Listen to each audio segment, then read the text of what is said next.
Hello, and welcome to Brada Tales. Tonight, we're bringing you a selection of eerie stories paired with the soothing sound of rain to help you relax and drift off to sleep. Before diving into the atmosphere of suspense, leave a comment below letting us know where you're watching from and what time it is. If these stories send chills down your spine, don't forget to like, share, and subscribe. Get comfortable, let the fear gradually envelop you, and tell us what kind of stories you'd like to hear next time. Settle in, we're about to begin. Twilight in the swamps of Louisiana.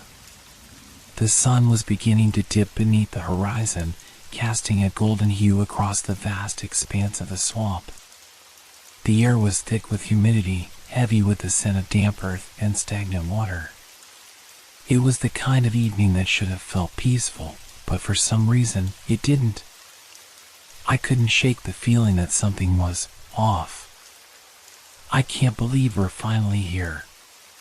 Sarah's voice broke through the thick air, her enthusiasm contagious as she leaned out of the car window, taking in the sight of the Louisiana bayou.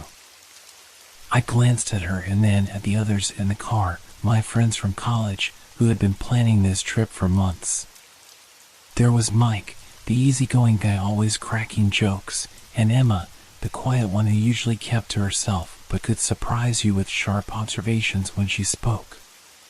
Together, we made up the perfect group for a weekend getaway, a blend of adventurous spirits, curious minds, and a desire to experience something different. Just think about it, Mike said, his voice animated.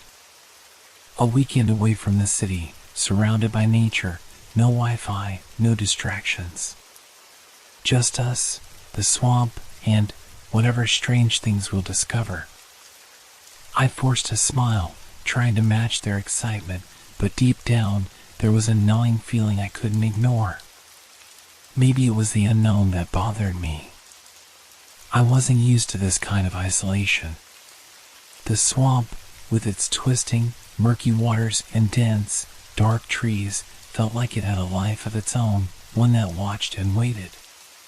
The more I looked at the landscape, the more it felt like the land was keeping secrets it didn't want anyone to uncover. But I didn't want to be the one to ruin the mood, so I kept my thoughts to myself and focused on the road. We drove deeper into the swamp, the trees growing denser, their long limbs reaching out like gnarled fingers, casting strange shadows over the narrow road. The landscape felt like it had stepped out of another time, untouched by modern life, ancient and forgotten. After what seemed like an eternity, we arrived at our destination, a small cabin near the edge of the swamp, isolated but cozy. It was a quaint place, with wooden walls that blended seamlessly into the surrounding forest. The kind of place where you could disappear for days and never be found. Well, here we are, Sarah said with a grin. Let's see what this old house has to offer. We stepped out of the car, the sound of gravel crunching underfoot. The air was thick with moisture, clinging to our skin, and the distant croak of frogs filled the silence. There was something unnerving about the place, but I couldn't put my finger on it. It wasn't just the isolation. It was more than that. It was as if the land itself was alive, watching us, waiting for something. I've got to admit, I said, my voice quieter than I intended, this place is a little creepy. Oh, come on, Emma laughed, nudging me. It's just an old cabin. We're here to have fun, remember? Mike, who had been quiet up until now, grinned. Yeah, it's a perfect spot for a horror movie. Let's just hope we don't end up as the next victims. Despite his words, the tension in the air was palpable. None of us seemed to speak it, but we all felt it, the weight of something dark just beyond our reach. As I glanced around at the others, I saw that they, too, were uneasy, but none of us wanted to acknowledge it. So, we pushed it aside, choosing to embrace the adventure. The cabin was small but charming, with wooden beams crisscrossing the ceiling and a fireplace that looked like it hadn't been used in years. Sarah immediately started exploring, dragging Mike and Emma along with her. I stayed behind, taking a deep breath and trying to shake the feeling of unease that had settled over me. As I stood there, staring at the dense woods surrounding the cabin, I couldn't shake the thought that something was watching us. The swamp wasn't just a backdrop for our little getaway. It felt alive, as if it had a presence, a will of its own. "Hey, you coming?" Mike's voice broke my reverie, and I turned to see him standing in the doorway, an amused grin on his face. I nodded, forcing a smile. "Yeah, just needed a moment." As I walked toward the door, I couldn't help but glance back at the swamp. The mist had started to roll in, shrouding the trees in a pale fog. The distant calls of birds were drowned by the growing silence, and for a brief moment, I thought I saw something, just a shadow, slipping between the trees. But when I blinked, it was gone. I shook my head, trying to dismiss it. I was overthinking things. We were just here for fun, to get away from everything, to forget about our busy lives and enjoy nature.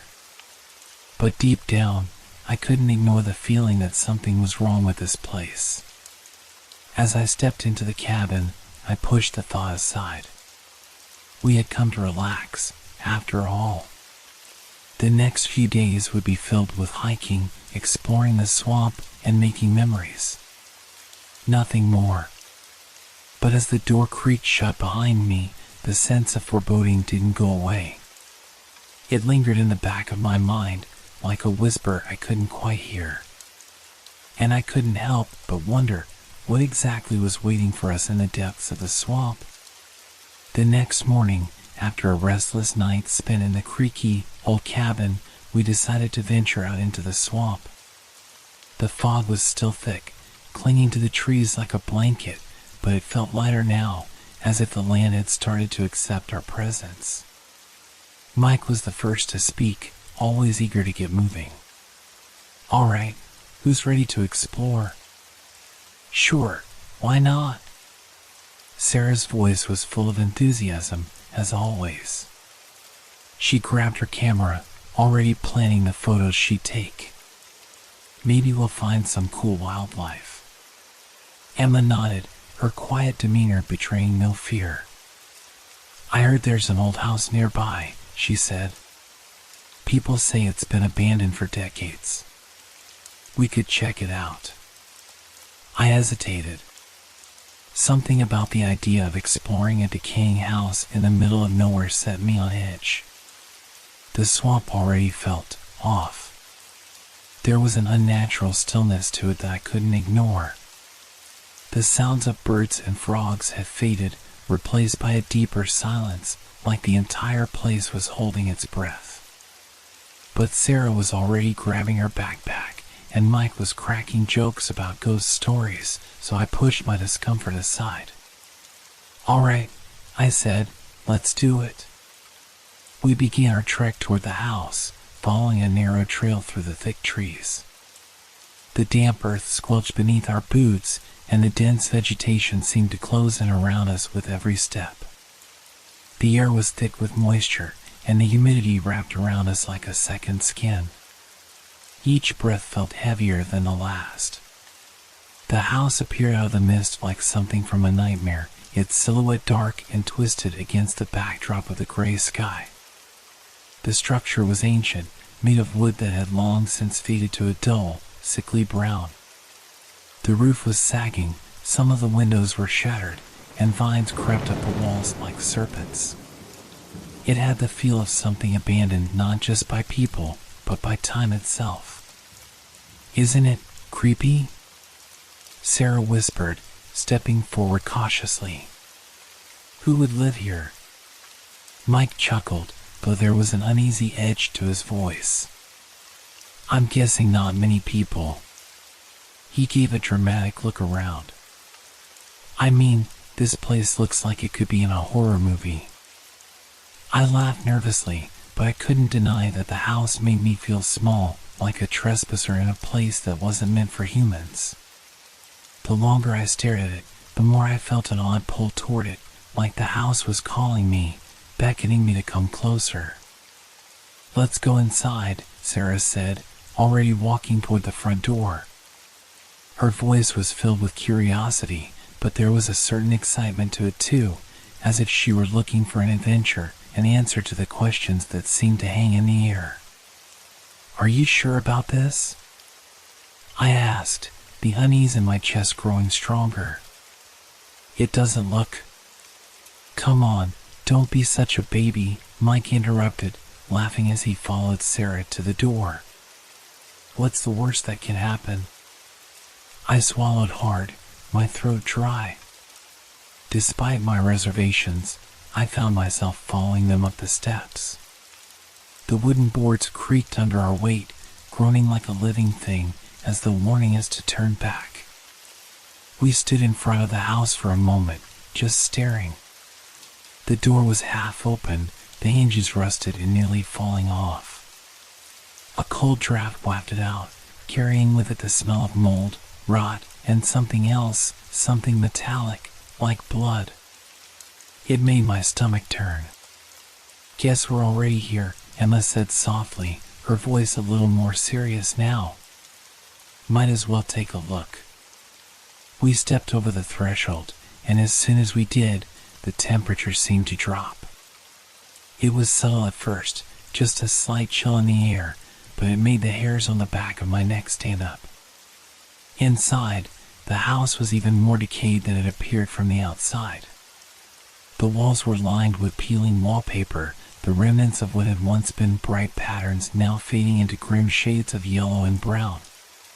The floor was covered with a thick layer of dust and debris, and the furniture that remained was old, covered in sheets that had long since disintegrated. The silence was deafening, broken only by the faint sound of our footsteps on the creaky floorboards. "Wow," Mike said, his voice low, as he stepped deeper into the living room. "This place is seriously abandoned. It feels like no one's been here for ages." I nodded but couldn't shake the feeling that we weren't alone. There was something about the air inside the house, it felt heavy, pressing down on me.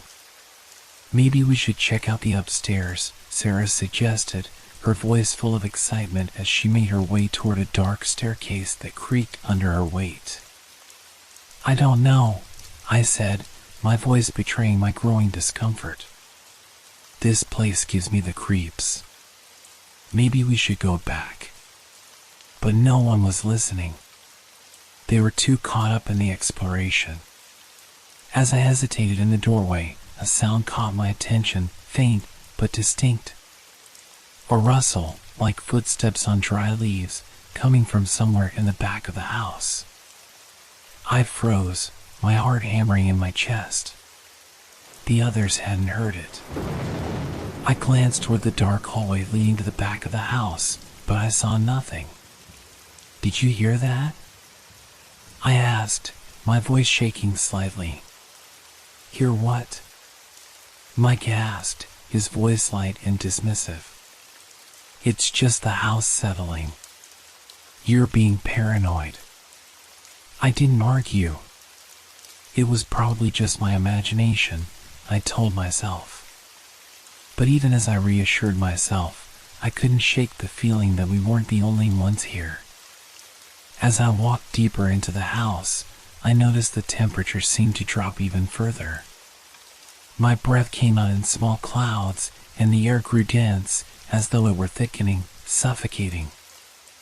I turned to face the others, but when I did, I saw something in the corner of my, just a shadow, flickering in the doorway behind us. It was quick, too fast to make out clearly, but it was there, and it felt wrong. A cold chill ran down my spine. "We should go," I said, my voice firm now. "Now." But before I could move, I heard the unmistakable sound of someone moving upstairs. The floorboards groaned under the weight, slow, deliberate, as if whoever, or whatever, was up there knew we were here. And I had a sinking feeling that whatever it wasn't happy to see us. We stood in the shadowed hallway of the abandoned house, the floor creaking underfoot with every step. The sense of unease that had first crept up on me was now a persistent weight on my chest, a pressure that refused to lift. Every inch of the house seemed to hum with a quiet, oppressive energy. It was as if the walls themselves were breathing. I glanced at my friends, but they didn't seem to share the same concern. Sarah was already snapping photos of the faded wallpaper, her camera's flash illuminating the dimness with a quick burst of light. Emma was still by the doorway, gazing into the other rooms with quiet curiosity.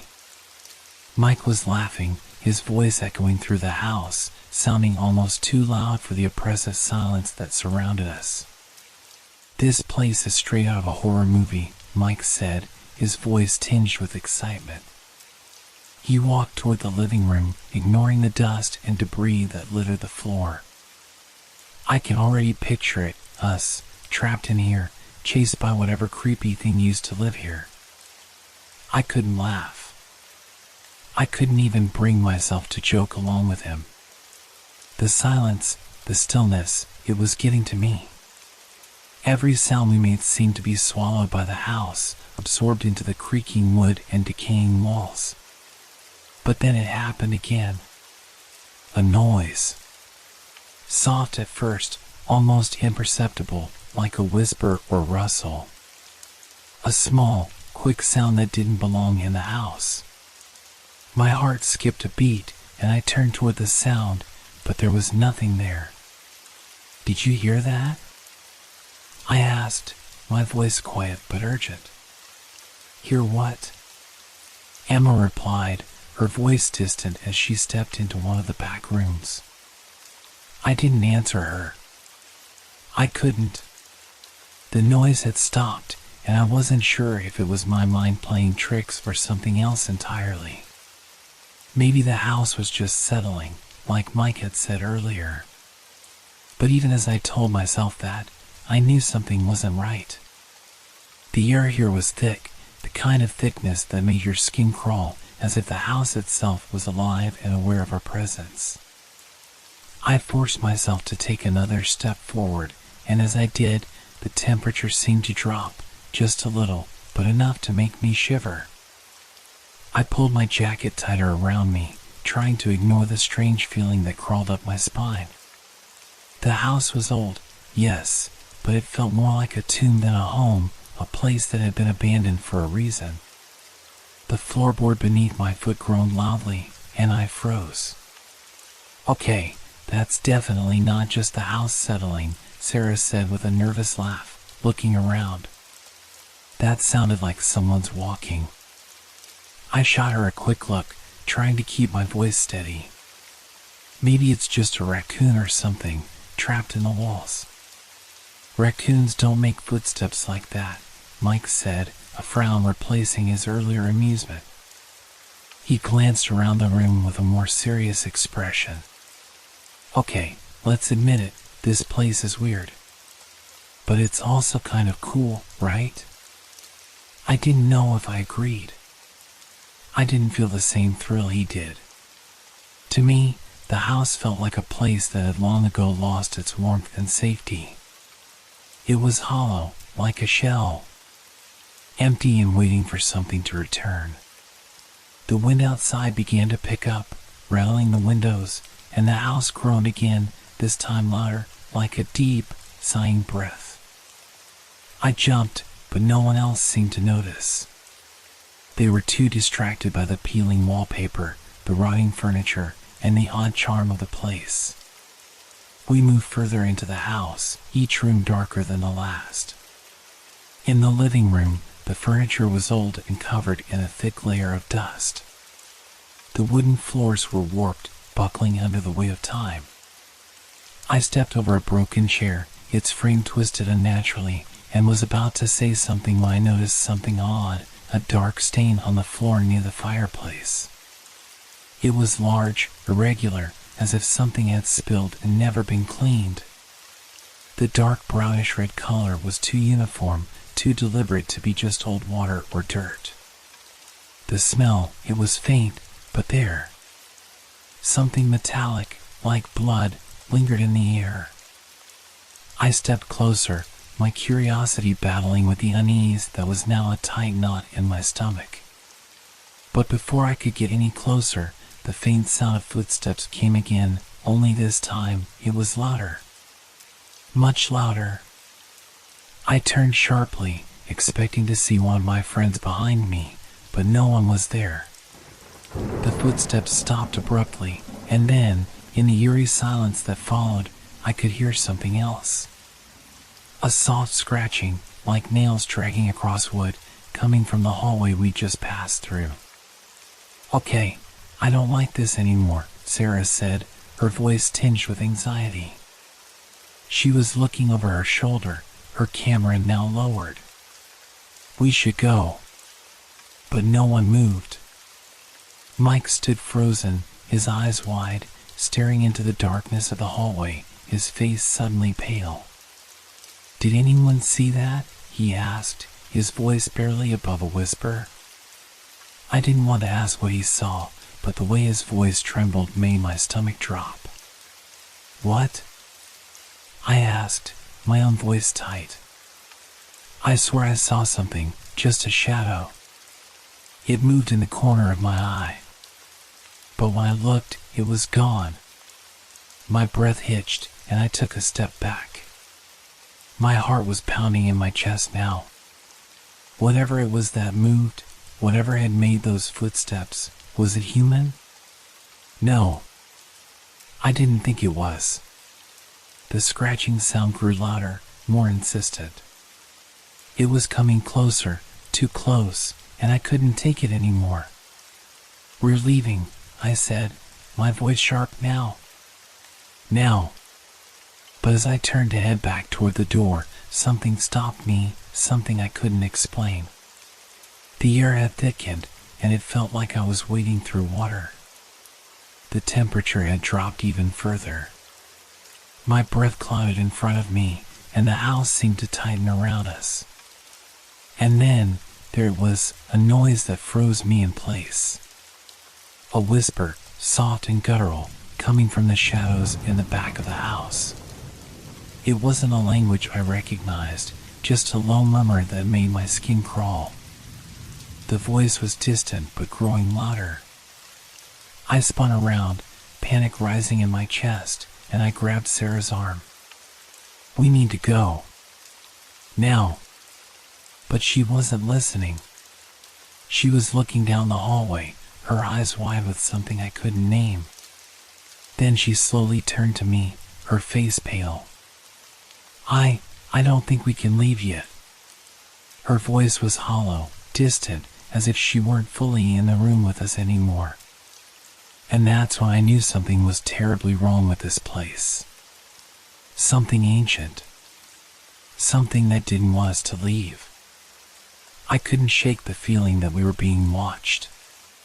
The sense of dread in the air had only thickened since we stepped inside the house, and the whispered voice that had seemed so far away now felt all too close. My skin prickled with unease, and I could hardly bring myself to look over my shoulder anymore. "Sarah, we should go," I said again, my voice tight. "This place, it feels wrong." But Sarah wasn't listening. She was still staring down the dark hallway, her eyes fixed on something, or someone, that wasn't there. Emma, too, seemed distracted, almost entranced, as if something had a hold of her. Only Mike seemed unaffected, still trying to joke his way through the discomfort. All right, Mike said, chuckling nervously. "Maybe I was wrong. It's a little creepy, but it's just an old house, guys. Nothing to get worked up over." But then, as if summoned by our growing tension, the door creaked open. I froze, my heart leaping into my throat as I whipped around to face it. The room we were in was suddenly so much darker, the shadows stretching longer than before. It wasn't the wind, I realized. The door hadn't moved on its own, it had been opened by something else. From the threshold of the room stepped a man, an old man, his skin wrinkled and weathered, his clothes tattered and faded by time. He looked like he belonged to the house itself, as if the place had swallowed him whole and spat him back out. His hair was thin and white, and his eyes were a piercing, unsettling gray, like storm clouds. "Y'all shouldn't be here," he said, his voice low and gravelly. His eyes scanned us, cold and unblinking. I swallowed hard, my throat dry. "Who are you?" I asked, trying to steady my voice. "What do you want?" The old man didn't answer right away. He just stared at us with those intense eyes, as if measuring us, deciding whether or not we were worth the trouble. His hands were folded in front of him, knobby fingers twitching ever so slightly. "You need to leave," he said finally, his voice hoarse but firm. "You don't know what you're messing with. This place, it's not like other places. Not anymore." I could feel the hairs on the back of my neck stand on end. The way he spoke was unsettling, as if he weren't talking to us as strangers but as people who should have known better. There was something in his tone that suggested he had lived here long before us and had seen things we couldn't even begin to imagine. Mike snorted, his typical bravado breaking through the tension. "Look, we're just looking around. We're not doing anything wrong." The old man's gaze shifted to Mike, and for the first time, I saw a flicker of something in his eyes, something like pity. "You think you can just walk in here and leave? This house, this land, it's hungry. It doesn't let go so easily." The words hung in the air like a bad omen. I felt my stomach tighten, the fear rising like a tide inside me. I wanted to ask him what he meant. Why was he here? What was he talking about? But before I could, Sarah spoke up. "We're just looking around," she said, her voice soft but firm. She stepped forward, camera still in hand, as if trying to ease the tension. "We won't be long. Thanks for the warning, but we're fine." The old man's eyes darkened. He took a slow, deliberate step toward us, his feet making no sound on the creaky floor. "You don't understand," he said, his voice dropping to a whisper. "There are things in these swamps, things that want you. They're always watching, always waiting." I couldn't explain it, but there was something about the way he spoke that made the hairs on my neck stand on end more than any noise or shadow I'd seen so far. The intensity in his words felt wrong. It wasn't just a warning. It was a plea. "Please," I said, my voice shaky, "why don't you just leave us alone? We're not hurting anyone." The old man shook his head, his lips twitching into something resembling a smile, but it was nothing like any smile I'd ever seen. It was twisted, as if he were sharing an old secret that no one else should know. "You don't have a choice," he said, turning his back on us. "None of you do. Once you've stepped onto this land, you've made your decision. Now the swamp owns you." With that, he began to shuffle away, his heavy boots scraping against the floor. The sound of his departure seemed to echo in the silence, as if the house itself was remembering every step he took. We stood there for a long moment, the air thick with the old man's cryptic words. No one spoke. I could feel the weight of his warning pressing down on me, like the house itself had grown heavier, more oppressive. Finally, Sarah broke the silence with a nervous laugh. "That was strange, right?" She shook her head, trying to shake off the tension. "But come on, he's just some crazy old guy. This place is clearly abandoned." Mike nodded, still not fully taking the old man's words seriously. "Yeah, probably just some local weirdo. He probably lives nearby." but I wasn't convinced. There was something about the way the old man spoke, the way his words had crawled into my mind, that I couldn't shake. It was like he knew something we didn't, something we weren't supposed to know. "I don't know," Emma murmured, her voice quiet as she eyed the hallway ahead. "Maybe we should listen to him. There's something wrong with this place. I can feel it."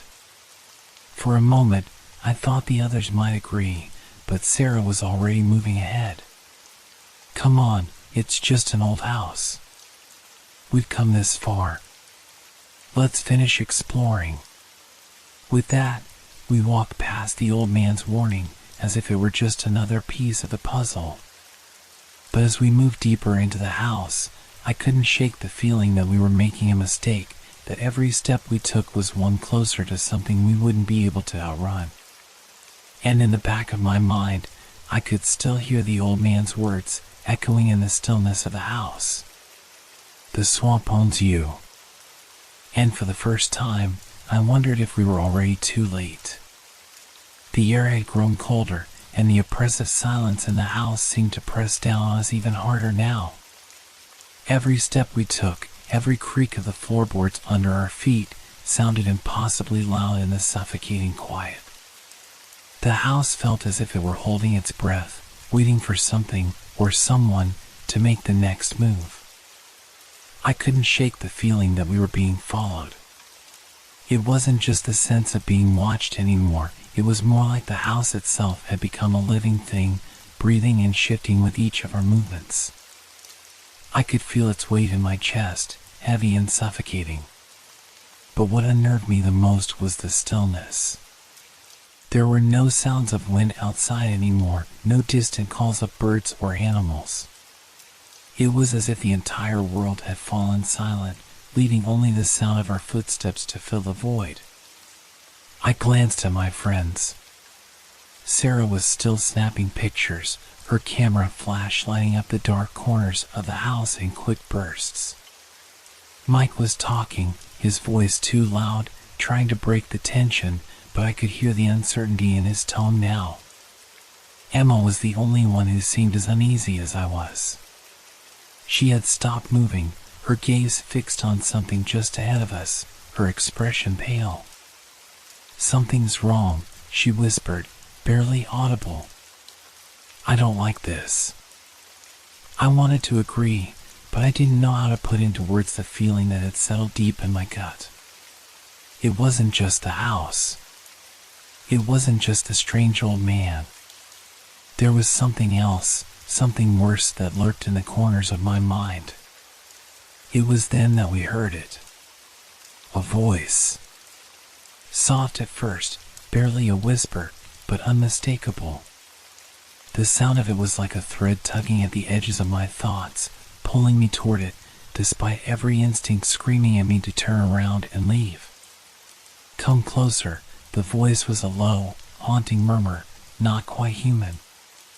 It echoed through the hallways, bouncing off the decaying walls, growing louder with each passing second. "Come closer, it's waiting for you." I froze. My heart pounded in my chest as the words wrapped themselves around my mind, making it harder to breathe. The voice wasn't like the old man's, harsh and craggy. It was something softer, almost comforting, like it wanted to lull us into a false sense of security. I could feel its pull, an invisible force that seemed to seep into my very bones. "Did you hear that?" Sarah asked, her voice trembling as she lowered her camera. Her eyes darted around the room as if searching for the source of the voice. "It's like someone's calling us." "No," Emma said, her voice sharp, shaking her head. "We need to leave. Now." But Mike, ever the skeptic, didn't seem as disturbed. He chuckled nervously, though there was an edge to his laugh that wasn't quite right. Okay, I'm officially creeped out. But I don't know, maybe it's just some animal, or..." "It's not an animal," I cut him off, my voice low but insistent. There's something wrong. This place isn't just abandoned. It's alive. We need to get out of here. Sarah stepped closer to me, her hand on my arm. What if it's just someone else, like the old man? Maybe he's hiding somewhere. It could be a prank. I stared at her, my mind racing. The old man had already warned us. He had felt like he was part of the house, as though the house itself had twisted him into something strange. But the voice, it didn't sound like the old man. It was different. It wasn't human. But still, we were here. We'd come this far. The pull to keep going was almost too strong. I don't know, I said, my voice wavering. But I think we should leave. Emma shook her head. We've got to get out now. Whatever's in here, whatever it is, it's not just a house. It's not just some ghost. It's something alive. But before I could say anything more, we heard it again, louder this time, sharper. Come closer. It came from deeper in the house, from the darkness that stretched beyond the hallway, deeper into the rooms we hadn't yet explored. The sound was no longer a whisper, but a clear, beckoning call, full of malice. I couldn't explain it, but every part of me screamed to turn around and run. And yet, for reasons I couldn't comprehend, my feet moved forward. I looked back at my friends. Sarah had already started toward the hallway, her camera lowered but her eyes wide with uncertainty. Mike was behind her, taking slow steps forward, as though the voice had gripped him too. Emma was frozen, her hands trembling at her sides, her gaze fixed on the shadows beyond the room. Do we really want to keep going? Emma asked, her voice small, barely a whisper. But even as I opened my mouth to answer, I knew what was going to happen. The decision had already been made. The voice had led us this far, and it wasn't going to stop now. We have to see what's down there, Sarah said, her voice more determined now, as though the decision had already been taken from her. She glanced at me, her eyes wide with excitement but tinged with fear. It's too curious. We need to know. Mike nodded, his face pale but unwilling to admit the fear creeping into his gut. I mean, maybe we just see where it's coming from, right? I glanced at Emma one last time, trying to gauge if she would still protest. But she was silent now, her face pale and resigned, as though she already knew we weren't going to leave. Without another word, we followed the voice. The air grew colder the further we went, and the shadows in the house stretched longer and deeper, swallowing us whole. The sense of isolation was overwhelming now, the walls closing in on us as we moved deeper into the house. We were drawn to it, all of us, even though every fiber of my being screamed for us to turn back. We followed the voice. And in doing so, we crossed a line that we could never uncross. The deeper we ventured into the house, the more the air seemed to thicken, each breath heavier than the last. The oppressive darkness of the hallways seemed to press in on us, pushing us forward as though we had no choice but to follow the whispering voice.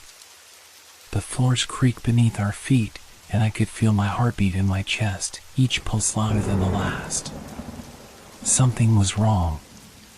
It wasn't just the house, and it wasn't just the voice. It was the land. It was the swamp. We reached the end of the hallway and turned into a room that was darker than the others. A chill hung in the air, a bone-deep cold that had settled into the walls. But what really caught my attention was the shape standing in the corner of the room. The old man. He wasn't the same as before. His face, once weathered with age, was now pale, as if he had seen something that had drained him of color. His eyes, once sharp and piercing, were wide with terror, flicking nervously to every shadow in the room. The knuckles of his hands were white, clenched tightly against his chest as if he were holding something he didn't want us to see. "Leave," he croaked, his voice trembling in a way that made my stomach turn. "Leave now, before it's too late." We stopped dead in our tracks, the air in the room suddenly feeling like it was suffocating me. It wasn't just the terror in his voice, it was the raw fear that radiated from him. I could see it in his eyes, in the way his entire body was coiled with anxiety, as if he were about to flee. "But why? Why should we leave?" Sarah asked, her voice too steady for the fear in her eyes. She was clutching her camera tightly, though I could see the shakiness in her grip. "What's going on? What's so dangerous about this place?" The old man's eyes darted around the room as if something was watching him, waiting for the right moment. Then, slowly, he took a step toward us, his voice barely above a whisper. "You think it's just a house, don't you?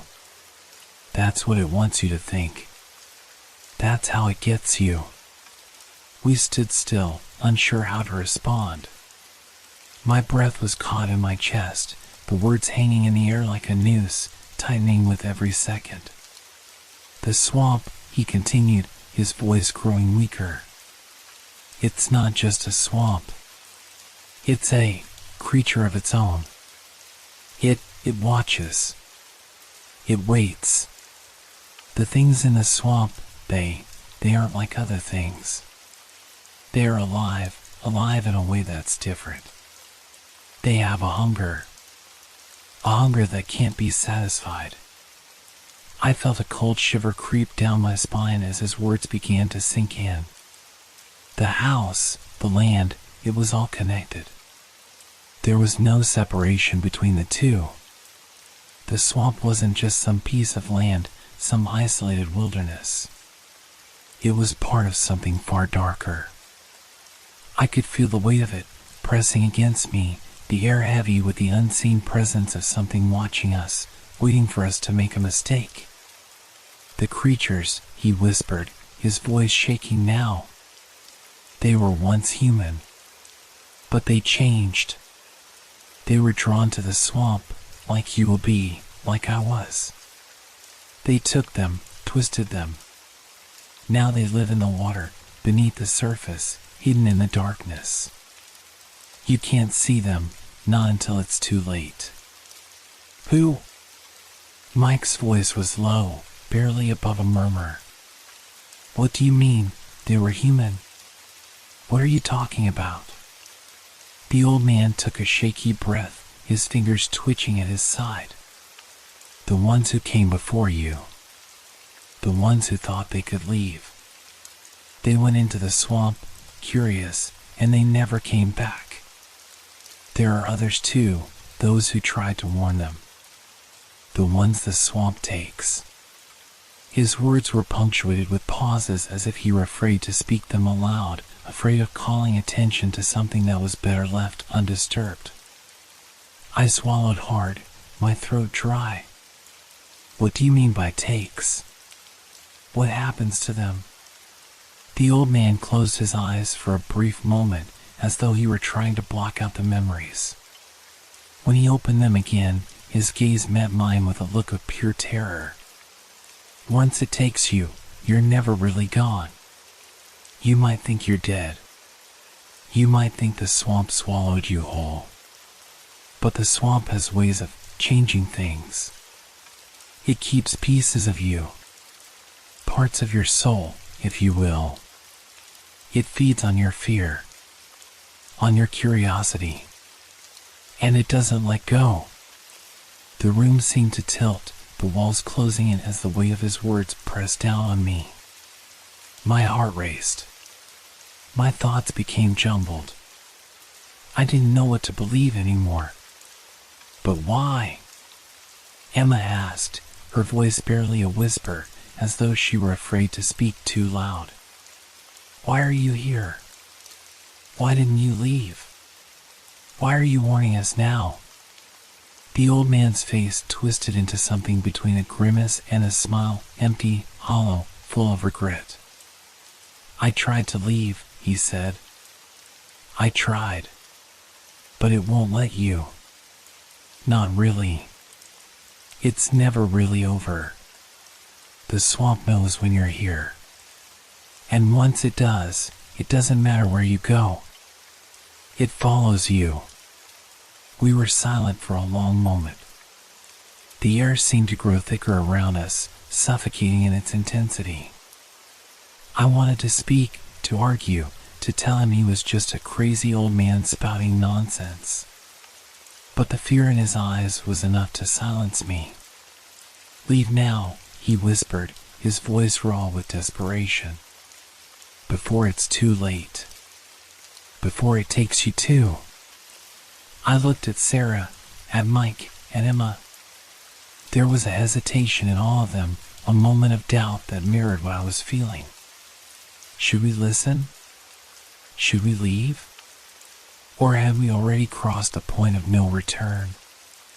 I turned to the door, staring at the hallway that stretched dark and endless in front of us. Something in the pit of my stomach twisted. I wanted to run, but my feet wouldn't move. The swamp was calling us, and I wasn't sure we could escape anymore, even if we tried. But I knew one thing for certain: the old man wasn't lying. Whatever was out there, whatever was waiting in the dark corners of the swamp, it was real. And it had already begun to claim us. We were already too far gone. The old man's trembling hands beckoned us forward, his voice barely a whisper. "Follow me," he urged, his words heavy with warning. "It's safer in there. It's the only place the swamp can't touch. Not yet." I hesitated, every instinct telling me to turn back, to leave this house and the terror it held behind us. But the pull of the unknown, the weight of his words, kept me rooted to the spot. We were already in too deep. There was no turning back. Sarah stepped forward first, her footsteps tentative but steady. She glanced back at the rest of us, her face pale, but her curiosity clearly outweighing her fear. Mike followed closely behind her, his expression hard to read, but I could see the tension in his shoulders, the unease that mirrored my own. Emma stood still for a moment longer, her face etched with disbelief. She looked at me, her eyes wide and filled with a silent question. Should we really be doing this? I opened my mouth to speak, but no words came out. I could only nod. We had come this far. What was the point of turning back now? The old man's desperate tone haunted me. Whatever waited ahead couldn't be worse than the sense of dread that had already consumed us. The door to the hidden room was small and barely visible against the decaying walls, its hinges rusted and nearly swallowed by the surrounding darkness. The old man reached for the handle, his hand shaking violently, and pushed it open with a creak that echoed in the silent house. Inside, the room was a world unto itself, a stark contrast to the rest of the decaying building. The air was thick, damp, and musty. It smelled of earth, decay, and something else I couldn't quite place. But what really took my breath away were the bones. I froze in the doorway, staring at the grim scene before me. Piles of bones, human bones, lay scattered across the floor in disarray. Some were old, brittle with age, while others were fresher, disturbingly so. They were arranged haphazardly, as though someone, or something, had dragged them into this room over time, leaving a trail of broken bodies in its wake. The bones weren't the only thing that disturbed me. Against the far wall, hidden beneath layers of dust, were remnants of clothing, shreds of fabric, boots, and torn hats. A rusted, broken compass lay half buried under a pile of debris, as if it had been discarded in haste. And near the center of the room, an old, rotting backpack lay open, its contents spilling out: old maps, photographs, and what appeared to be a journal, the pages yellowed and worn with age. "What is this?" Sarah's voice was a whisper, barely audible over the pounding of my heart. She took a cautious step into the room, her camera clicking softly as she snapped photos of the grotesque scene before us. The old man, standing just inside the doorway, looked away from the room, his face twisted in fear. "This is where they came," he said, his voice trembling. "The ones who came before you. The ones who thought they could leave. But they never did." I looked at the bones again, my stomach churning. Some of them were partially decayed, their yellowing teeth exposed in macabre grins. Others were more recent, their flesh still clinging to the skeletal remains. There were no signs of struggle, no blood. It was as if the bodies had simply been placed there, left behind like discarded objects. Emma stepped forward, her hand over her mouth as if to block out the stench. She knelt beside a pile of bones and touched one, her fingers brushing against the cold, brittle remains. How long have these been here?" she asked, her voice shaking. The old man's eyes flicked nervously to the door. "Time doesn't pass here like it should," he muttered, his voice low and fearful. "The swamp warps everything. Days turn into weeks. Months, even years. Those who come here, they lose track of time. The swamp feeds on time. It traps you, makes you forget. And when it's done, when it's taken everything from you." He trailed off, his words hanging in the air, unfinished. Mike stepped further into the room, his hands gripping his backpack, his face a mixture of disbelief and fascination. "This is insane. These could be from hikers. Maybe it's just an old burial site. A bunch of crazy stuff has happened in these swamps over the years. This isn't supernatural. There has to be a logical explanation." But as he spoke, the atmosphere in the room shifted. The air grew heavier, thick with an oppressive presence that made it hard to breathe. The room seemed to close in around us, the walls pressing in from all sides. The silence was deafening, but there was something else beneath it, a subtle, almost imperceptible humming, like a pulse in the very bones of the house itself. Sarah's fingers trembled as she lowered her camera. She turned to the old man, her face pale. "You said they never left. What does that mean? What happened to them?" The old man took a deep, shuddering breath, his body trembling like a leaf caught in a storm. "They became part of it," he whispered. "The swamp it doesn't just take your body. It takes your soul, your essence. And once it has you, once it's taken what it wants, it doesn't let go. It keeps a piece of you here, and it waits. It waits for someone else to come, someone who will be curious enough to stay, to wonder what happened. And then it takes them too." His words were like ice water running down my spine. I looked at the bones again, this time seeing them in a new light. They weren't just remnants of the past. They were warnings, silent, skeletal warnings that this place had claimed lives before, and it would claim more. A rustling sound came from the corner of the room, and I froze, every nerve in my body on high alert. The room was still, but the sound persisted, growing louder, closer. "What was that?" Emma whispered, her eyes wide with fear. The old man's face twisted into an expression of terror. He reached for the door, his hand shaking as he pulled it open. "You have to go now," he hissed, his voice frantic. "Leave while you still can. The swamp is already waking up. It knows you're here." I didn't need any more convincing. My heart raced, my mind screamed at me to run, but my legs felt frozen in place. The air around me grew colder, the hairs on the back of my neck standing on end. Something was wrong. Something was coming. And it wasn't going to stop until we were all part of the swamp too. We turned to leave, but the door slammed shut with a deafening crash, trapping us inside. The rustling sound grew louder, closer, and something alive, began to stir in the shadows. The door slammed shut with a force that rattled the very bones of the house, and in that instant, the temperature seemed to drop. A thick, suffocating cold swept through the room, seeping into my skin, making my blood run cold. My breath became visible, plumes of fog escaping my mouth with every sharp inhale.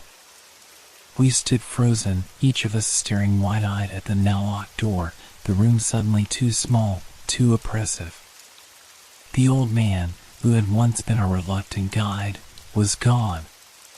It was as though the very walls had swallowed him whole, leaving us stranded in a place that felt less like a house and more like a trap, a place that had no intention of letting us leave. I glanced around the room, my heart pounding in my chest. The air was thick, heavy, as if something unseen was pressing on us from all sides. The bones, scattered across the floor like forgotten relics, seemed to watch us with hollow, unblinking eyes. The air was still, yet the hairs on my neck stood on end, a creeping sense of dread inching up my spine. And then it started. A faint sound, almost imperceptible at first, like the rustling of wind through the trees outside.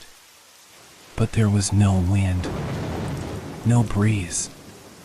The house was still. The sound grew louder, more distinct, whispers. Low, sibilant voices that seemed to crawl under my skin, curling around my thoughts, making my pulse quicken. I looked at Sarah, at Mike, and Emma. They were all looking around too, their eyes wide with fear, their faces pale. Sarah's fingers were trembling, her camera clutched tightly in her hands, as though it was the only thing grounding her to reality. "Do you hear that?" she asked, her voice barely a whisper. I nodded, unable to speak, my throat tight with terror. The whispers were growing louder now, rising like a tide, crashing into my ears. At first, I thought it was just my imagination, a trick of the mind, but then I heard my name. It was soft, faint at first, barely more than a breath. Jack. I froze, my heart leaping into my throat. I turned to face the others, my mouth dry, but none of them seemed to have heard it. They were all staring at the shadows, their faces full of confusion and fear. Did you hear that?"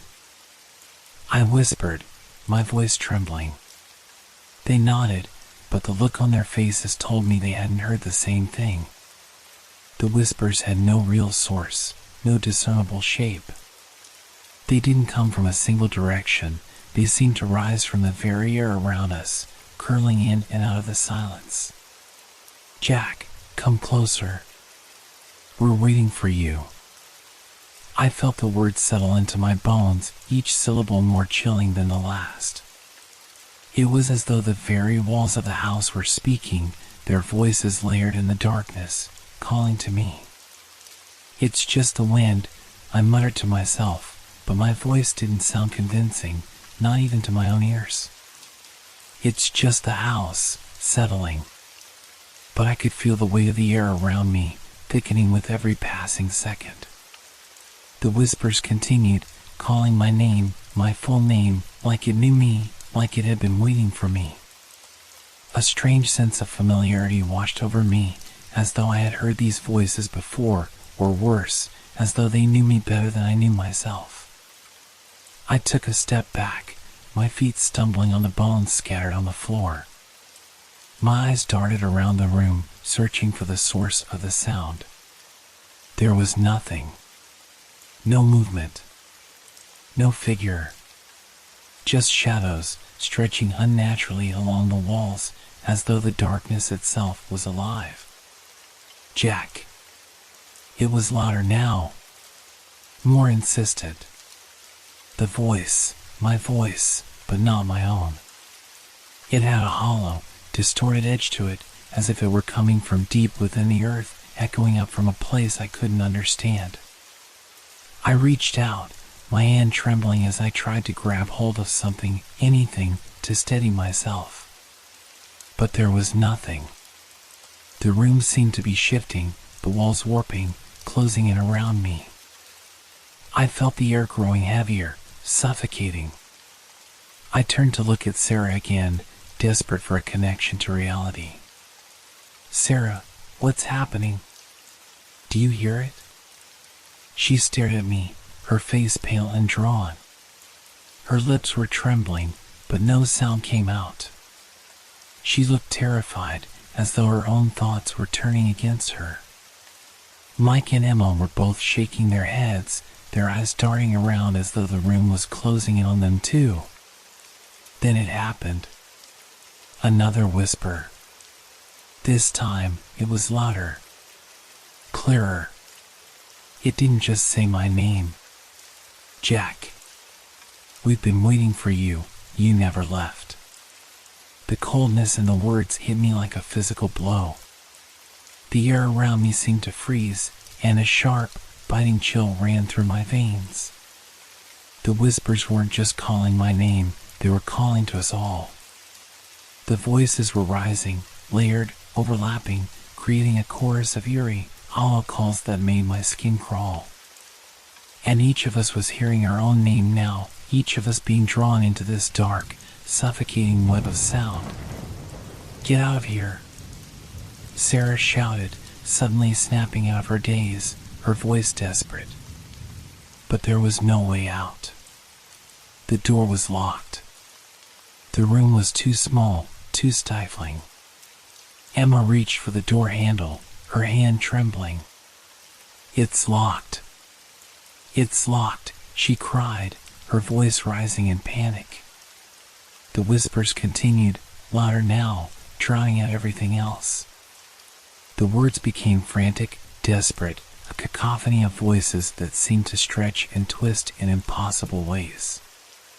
They grew more urgent, more frantic, like a crowd of people all talking at once, their voices rising higher and higher, until it felt like they were inside my skull, crawling through my thoughts. Leave, I heard, the voice now undeniably close. A breath on my ear. Leave now, or stay forever. A cold, invisible hand brushed against my cheek, and I jerked back, my heart racing in my chest.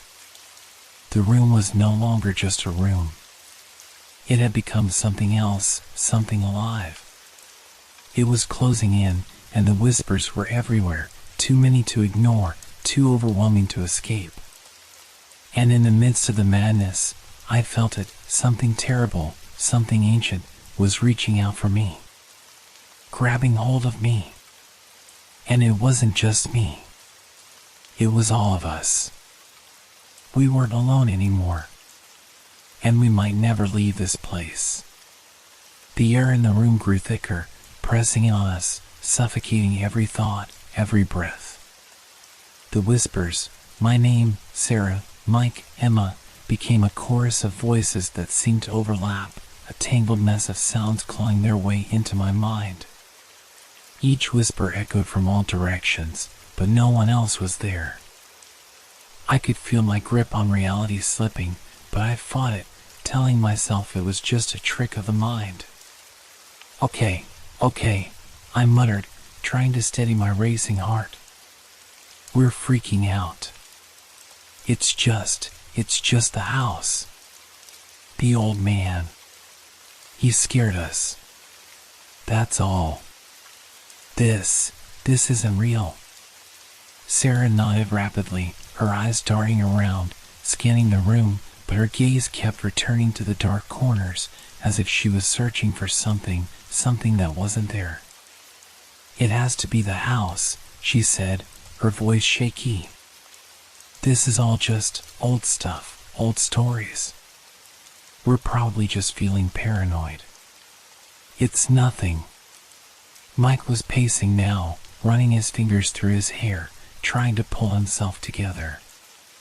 Yeah. That old man is probably just some lonely hermit who's been living out here too long. He's telling us ghost stories, trying to scare us.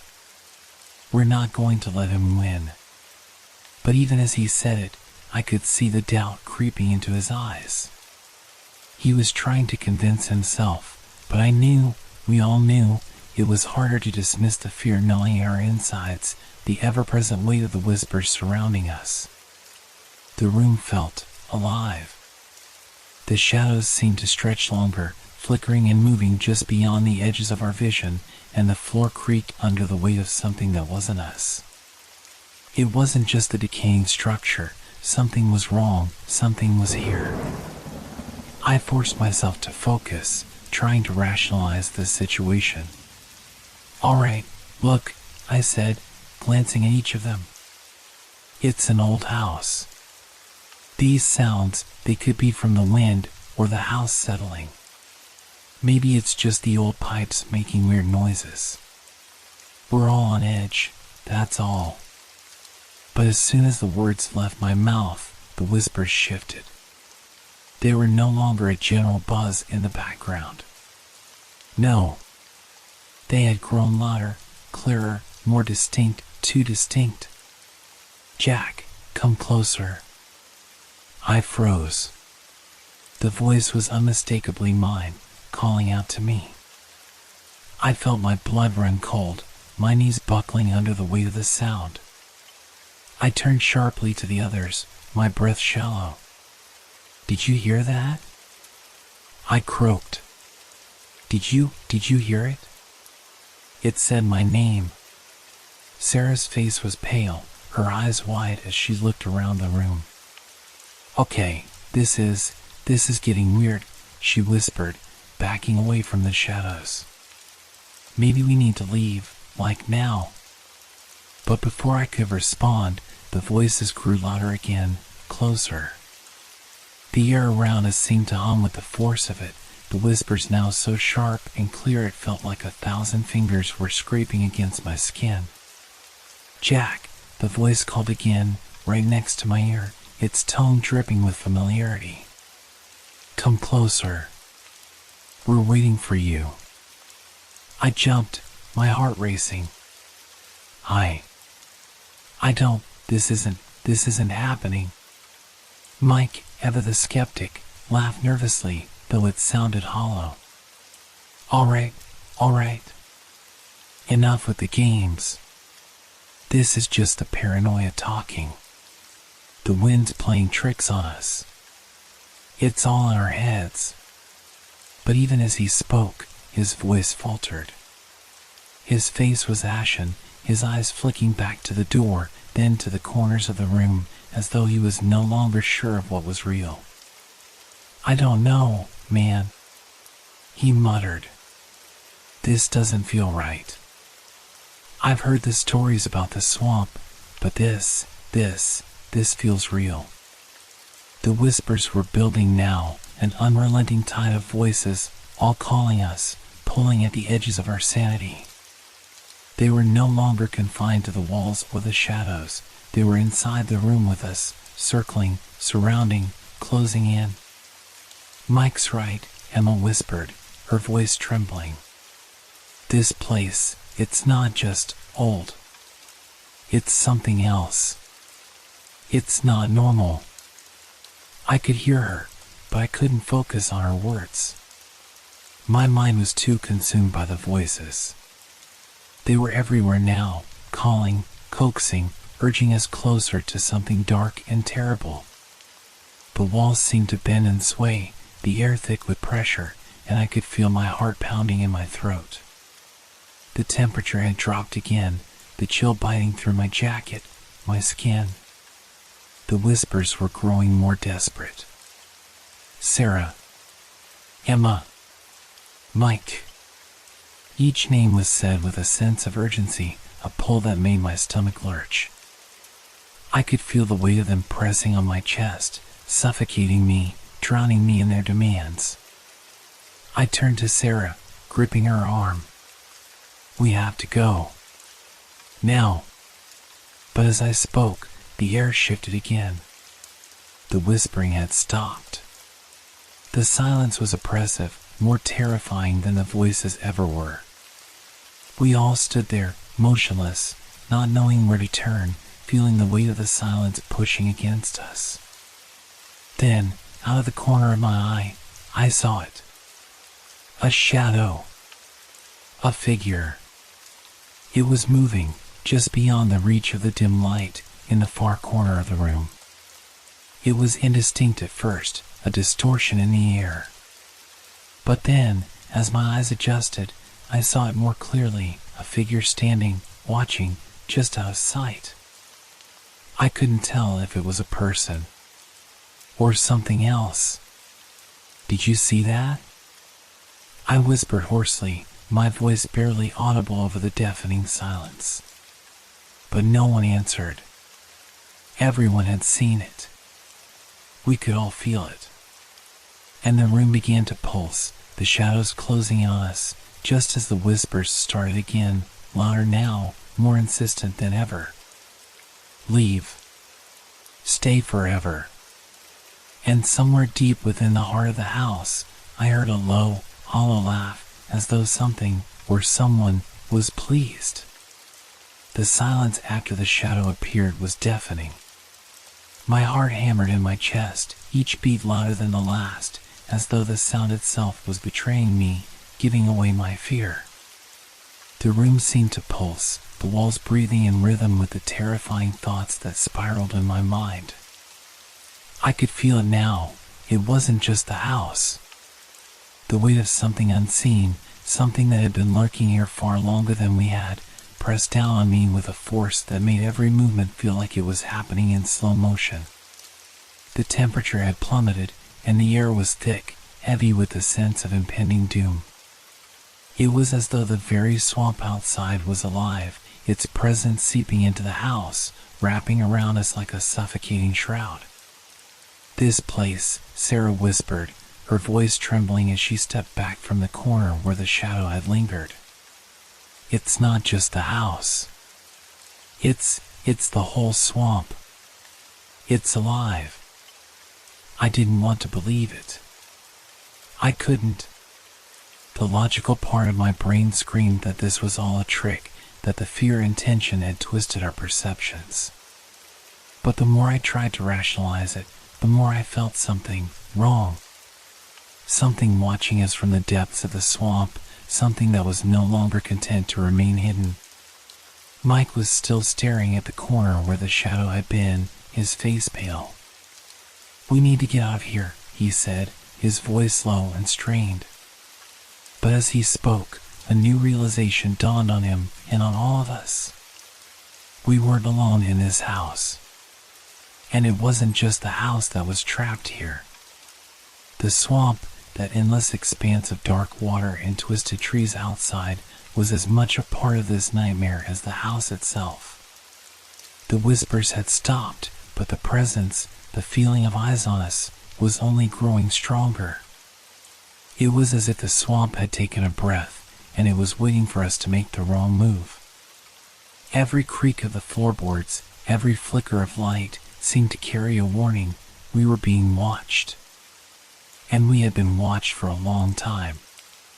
The old man, he wasn't just crazy, Emma said, her voice barely above a whisper, her eyes wide with realization.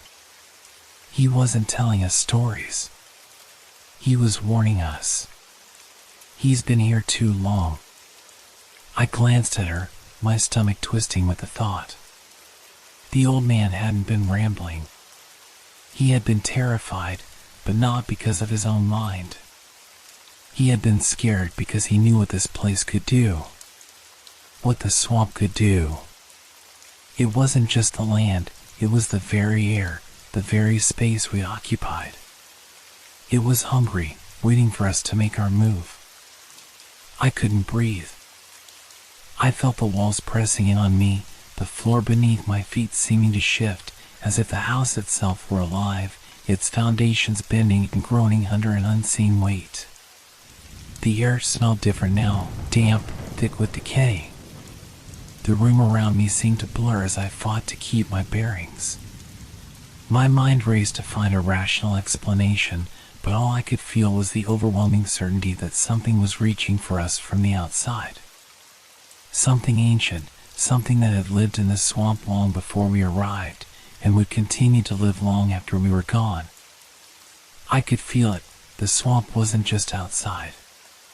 The swamp was here, and it had already begun to take us. The shadows in the corners of the room stretched, like fingers of darkness, clawing their way across the floor toward us. The windows had grown dark, the outside world swallowed by the thick night. The once silent swamp had come alive with a new, unsettling sound, low and rhythmic, like the beating of a heart, but louder, more insistent.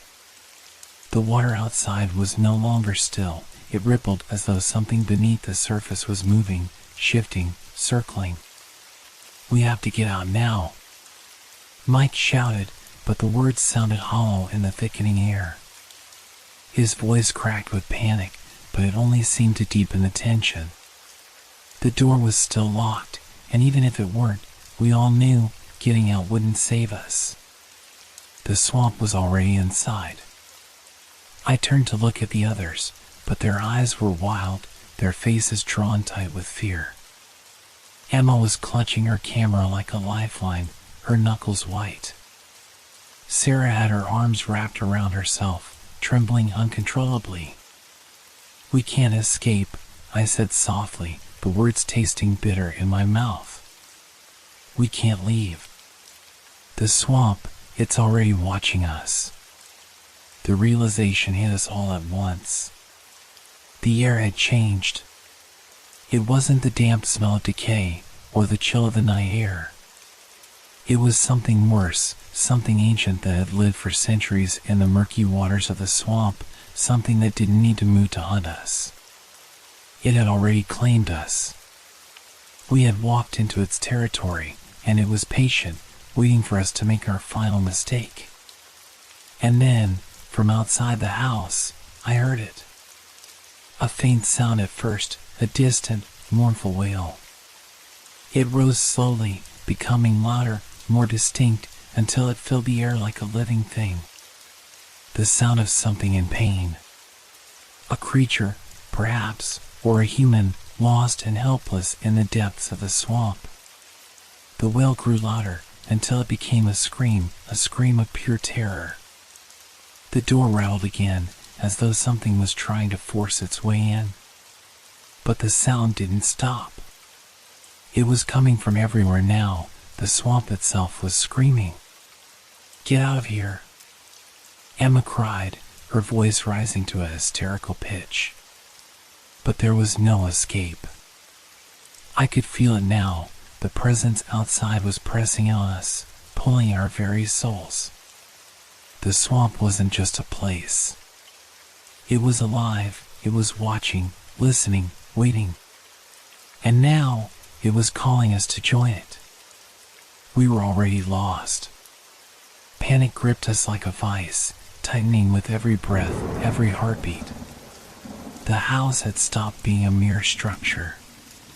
It was a living, breathing thing, pulsing with a malevolent energy that seemed to wrap around us from every corner.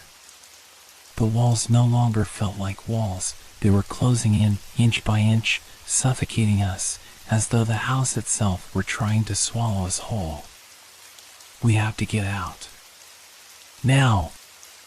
Mike's voice was frantic, rising to a near shout, but it felt hollow, like an echo that bounced off the walls, fading before it reached us. He ran to the door, yanking on the handle with all his strength. But it didn't budge. Not an inch. I stepped forward, my pulse racing in my ears. "Let me try," I said, but my voice felt far away, distant, as though I were watching myself speak from the other side of a foggy glass. I gripped the doorknob, twisting it, pulling with all my might. Nothing. The door was solid, locked. The weight of it pressing against me was more than physical. It was as though the house itself didn't want us to leave. "Why won't it open?" Sarah muttered, her breath shallow. She was standing near the window now, looking out, but the glass was fogged up. The dark swamp outside had taken on eerie, almost liquid quality, as though the air itself was closing in around us. I tried to steady my shaking hands, my mind racing. This isn't possible. This can't be happening. The house had been normal, at least as normal as an old, decrepit building could be. But now, it felt as though it had shifted somehow, transformed into something else, something that was no longer a structure, but a trap. "We need to break the window," Emma suggested, her voice trembling with panic. "We'll crawl through, get out that way."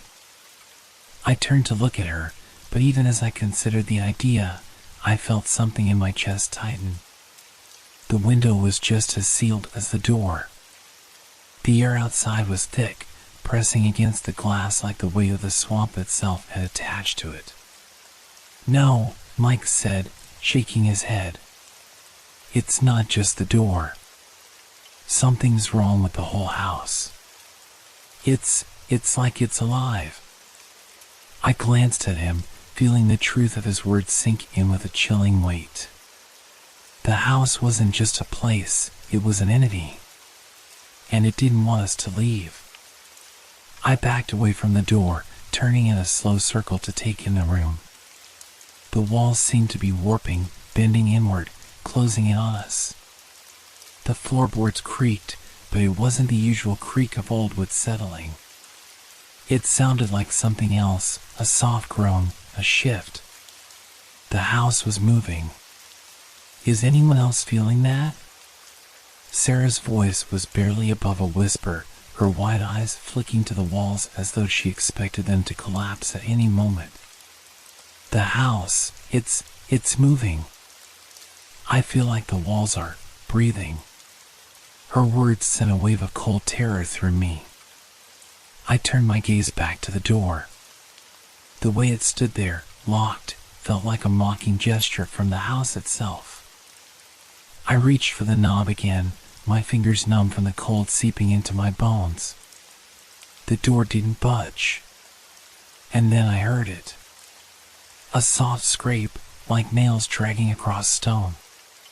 It was coming from behind the door, a sound so subtle at first that I thought it was just my mind playing tricks. But as it continued, growing louder with every passing second, I knew it wasn't my imagination. Something was there. Something was on the other side of that door. "We need to get out." "Now," Mike said, his voice ragged. "This isn't just some creepy house. The swamp, it's in here with us. We're not safe." I turned to look at him, my pulse pounding in my throat. His words didn't even register at first. I was too focused on the sound, the scrape, dragging closer, as though something was scratching at the door from the other side. Something was trying to get in. I backed away from the door, my mind reeling. What the hell was that? I could feel the walls closing in, the air thickening. The house seemed to be shrinking around us, making it harder to breathe, harder to think. "We can't stay here," Emma said, her voice a hoarse whisper. "We need to." She cut off as a loud crack rang out, echoing through the room. The floor beneath us seemed to shift, as if the foundation was buckling, like the entire house was bending under some unseen force. The crack grew louder, splintering through the walls, and I could feel it deep in my bones, a terrible vibration, as if the very house was alive and shaking in fear or fury. "Move!" I shouted, instinctively grabbing Emma's arm, pulling her away from the door. The house groaned again, louder now, and the walls seemed to lurch forward, forcing us back, closing in on us like a trap. The air grew thick with the musty scent of decay, and the dim light in the room flickered as if the very electricity was being choked out by whatever force was pressing in on us. The temperature plummeted. My breath came out in visible puffs as the cold gripped my skin. "Get to the back door," Mike ordered, his voice barely audible over the groaning of the house.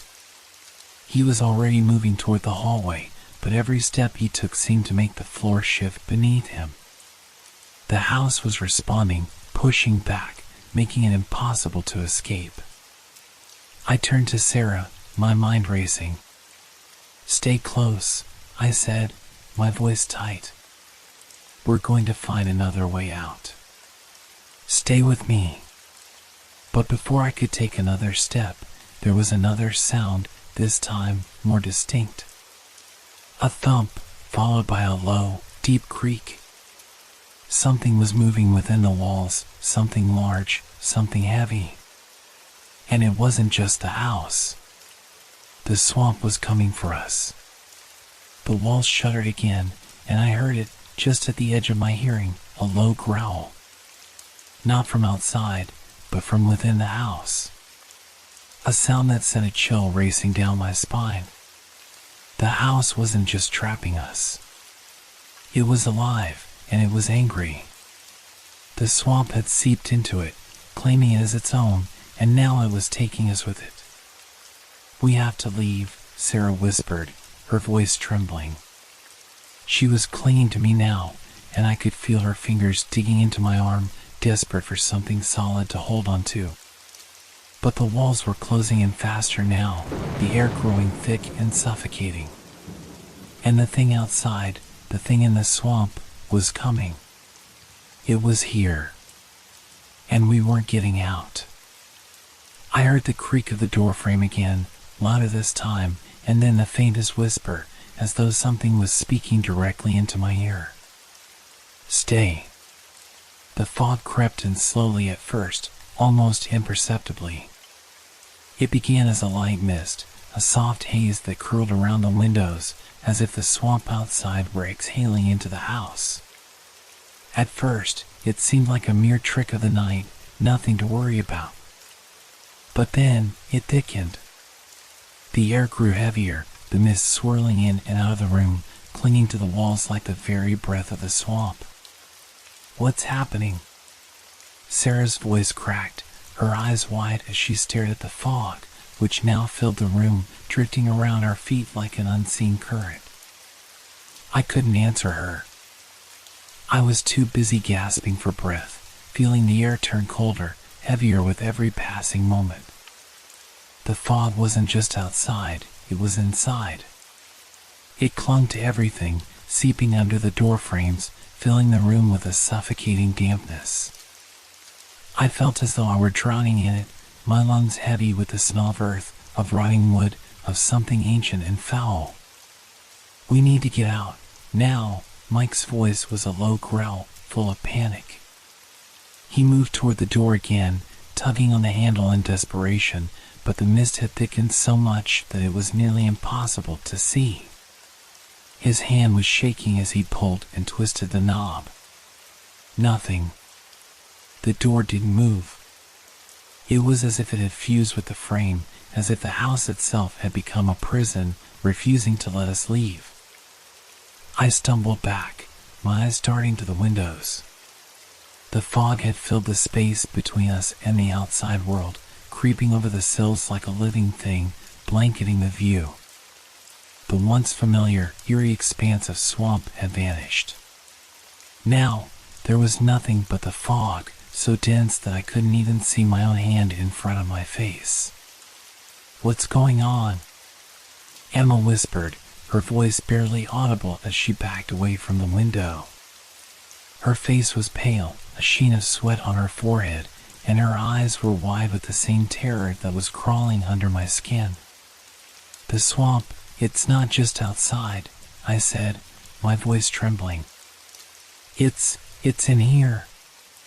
It was the only way to explain it. The fog wasn't just a natural occurrence. It wasn't simply weather. It was alive, too. Just like the house, like the walls that seemed to shift and groan with every breath we took. The swamp had seeped in, filling the space with an unnatural presence. It was drawing us in, and with every passing second, it felt like the walls were getting closer, the air getting thicker. I tried to steady myself, focusing on the only thing I could grasp, rationality. But it was slipping through my fingers like sand. How could I explain this? How could I make sense of something that didn't follow any of the rules I knew? "It's pulling us in," Mike muttered, more to himself than anyone else. His voice was hollow, as if he, too, was beginning to realize just how futile our situation had become. He was right. The swamp had shifted somehow, becoming a part of the house, and now it was creeping through every crack, every gap in the walls. The fog wasn't just filling the room, it was closing in, curling around our legs, tugging at us, as if the swamp had grown too close, too familiar. It was no longer a distant entity outside the house, it was right here, in our faces, and it was tightening its grip. The walls groaned again, a low, rasping sound that sent a chill down my spine. The house had become a tomb, and the swamp was its keeper, holding us here, suffocating us with its presence. "We can't stay here," Emma said, her voice hoarse. She was shaking, her face pale with fear. "It's going to take us." The thought lingered in the air, heavy and undeniable. It wasn't just the house trying to trap us, it was the swamp, the creature behind it. Whatever this was, it was a force we couldn't understand, something older than we were, something far older than this house, maybe even older than the land itself. It was patient, waiting, drawing us in like prey, and the fog was its breath. Suddenly, the floorboards creaked loudly, followed by a deep rumbling sound, like something massive shifting beneath us. The entire house seemed to sway, groaning in protest, and the air grew even colder, if that was even possible. Then came the first sound, a low, hollow thump from below us. It reverberated through the floor, shaking the foundations of the house, and I felt it in my chest, as if the very heartbeat of the swamp had synced with mine. Whatever was beneath the house, it wasn't human. It was something far worse. I could hear it now, a low, wet growl, deep and primal. It came from the ground beneath us, from the very swamp itself, echoing up through the wooden beams like a warning. And then, the unmistakable sound of something dragging itself across the floor, the wet slither of something large and heavy, moving just beneath the surface. "It's coming," Mike said, his voice trembling now, and I knew it wasn't just the fog that had him scared. It was the thing below. The thing that had been waiting for us, pulling us into the swamp with every breath. The fog outside the house was no longer just an atmospheric threat. It had turned into something far worse. It was a force, pulling the house into its depths, dragging us with it, and we were helpless against it. I backed away from the window, feeling the weight of the house grow heavier around me. The fog wasn't just a part of the swamp anymore, it was part of us now, part of our struggle to breathe, to escape. "We need to get to the attic," Mike said suddenly, his eyes darting toward the hallway. "If we can get higher, we might be able to." Before he could finish, the growl grew louder, closer. It was followed by a wet scraping noise, like claws dragging against wood. Something was climbing up through the walls, crawling its way toward us, and the closer it came, the thicker the fog became. The swamp was here. It was in the house now, and there was no escaping it. It had already started its feast. The air felt thicker now, like something was pressing down on us from all sides. Every breath came in shallow gasps, and I could hear my own heartbeat echoing in the silence, loud and erratic, as if the very rhythm of my pulse had become part of the swamp's pulse.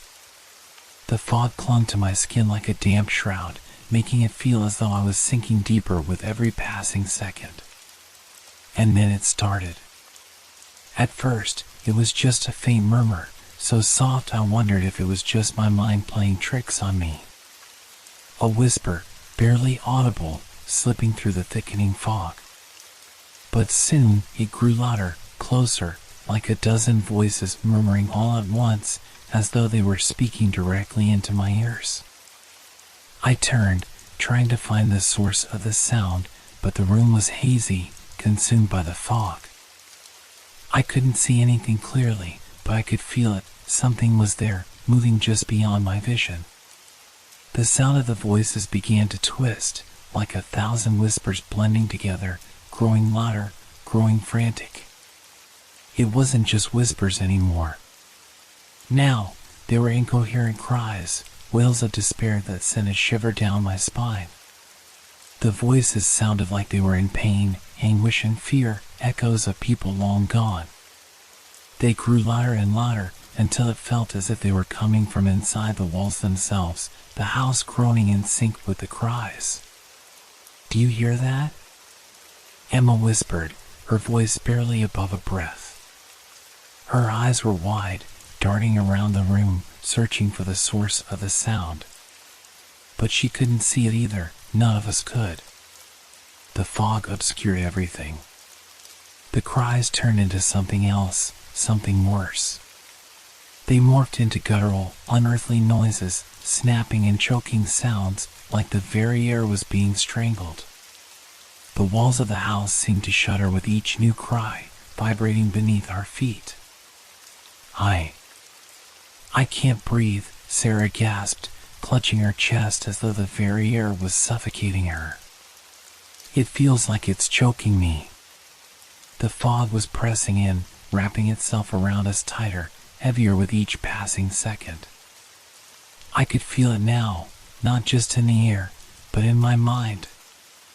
It was invasive, suffocating, crawling beneath my skin like something alive, like it was inside me. I tried to call out, to tell them to move, but no words came. My throat was dry, tight, as if the very atmosphere of the house was choking me. The fog didn't just fill the room, it was in us, twisting itself into our thoughts, pulling at our sanity. The cries became unbearable, louder now, overlapping, as if dozens of people were trapped in the walls, screaming in pain. And then I saw them.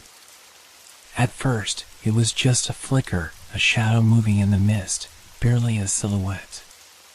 But it was enough to make my heart race, to make my skin crawl with the cold certainty that we were no longer alone. The shadows were there, moving, slithering through the fog, shapes barely distinguishable from the thick haze around us. They were figures, humanoid, but wrong, distorted and stretched, like reflections in a warped mirror. I froze, my breath catching in my throat. "Did you see that?" I whispered, my voice trembling. The figures were gone as quickly as they had appeared, but I could feel them. They were watching us. The cries intensified, blending into a cacophony of sound that made it impossible to think. I could barely hear my own thoughts above the din of voices. I tried to focus, tried to make sense of the fog, but the shadows, they were everywhere now, darting in and out of the mist, like something alive that couldn't be contained. "Get away from the walls," Mike said, his voice panicked. His eyes were wide, his face pale with terror. "It's coming." I wanted to scream, to tell him that it was already here, but I couldn't. The fog had consumed the room entirely, and now I could feel the oppressive weight of the swamp pressing in, invading the very air around us.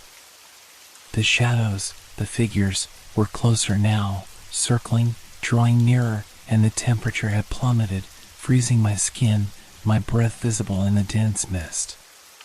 Something scraped across the floor, dragging, like something large moving through the fog. I looked down, and through the haze, I could see them more clearly now, shapes, hunched and twisted, crawling toward us on all fours, their limbs too long, too crooked. They were not human. No. Sarah choked out, backing into a corner, her eyes wide with fear as the shadows moved closer. Please, no. The shadows reached for her, their hands, if they could even be called hands, outstretched, their claws elongated, glistening in the dim light. The air seemed to hum with a low, ominous energy, like the swamp was alive, feeding on our fear, pulling us closer to it, closer to the thing that lurked beneath. Run! Mike shouted, but the words barely left his mouth before the air grew so thick with fog that it became impossible to move. The figures surrounded us now, their forms shifting and undulating in the mist. I could feel their presence pressing down on me, suffocating me, and the cries, the wails, grew deafening. I wanted to run, but the fog held me in place. The shadows closed in tighter. The walls were closing in. And the swamp was pulling us under, deeper and deeper, into its cold, suffocating embrace. I couldn't breathe. I couldn't see. I couldn't escape. And then, the whispering stopped. The fog thickened even more, and all that remained was a silence so deep, so absolute, that it pressed against my ears, as though the swamp had swallowed the world whole. But the shadows remained, and I knew they were still watching. The fog seemed to have thickened even more in the last few minutes. It was so dense now that I could barely see my own hand in front of my face. The shadows, those things, were still there, moving, circling in the mist like predators closing in on their prey. We had become trapped, isolated, surrounded by an overwhelming silence and a suffocating weight that pressed down on us from all sides. I could feel the panic rising in my chest, but I fought it down, trying to focus, trying to keep control. But then it happened. Sarah? Mike's voice cracked like a whip, sharp and panicked, and I turned in time to see Sarah stumble backward, her eyes wide with terror. She had been standing by the window, staring out into the fog, when something seemed to grab her, pulling her out of view. Her scream, a scream full of raw, desperate fear, echoed through the house, but it was cut off suddenly, as if someone had simply turned down the volume. Sarah? Emma's voice trembled as she rushed toward the spot where Sarah had been standing. But when she reached the window, there was nothing. The fog outside was thick, swirling like a storm. There was no trace of Sarah, no sign that she had ever been there. It was as if she had simply vanished into the mist. Where did she go? Emma's voice was breaking now, her breath ragged as she looked around the room, her hands shaking. We all scrambled, searching frantically, calling out her name. Sarah? I shouted, my voice hoarse. But there was no answer. Nothing. Just the low hum of the swamp outside, the deep, throbbing heartbeat of something alive in the dark. Panic flooded the room, and I could see it in their eyes. Each of us felt it. Something had taken her. We had all seen it, the way she had been pulled away, the way the fog had swallowed her whole, like the swamp had taken her into its depths. We need to find her. Mike shouted, his voice breaking. He was already moving toward the door, yanking it again, desperately trying to escape. We can't leave her out there. She's out there somewhere. She has to be. But the door wouldn't budge. No matter how hard he pulled, how hard he pounded on it, the fog seemed to have a firm grip on the house, keeping us trapped inside. It's no use, Emma whimpered, her face pale, her eyes filled with tears. We can't leave.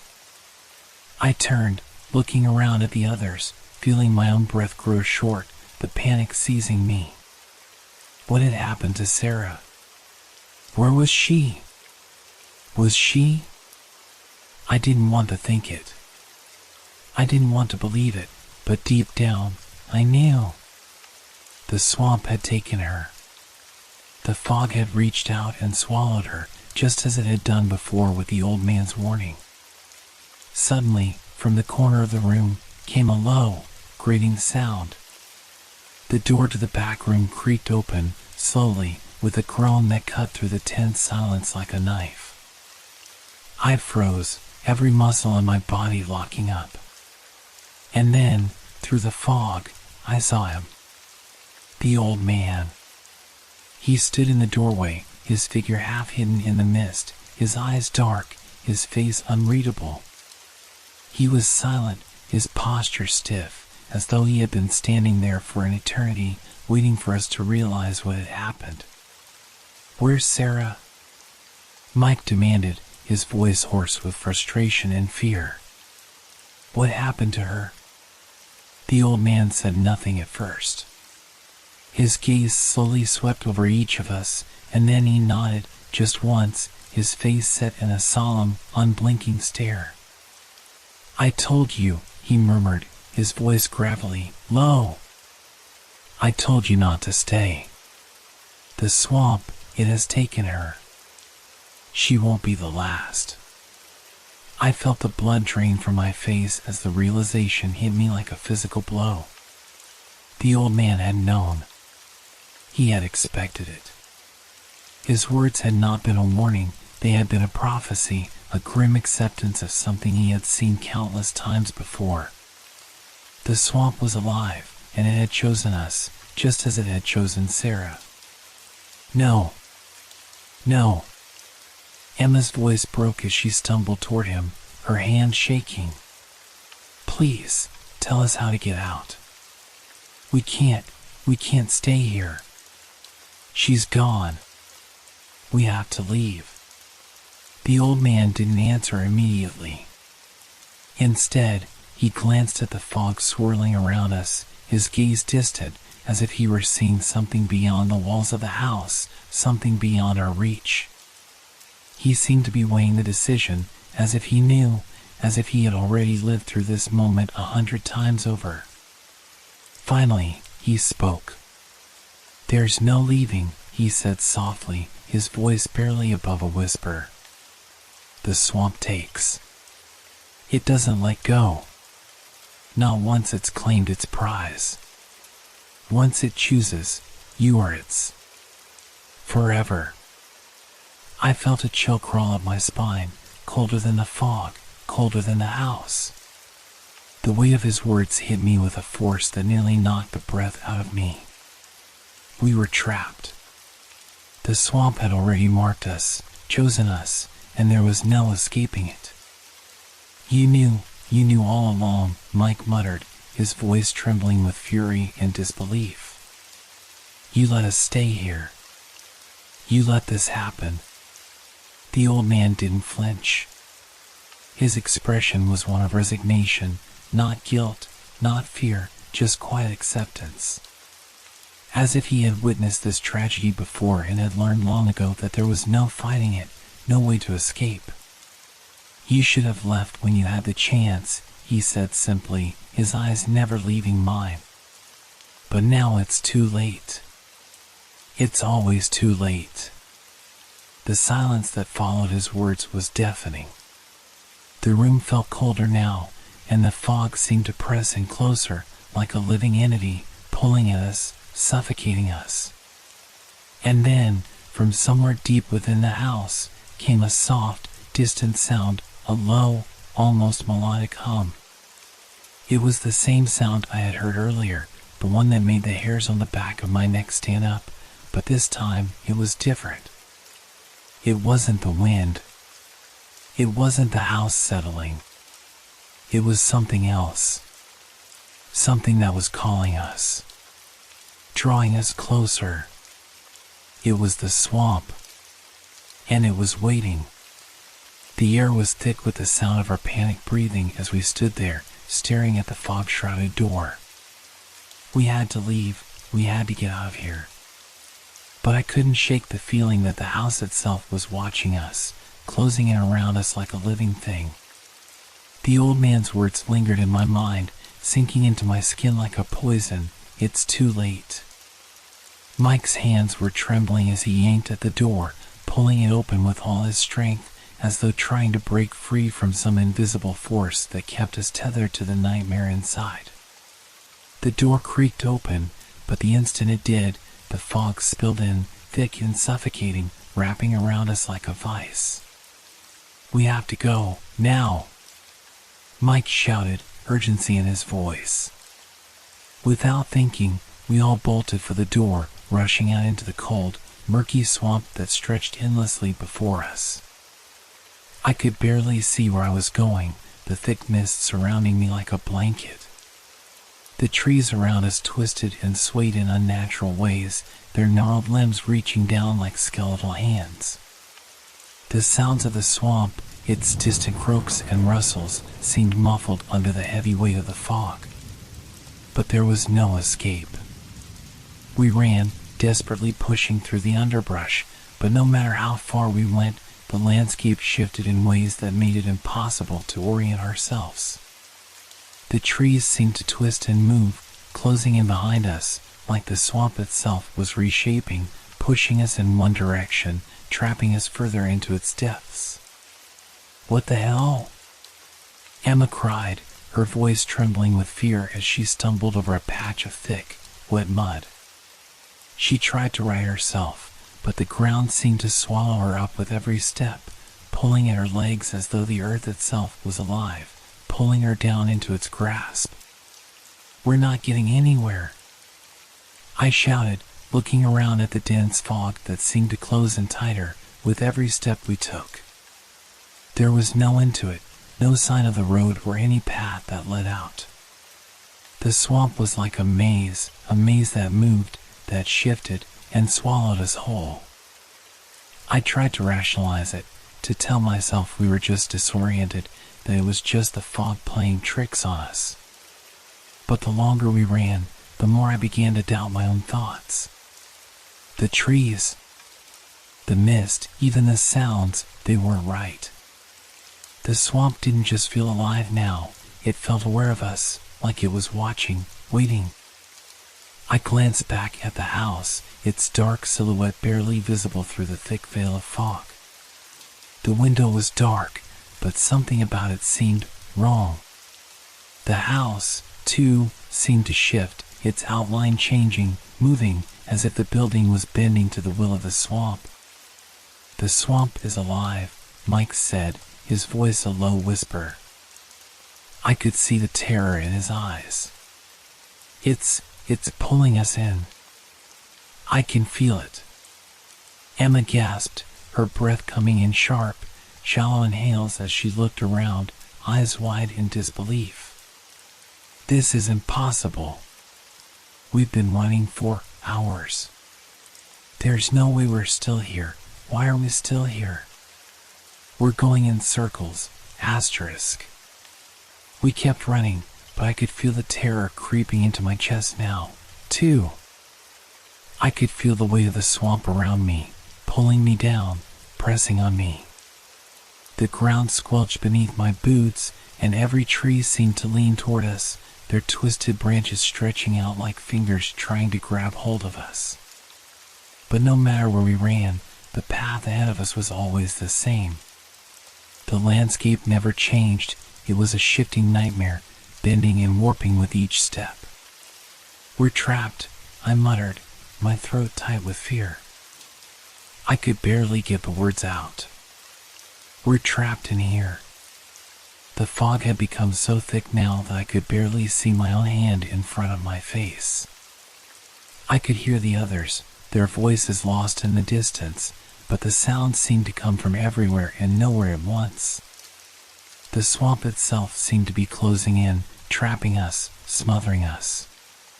It was as if the very land beneath our feet was shifting and changing, moving to keep us lost, to keep us here. "What is this?"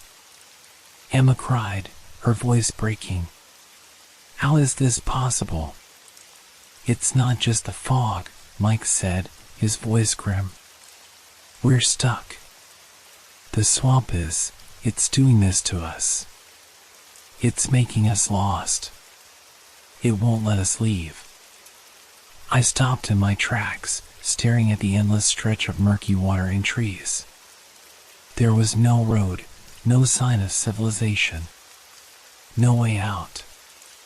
The fog was suffocating, the air too thick to breathe.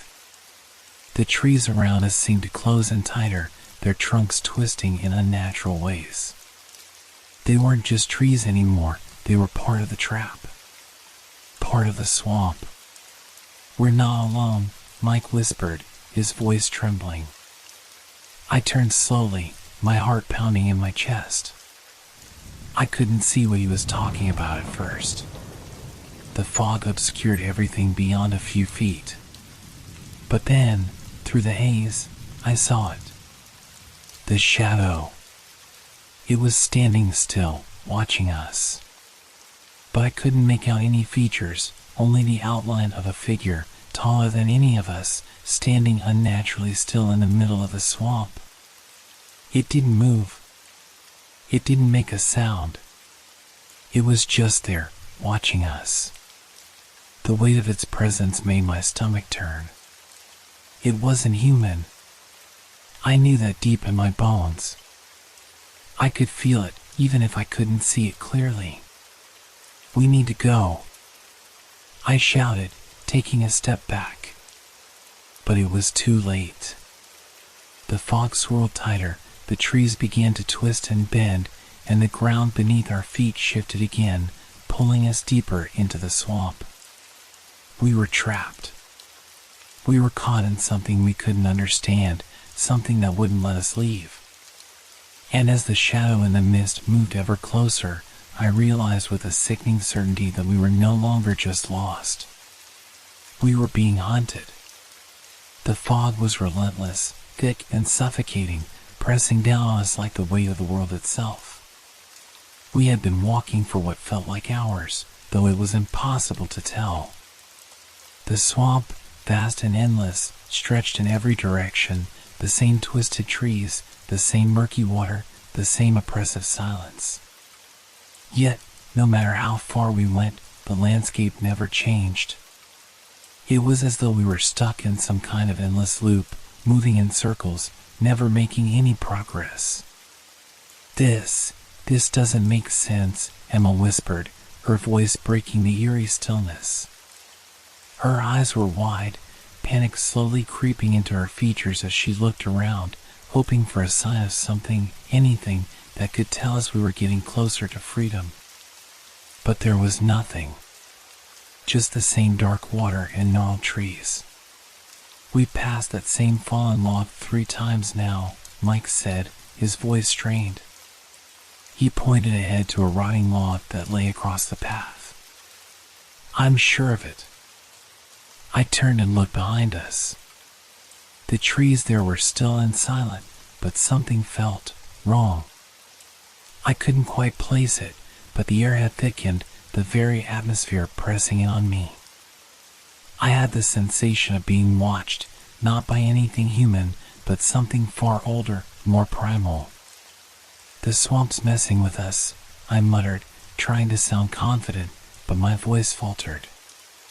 "It's trying to confuse us." But deep down, I knew the truth. This wasn't just a natural phenomenon. The swamp wasn't simply disorienting us, it was alive. And it knew we were there. Mike looked around nervously, his face pale. "We need to stop and think. We're not getting anywhere like this." I nodded, though every instinct told me to keep moving. But there was a chill in the air, a presence that made my skin crawl. There was no use in pretending we were still in control. The swamp had already claimed us. The sound of rustling leaves reached my ears, but when I turned toward it, there was nothing. Just the twisted trees and shadows that danced eerily in the fog. My heart skipped a beat. I wasn't imagining things. Something was there. "Did you hear that?" I asked, my voice low. Emma froze, her wide eyes scanning the mist. What was it? Before I could answer, Mike snapped his head toward the sound of breaking branches. There. Do you see that? We all stared, but the fog was too thick to make anything out clearly. It was as if the swamp itself was hiding whatever it was that was lurking just beyond the trees. We're not alone, Emma said, her voice trembling. I could feel the weight of her words sinking into me, a cold dread settling in my bones. We weren't alone. We hadn't been alone for a long time. We have to keep moving, Mike urged, his voice shaky but desperate. Maybe if we keep walking, we'll break out of this. But I knew we weren't walking to freedom. We were walking deeper into the heart of the swamp, deeper into the darkness that seemed to be suffocating us. The trees, twisted and gnarled, seemed to close in as we moved forward, as though the very earth beneath our feet was rejecting us. The ground shifted underfoot. At first, it was subtle, just a slight sinking sensation as if the swamp were pulling our feet, but soon the ground became softer, more treacherous. Each step felt like it was dragging us deeper into the muck. Are we sinking? Emma asked, fear creeping into her voice. We need to find something solid, I said, trying to sound confident. But the more I looked around, the more I realized there was nothing solid left. The swamp was swallowing us whole. As we moved forward, it became more and more difficult to tell if we were even making progress. The trees and water were the same, stretching out endlessly in all directions. It felt as though the land itself was bending and shifting, pulling us further into its depths. We were walking in circles. It was impossible to know where we were or where we had been.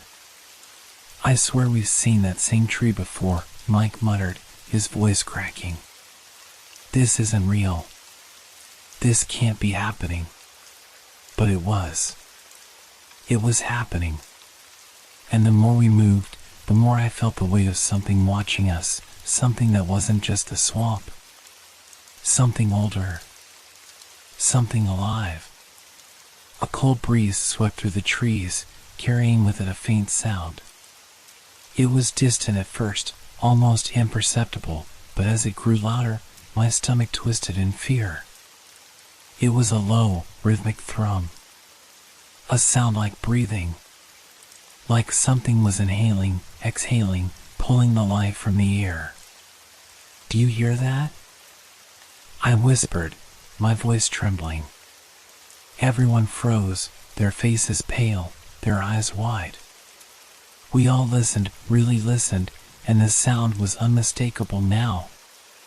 It was low, deep, as though the very earth was breathing beneath us.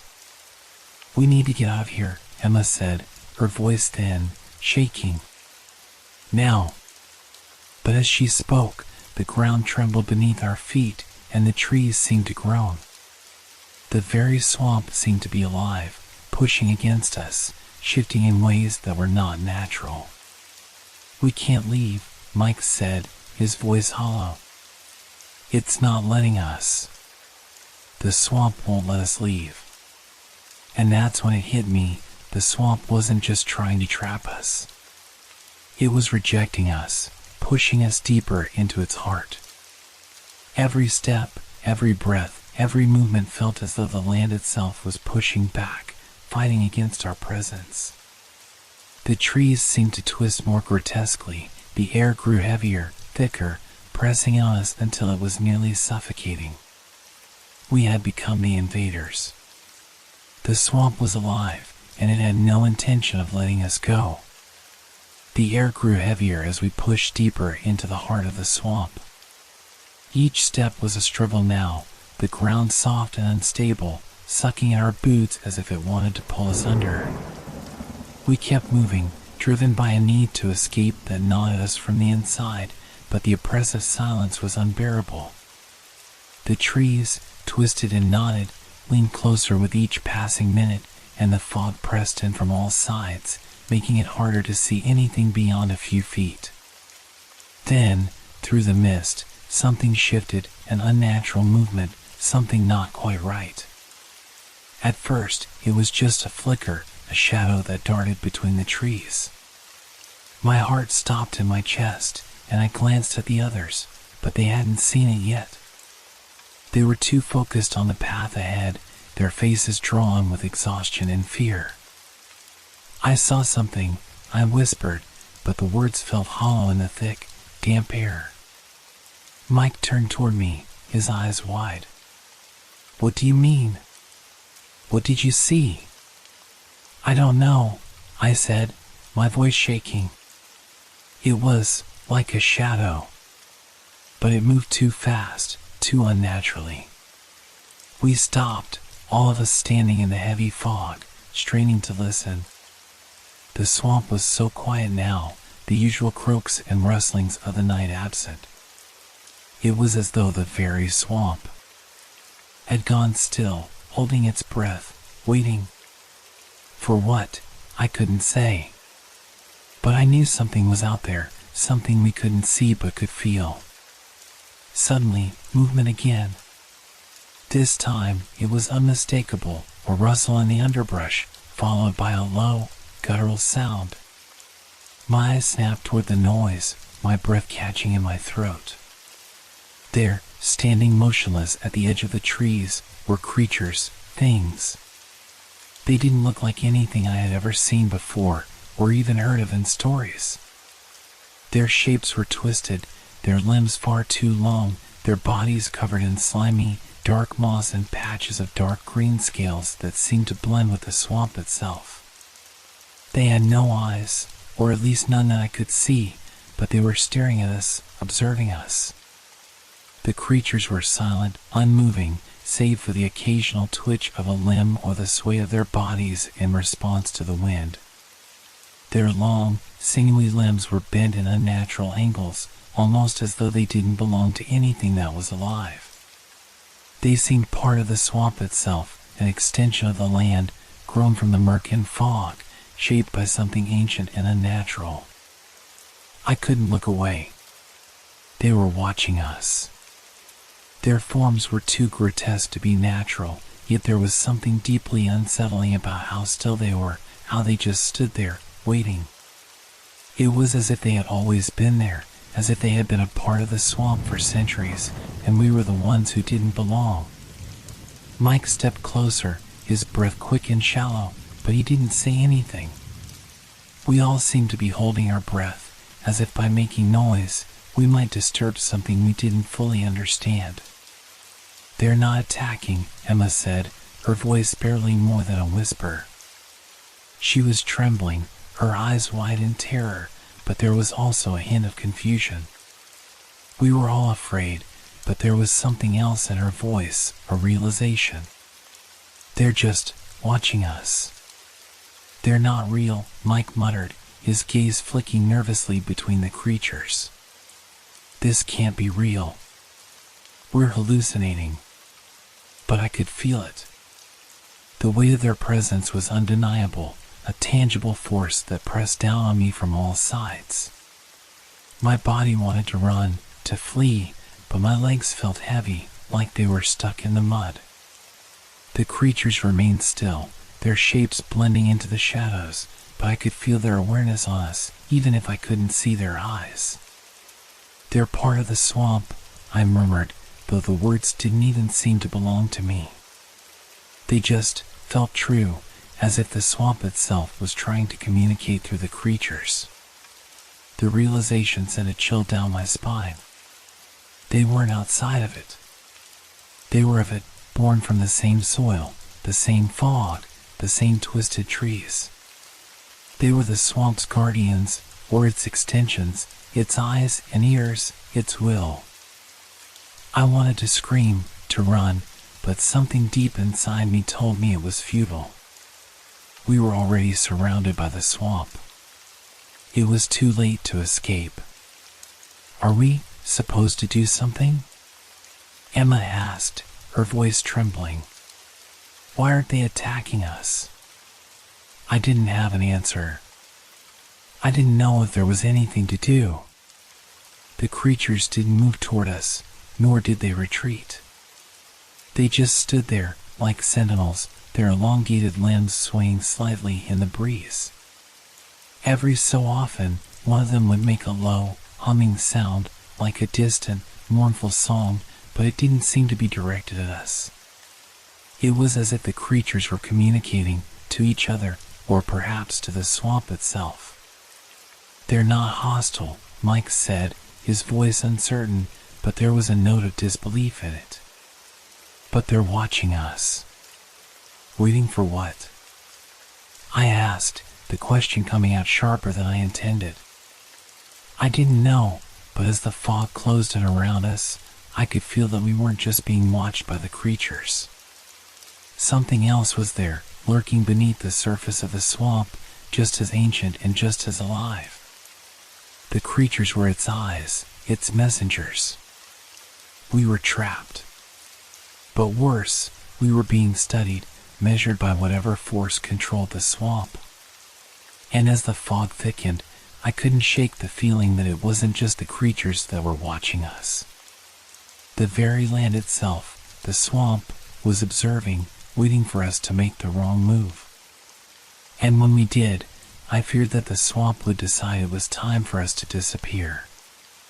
The creatures remained as still as the trees, their long limbs swaying ever so slightly, their presence an unsettling reminder of how far we had strayed from the safety of the known world. The air had become thick, dense with moisture and something else, something darker, heavier. And though they didn't move, didn't attack, I couldn't shake the feeling that they were waiting for something. For us. But it wasn't just the creatures that were watching now. A whisper. At first, I thought it was the wind, soft and fleeting, barely perceptible.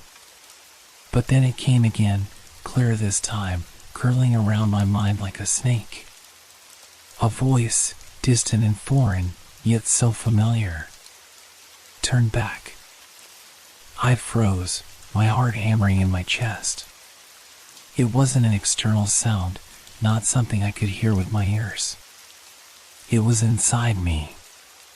It felt like a thought, but it wasn't my own. "Turn back, or you will never leave." The whisper echoed in my skull, the words repeating, cycling in a loop.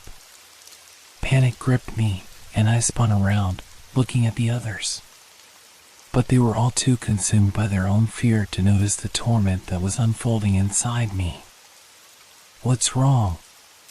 Emma asked, her voice trembling. I heard something," I said, my voice hoarse.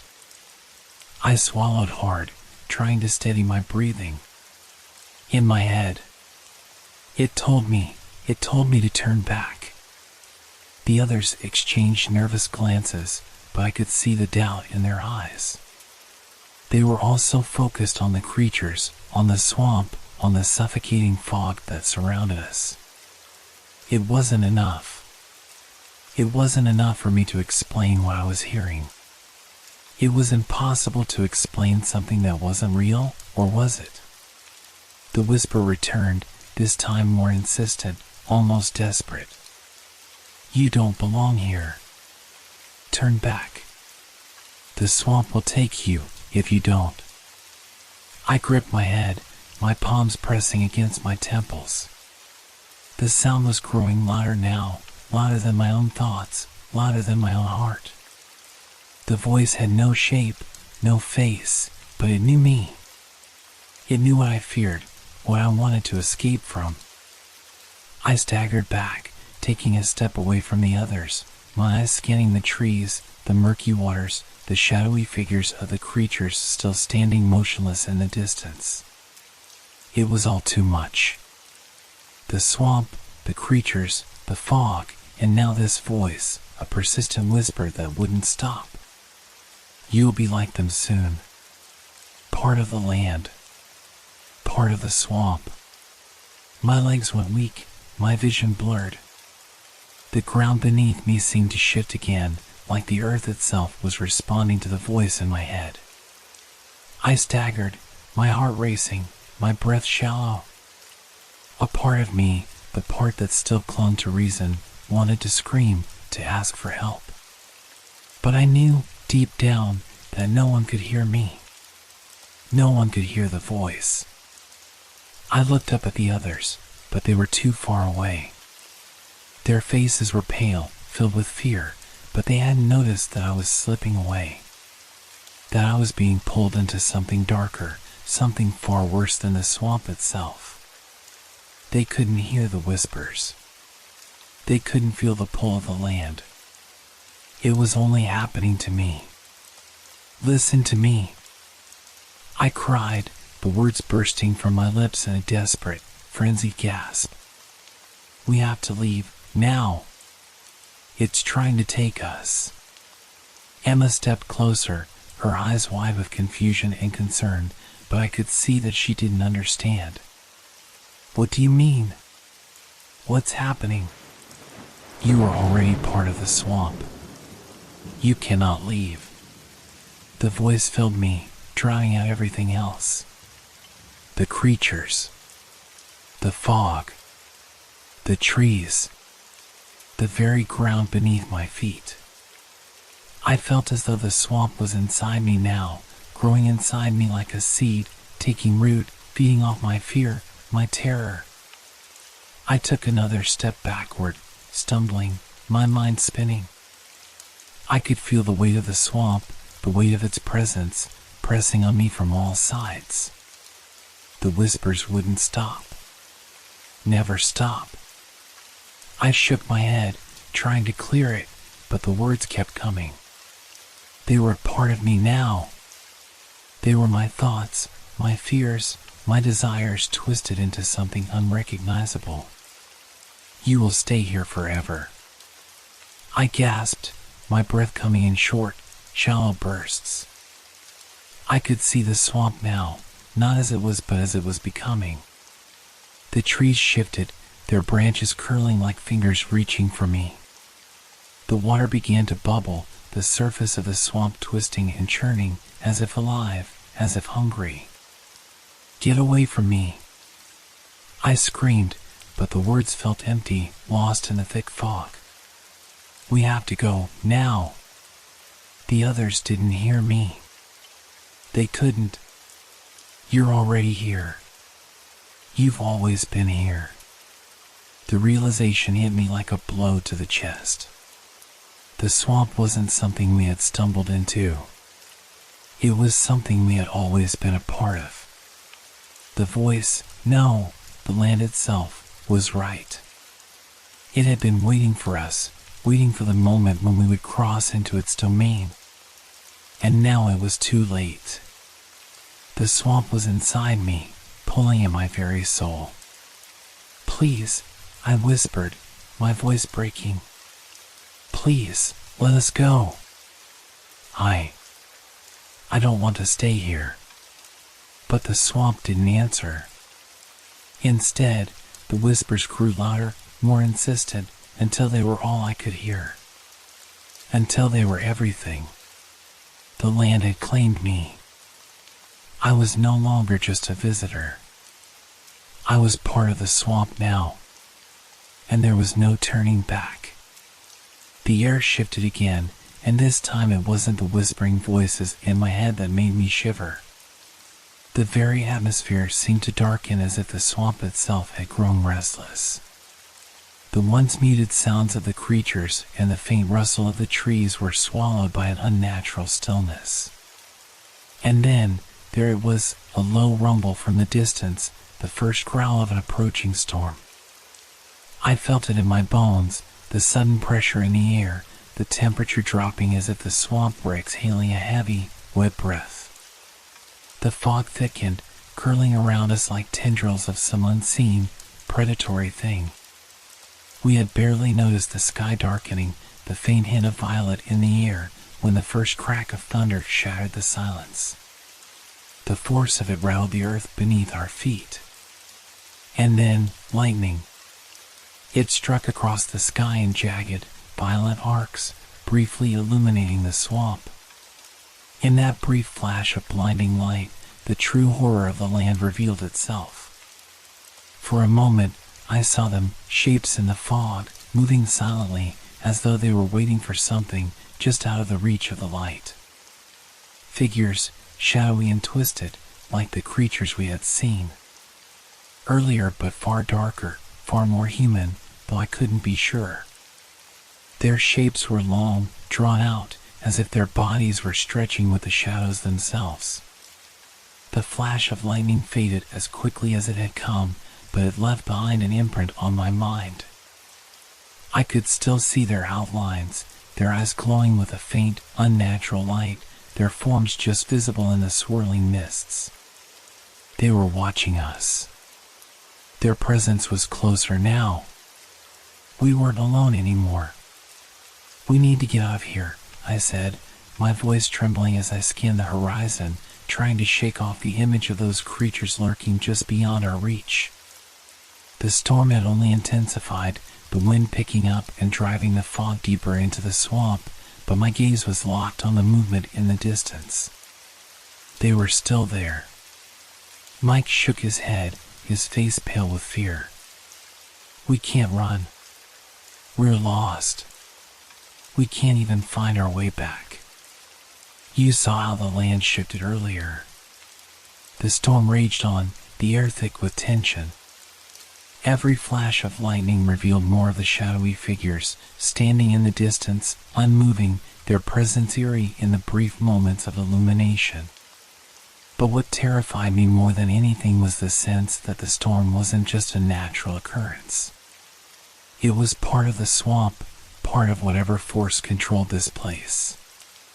The storm wasn't just about the weather. It was about something ancient waking up. Something that had been lying dormant, waiting for us to venture too far into its territory. The wind howled louder now, the trees creaking in protest, their gnarled branches bending with unnatural force. The shadows seemed to stretch, long fingers of darkness creeping toward us, pulling at the edges of the light. The figures that we had glimpsed in the lightning weren't just watching us anymore, they were moving. Their forms shifting and twisting, their heads turning slowly, deliberately, following us with unblinking, glowing eyes. I felt a cold, terrible weight settle on my chest as the whispers in my mind began again, louder this time, urgent. "They are coming." The trees groaned and snapped in the distance, and I realized with sickening clarity that the storm was a sign of something more than just bad weather. The swamp was alive in a way I hadn't fully understood before. It was using the storm to cloak the creatures, to hide them in the shadows, making us more vulnerable. Each flash of lightning gave us a fleeting glimpse of the monsters that were watching, waiting, but it also made the darkness more insidious once the light faded. "We need to go," I repeated, my voice louder now, almost desperate. I could feel the air tightening around me, my every breath more labored as if the swamp itself were suffocating me. But no one responded. They were all staring into the storm, their eyes wide with fear, but none of them moving. I could see it in their faces, the same realization that had gripped me, the terror of knowing that the storm, the figures, the swamp itself, all of it, was closing in. Another flash of lightning, and this time I saw one of the shadowy figures closer, standing just at the edge of the trees, not more than 20 feet away. Its shape was still obscured in the mist, but its eyes, those glowing eyes, burned through the fog. I couldn't tell whether it was human or not, but I knew one thing for sure. It wasn't friendly. "Please," Emma whispered, her voice shaking. "We're going to die here, aren't we?" The words hung in the air between us, heavy and unspoken.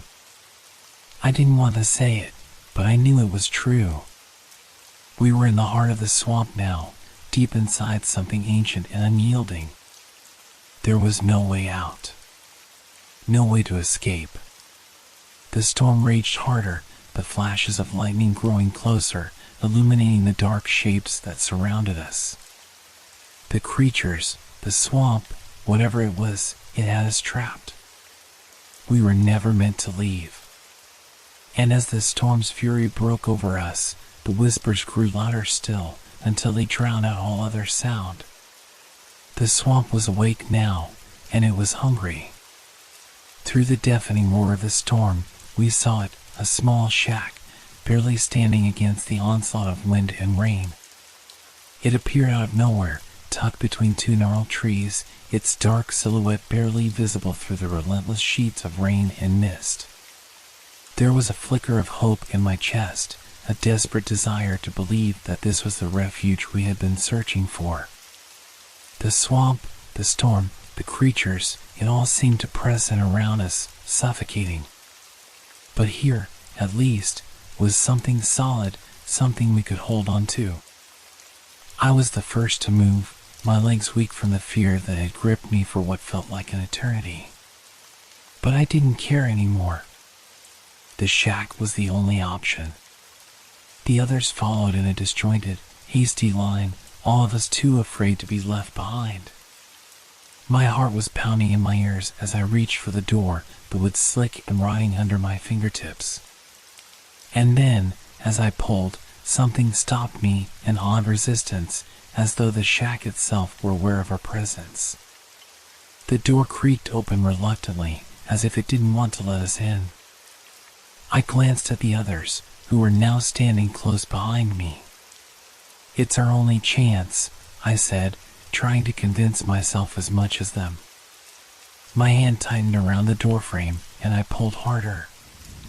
Finally, the door gave way, swinging open with a groan that echoed into the night. I stepped into the dark interior first, a sharp shiver running down my spine. The others followed quickly, and as we crossed the threshold, the door slammed shut behind us with a force that felt unnatural. A cold gust of air swept through the room, though there was no visible opening anywhere. Inside, the air was thick, oppressive, as though it had been sealed off from the outside world for far longer than it should have been. There was a strange weight in the atmosphere, something heavy and suffocating that clung to our skin, made each breath feel labored. I wiped my damp brow, trying to shake the discomfort, but it was no use. The very air inside the shack felt wrong. The room was dimly lit by the flickering remnants of a single, dying candle sitting on a dusty wooden table. The walls were covered in mildew, the floorboards warped and uneven. Old furniture was scattered haphazardly, but what struck me most was the pulse. It was subtle, almost imperceptible at first, but it was there, an eerie, rhythmic thrum, as if the shack itself were alive. I turned toward the others, my heart hammering in my chest. "Do you feel that?" I whispered, but no one responded right away. They all stood frozen, their eyes darting nervously around the room. "I don't like this," Mike finally spoke up, his voice hushed. "It's too quiet, too still." I nodded, the hairs on the back of my neck prickling. The pulse in the air was growing stronger, vibrating through the floorboards beneath us, resonating through the walls. It felt like something was watching, waiting just out of sight. "Let's just sit down for a minute," Emma suggested, her voice tremulous. "We can't keep running. At least here, we're out of the storm." I didn't argue, though the tension in my chest was so tight I could barely breathe. We found places to sit, each of us on a decaying piece of furniture. But the feeling of being watched didn't go away. In fact, it intensified. It was like the very walls of the shack were closing in on us, pressing us into the corner of the room. The pulse grew louder, more insistent, like the beating of a heart too large for its body. "We should leave," I said, my voice shaking. "Something's wrong here. This place, this shack, it's not safe. It's like it's alive." But no one moved. No one seemed to hear me. The others were too tired, too scared to think clearly, and perhaps, like me, they feared what lay outside even more than the suffocating atmosphere inside. Then it happened. A low groan vibrated through the floorboards, like the shack itself was stretching, creaking under some unseen pressure. The air thickened even further, the pulse now undeniable, a constant thrum that seemed to seep into my bones. I glanced at the others, my heart racing. They were staring at something, their eyes wide with a mix of fear and confusion. "What is it?" I asked, but my voice caught in my throat. It was a shadow, moving in the corner of the room, just at the edge of the flickering candlelight. It was brief, almost like a trick of the light, but unmistakable. A figure, long and dark, a shape that didn't belong in this world. It lingered for just a moment, and then vanished. I blinked, my chest tightening with sudden terror. Did you see that?" No one responded immediately, but I could see the fear in their eyes. They had seen it too. The shack seemed to exhale, and the pulse intensified. It was as if the very walls of the structure were alive, aware of our presence, feeding off our fear. The temperature dropped again, and I felt my breath coming out in visible puffs. The air grew thicker, more oppressive with each passing second. "We're not alone," I whispered, barely able to form the words, but I knew deep down that I was right. This place wasn't just abandoned. It wasn't just a shelter from the storm. It was part of the swamp, part of the curse that had already begun to take hold of us. And then the pulse stopped. The sudden stillness that followed was deafening. The silence was so complete, so absolute, that it felt like the whole world had paused, holding its breath. That was worse than any sound. And then, the floorboards creaked, and something shuffled in the shadows, slowly, deliberately.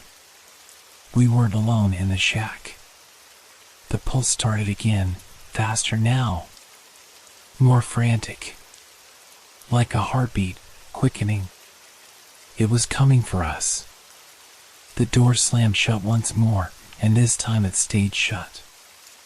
There would be no escape. Not from the swamp. Not from the shack. Not from whatever was waiting. The oppressive silence of the shack seemed to press in on us from all sides. I could feel the weight of it in my chest, each breath heavy and labored as the pulse of the shack continued to thrum beneath our feet. We were no longer just trying to survive the storm. We were trapped in a place that felt like it knew us, like it had been waiting for us to wander in. I moved cautiously, my eyes scanning the dim interior. The shadows seemed to stretch unnaturally, as if they were alive, curling around the edges of the room, reaching toward us. My hand rested on the wall, the wood cold and damp beneath my touch. The strange energy in the air made my skin crawl, and the longer I stayed in the shack, the more I felt as though the walls were closing in on me. It wasn't just the storm outside that felt like it was suffocating us, it was the shack itself. My fingers brushed against something carved into the wood, something jagged and deep, etched into the very foundation of the room. I leaned in, squinting in the dim candlelight to make sense of it. Symbols. Strange, twisted shapes that made my stomach turn as I traced them with my eyes. I couldn't recognize them at first, but the more I stared, the more they seemed to pulse with an almost hypnotic energy, like they were alive, waiting for something. "Look at this," I called to the others, my voice low and tense. They gathered around me, their faces pale and drawn, eyes flicking nervously to the symbols carved into the walls. "What do you think it means?" Emma asked, her voice barely above a whisper. I swallowed hard, trying to steady my breath. The shapes on the wall looked like some kind of ancient language, but I couldn't make any sense of it. It was as if they had been burned into the wood, twisted and malformed, their jagged edges seeming to pulse in the dim light, urging us to understand them. "I don't know," I muttered, stepping back. "But whatever it is, it's not good." Mike, who had been pacing nervously, stopped in his tracks and glanced at the other walls. We need to find a way out of here. This place, it's not right." But his words were swallowed by the silence, and before I could respond, I noticed something else. On the table in the center of the room, half buried under a pile of writing papers and debris, were several old diaries. Their covers were cracked, their pages yellowed with age, but the names written on the front were still legible. I walked over slowly, a sense of dread creeping over me with each step. I flipped open the first diary, the pages stiff and brittle under my fingers. It was filled with scrawled handwriting, frantic, desperate words that were written in a hurried, almost unreadable script. But one word stood out, repeated in every entry. "Trapped." I glanced up, meeting the eyes of the others. These are from people who were here before us. Visitors who never left. I began to read aloud, the words sending chills down my spine. Day 1, we arrived in the swamp today. The house seemed harmless, even welcoming. We were glad to be out of the storm. We have no idea what we're about to walk into. Day 2, the whispers started last night. Soft at first, like voices in the wind. But now they are growing louder. We tried to leave today, but the swamp, it doesn't let us. We can't find our way out. The trees are closing in, and the air feels wrong. Day 3, we're not alone here. The walls are moving. The shadows are watching. We saw them, figures, shaped like people, but not. They're out there, in the mist. And they're waiting. Day 4, someone's gone. Mark, he was the first to disappear. We heard him scream. I swear we heard him scream, but when we went to look, he was gone. Just gone. There was nothing left but his footprints, leading into the fog. We tried to follow, but it's like the swamp is pulling us further in, pulling us away from each other. Day 5, we're all going mad. The shack, it's not safe. We thought it was shelter, but now I can hear it. The walls, the floor, they're alive. The symbols on the walls, they're speaking to us, urging us to stay, to belong. I don't think anyone is going to make it out alive. I don't know what to do. They're watching us, and the swamp doesn't let us leave. I stopped reading, my throat tight as I processed the words. A chill washed over me. The others were silent, their faces pale as the air seemed to grow even thicker, heavier. The words on the pages were no longer just a warning, they were a reflection of our own nightmare. We were following the same path. The same spiral of despair. This can't be real, Mike said, shaking his head as if trying to break free from the panic creeping up on him. These people, this is all in their heads. They were probably just scared. Lost in the swamp, like we were. But the look on his face told me that even he didn't believe it. The fear was too real. The shack too strange.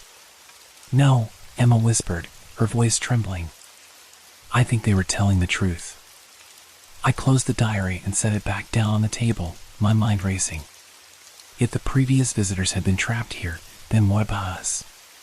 Could we escape this same fate, or were we doomed to join them, our names written in the same frantic scrawl?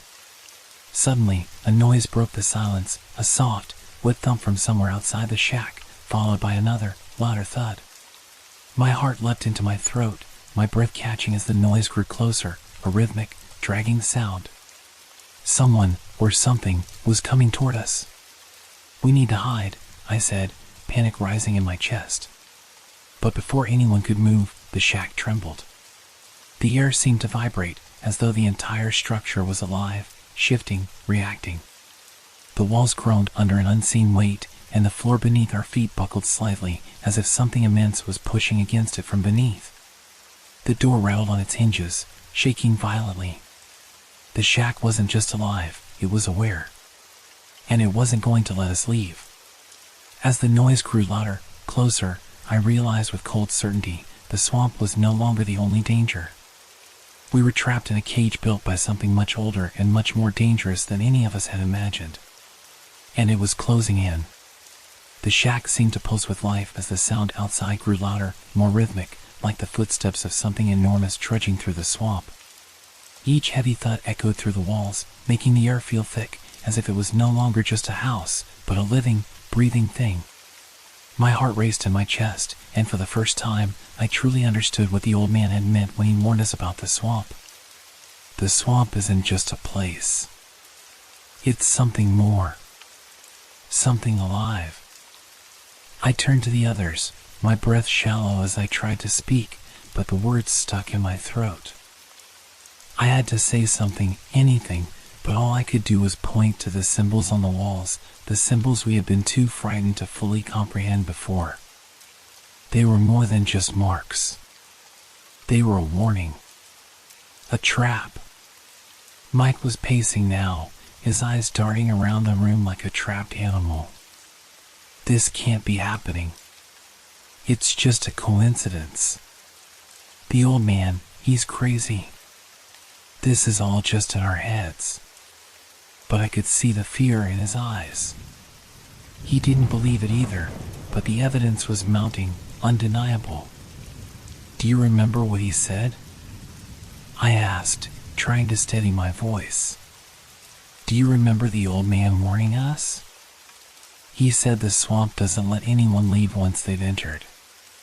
He wasn't talking about the house, he was talking about this. I gestured to the shack, the walls closing in around us. This is part of it. The swamp has us now. Emma's face went pale as the realization hit her. Her eyes darted to the door, to the windows, as if hoping to see an escape route, but there was nothing. The fog outside had thickened even further, pressing against the shack like a suffocating wall. The noises from the swamp had stopped, but that only made the silence more oppressive, more sinister. It felt as though the swamp itself was holding its breath, waiting. We're trapped, Emma whispered, her voice barely audible. I nodded grimly. The swamp doesn't let anyone go. Not once they've crossed the threshold. We were lured in, all of us. We thought we were just tourists exploring a forgotten place. But the swamp knew we were coming. It wanted us. The words hung in the air like a death sentence. The others were silent, their faces a mix of disbelief and horror. But deep down, I could see the truth starting to settle in their minds. We weren't lost. We weren't just stuck in the swamp, helpless but alive. We were meant to be here. And we weren't going to leave. Mike slammed his fist against the wall, his voice breaking through the silence in frustration. This is insane. We can't just sit here. We need to fight. We need to find a way out of this. But as he spoke, the shack seemed to groan, a low, almost sentient sound, like it was responding to his defiance. The air became heavier, more oppressive. The walls shook again, and the floor beneath our feet creaked loudly, as though something enormous was shifting underneath. Emma and I exchanged a look, both of us understanding the same thing. The swamp wasn't just a place. It was a force. And it wasn't something we could fight. We have to get out, Emma said, her voice trembling. We have to do something, anything. But before I could respond, a sudden, deafening crack rang out from outside, the unmistakable sound of something massive breaking through the trees. The ground trembled beneath our feet, and I felt the shack sway like it was about to collapse. The air seemed to pulse with an unbearable weight, and I realized that we weren't just trapped by the walls of the shack. The swamp was closing on us, its tendrils creeping toward us, suffocating us. The whispers, the ones we thought were just figments of our imagination, had grown into something more tangible, a low hum that seemed to echo from every direction. We weren't just hearing it anymore. We were feeling it. The swamp was inside us now, its presence suffocating us, infecting our thoughts. It was as if the land itself had drawn us into its embrace and now refused to let go. I backed away from the door, my mind racing. There had to be a way out. There had to be some kind of solution. But everything I had been told, the old man's warnings, the symbols, the diaries, all of it pointed to one inescapable truth. Once the swamp had claimed you, you were its. There was no leaving. There was only becoming part of it. I glanced over at the others. They were watching me, their eyes wide with panic, but there was nowhere to go. The windows were fogged over. The door rattled on its hinges, but no amount of force would open it. It was as if the swamp had already begun to consume the shack, and we were now just another part of its twisted, endless hunger. I turned to Mike, my voice shaking as I spoke. We can't leave. We've already crossed the point of no return. It's too late. He opened his mouth to protest, but a loud thud from outside cut him off. The shack seemed to lurch again, as if something immense was pressing against it from the outside. My breath caught in my throat. We've been lured in, I said softly, my voice barely audible above the sound of the shaking walls. And now we're part of it. The swamp, it doesn't let anyone leave. The truth was undeniable. And as the heavy thuds continued outside, growing louder and more insistent, I knew we were about to face whatever the swamp had been waiting for us to find. There was no escape. There was only acceptance. And something in the swamp was waiting to claim us. The air in the shack had become unbearable, thick with something that wasn't quite air, and the sounds outside grew louder, more urgent. It felt like the swamp itself was pressing against the walls, suffocating us. We were no longer alone, but we weren't truly together either. The first to break was Mike. He was pacing nervously, running his hands through his hair, muttering to himself. His eyes darted to the corners of the room as if he could feel something unseen watching him. And then, without warning, he screamed. A sharp, blood-curdling scream that made us all freeze in place. He was looking toward the back of the room, his face pale, eyes wide with terror. No. No, not again, he shouted, his voice breaking. It's here, it's back. I followed his gaze, but there was nothing there. Just shadows and the eerie flickering of the dim light in the shack. The fog outside had thickened further, and the swamp felt like it was pressing in through every crack. Mike's body was trembling, and his hands were clenched at his sides. Please, not again. I can't. I can't. His voice cracked again, and his eyes were filled with fear so raw it made my own heart race. Mike, what's going on? I asked, trying to calm him down. He shook his head wildly. It's her. She's coming for me. She's always here. His voice grew frantic, eyes darting as if he were being stalked by something unseen. We tried to reach out to him, but before we could move closer, he suddenly staggered back, his face contorting in agony. He grabbed at his throat, gasping for breath, but it wasn't physical, it was something far worse. Something in his mind. Mike! Emma screamed, stepping forward. But the moment she did, the air seemed to shift, and Mike's form blurred before our eyes. His face twisted, and for a split second, I saw something else, someone else. It was a woman's face, twisted with rage, her eyes black and unblinking, her mouth open in a silent scream. Mike collapsed, falling to his knees, gasping for air. The vision was gone as quickly as it had come, but the terror it left behind lingered like a shadow. He was shaking uncontrollably now, whispering in a trembling voice, It's her. It's her. I'm sorry. I never should have come. I never should have come. Emma rushed to his side, but I stepped back. I had seen what he had seen. The swamp was feeding our fears, twisting our minds, pulling out the darkest parts of us. Before I could speak, another scream echoed through the shack. This time, it was Emma. She was clutching her head, her body convulsing as if she were being torn apart from the inside. Her eyes rolled back, and she began to sob uncontrollably. I rushed to her side, trying to hold her steady, but her eyes snapped open, and what I saw made my blood run cold. Her gaze wasn't hers anymore, it was other, filled with fear and despair. Her voice, when it came, was not her own, but an echo of something ancient, something inhuman. "He's coming," she whispered, the words slow and deliberate. "He's coming for me."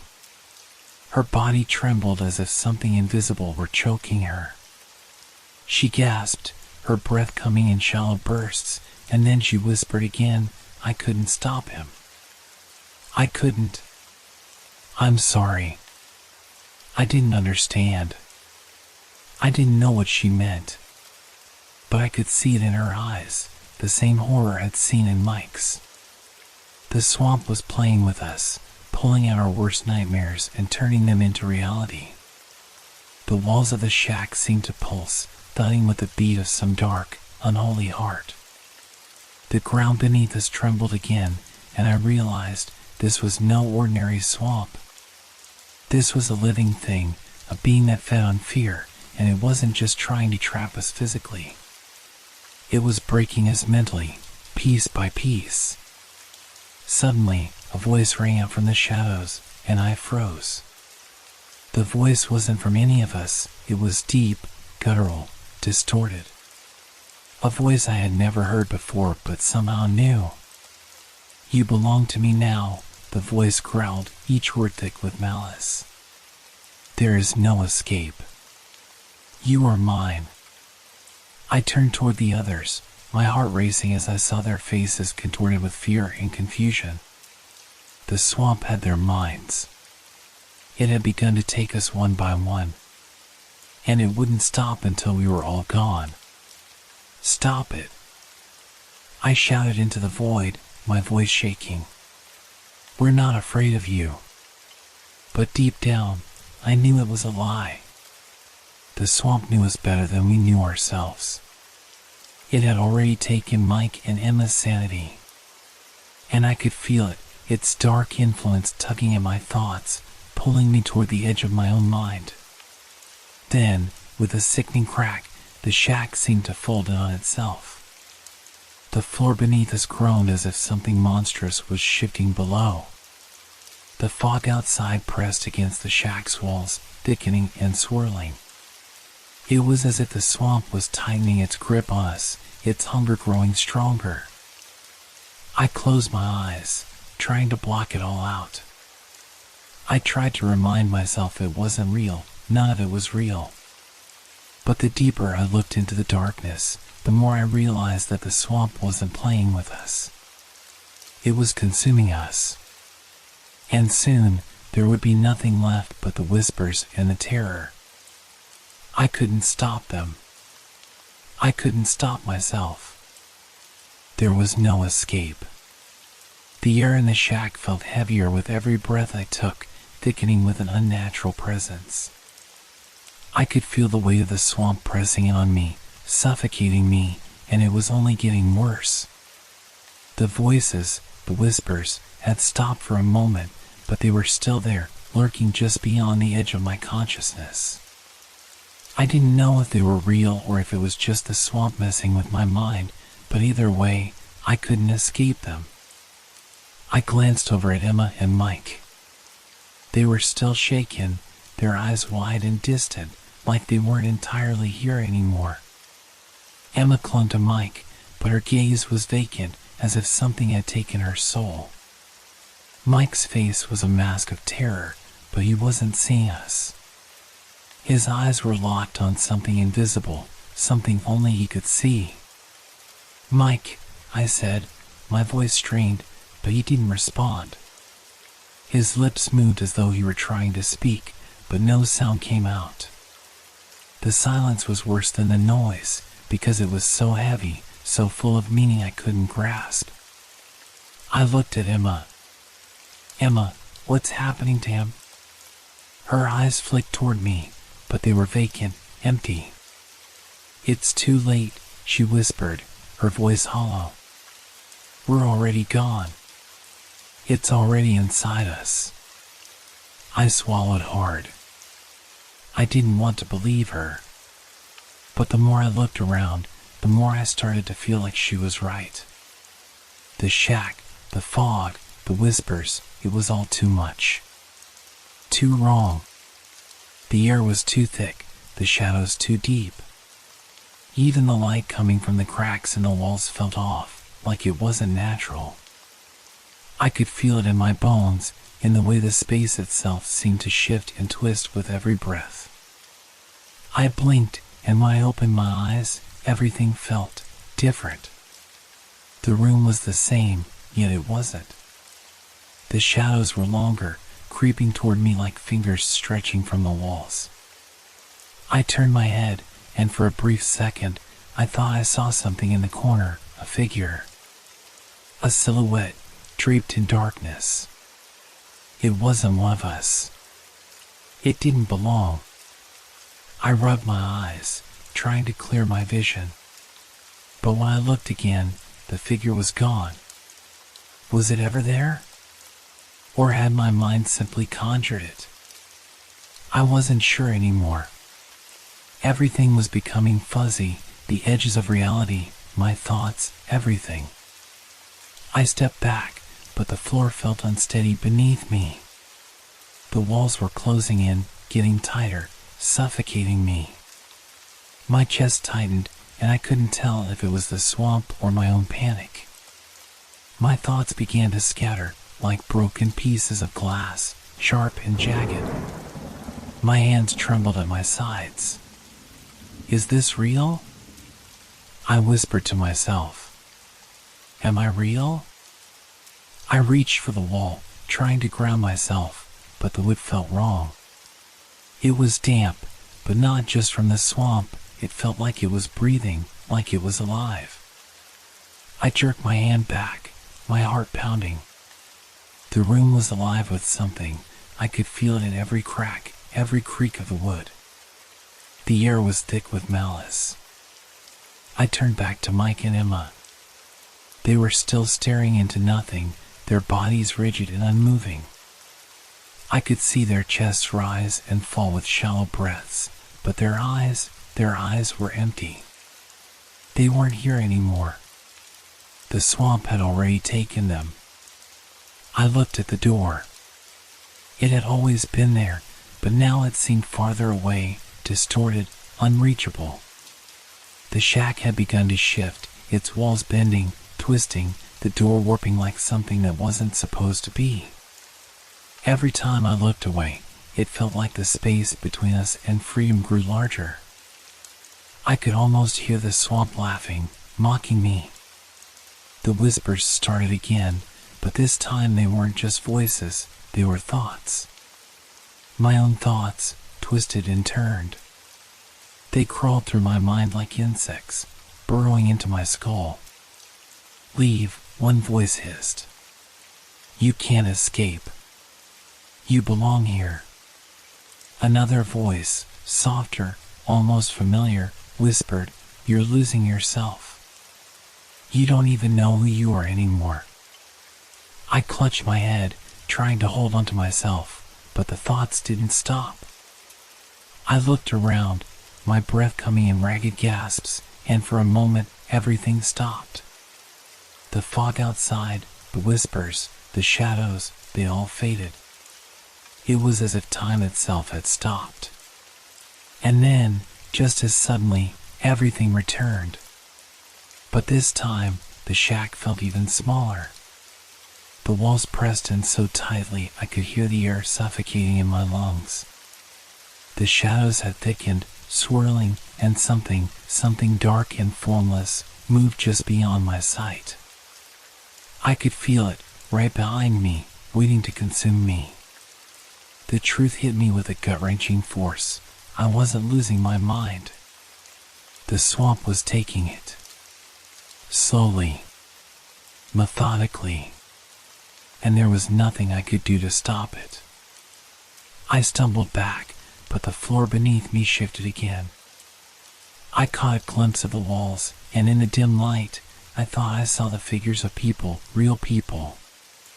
Visitors like us, their faces twisted in agony, eyes wide with terror. They were pressed against the walls, staring, reaching for me, as if they were trying to warn me. But there was nothing left to warn me of. I had crossed the point of no return. The swamp had already claimed me, just as it had claimed all the others. I felt a sudden chill on my skin. The air had turned cold, unbearably cold. I turned toward the door, but before I could take a step, the voices came again, louder now, more insistent. "You're mine," they whispered in unison. "You are one of us." I froze. The swamp wasn't just feeding on our fears. It was feeding on us. The air in the shack had grown unbearable, thick, suffocating. The oppressive silence was shattered only by the distant, maddening whispers that crawled into my mind. I could barely breathe, but somehow I had to move, to do something. We had to escape. The thought of being trapped here, of becoming another forgotten soul of the swamp, was unbearable. Mike, Emma, and I stood near the door, the only possible way out. But the door itself seemed to warp, its edges bending like something alive, mocking us with every attempt we made to reach it. I glanced back at them.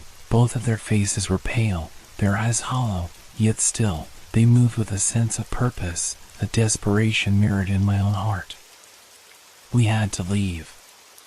"Come on," I shouted, my voice harsh. "We can't stay here.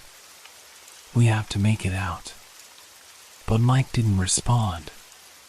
He was staring straight ahead, his eyes fixed on some point beyond the shack, somewhere far off, deep within the swamp.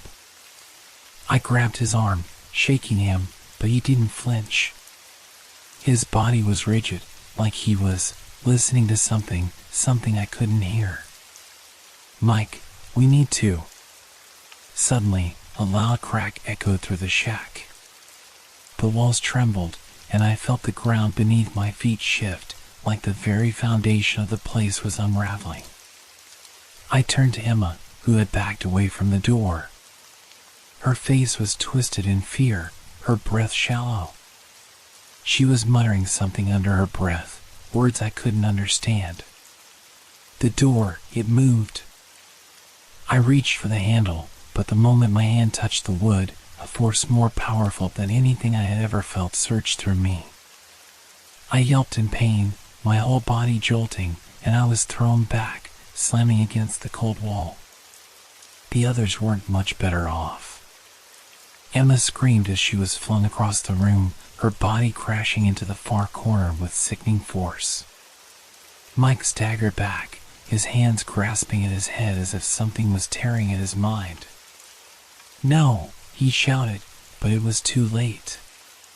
The swamp had its claws in him. The walls began to groan, as if they were alive, groaning in protest. The shack itself seemed to be twisting, expanding, its very shape warping as though it had taken on mind of its own. The air grew colder, heavier. I could see my breath fogging in front of me, even though the humidity of the swamp should have kept the air thick and warm. But this was no ordinary cold. This was something unnatural. "Get out!" Emma screamed, her voice shaking with panic. But as she scrambled toward the door, it slammed shut with a deafening crack. The noise was so sudden, so final, that I froze for a moment, my heart hammering in my chest. We were trapped. We couldn't leave. And then it happened. I saw it, them. Figures. Shadows. Moving just beyond the reach of the dim light. They were just there. flickers of motion in the corners of my vision. At first, I thought they were my mind playing tricks, but as I focused, I saw them clearly, tall, twisted shapes, stretching and contorting in ways that didn't belong to anything human. Their faces were featureless, their bodies a blur of shadows, their limbs long and unnaturally thin.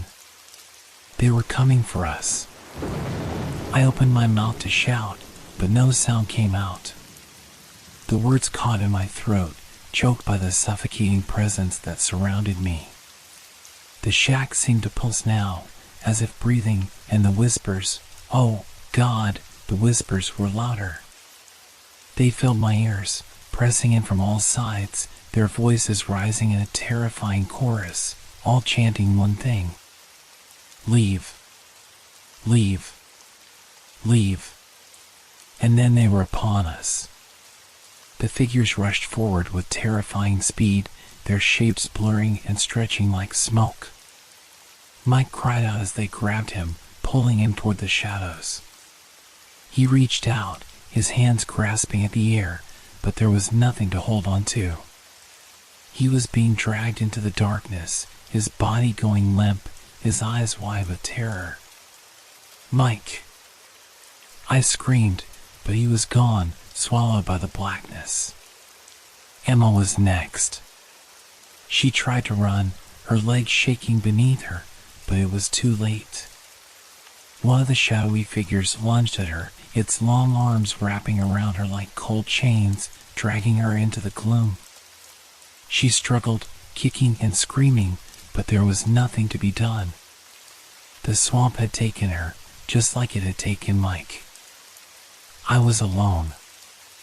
I stumbled back, my heart pounding in my chest, my breath coming in ragged gasps.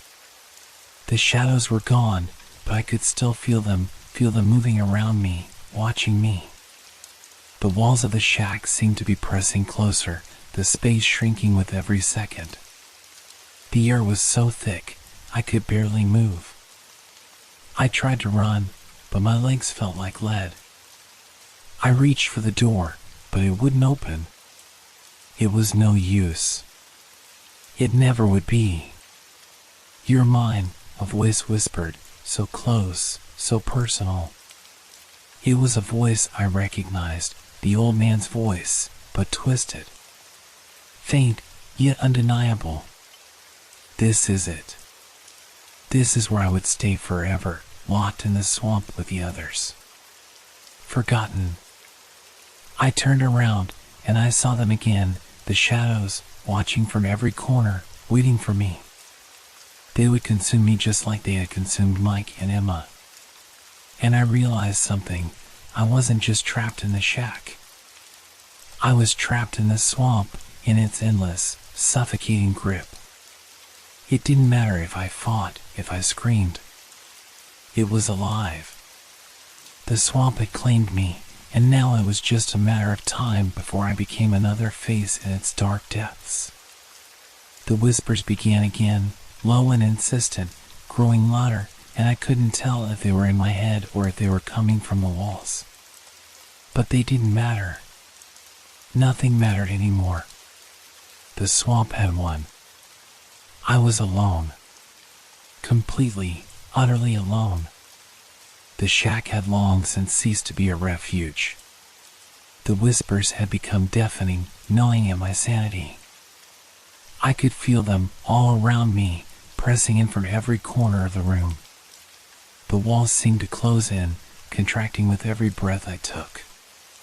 The air was thick, suffocating, yet, paradoxically, it felt empty, as if the space itself had been hollowed out. There was no escape.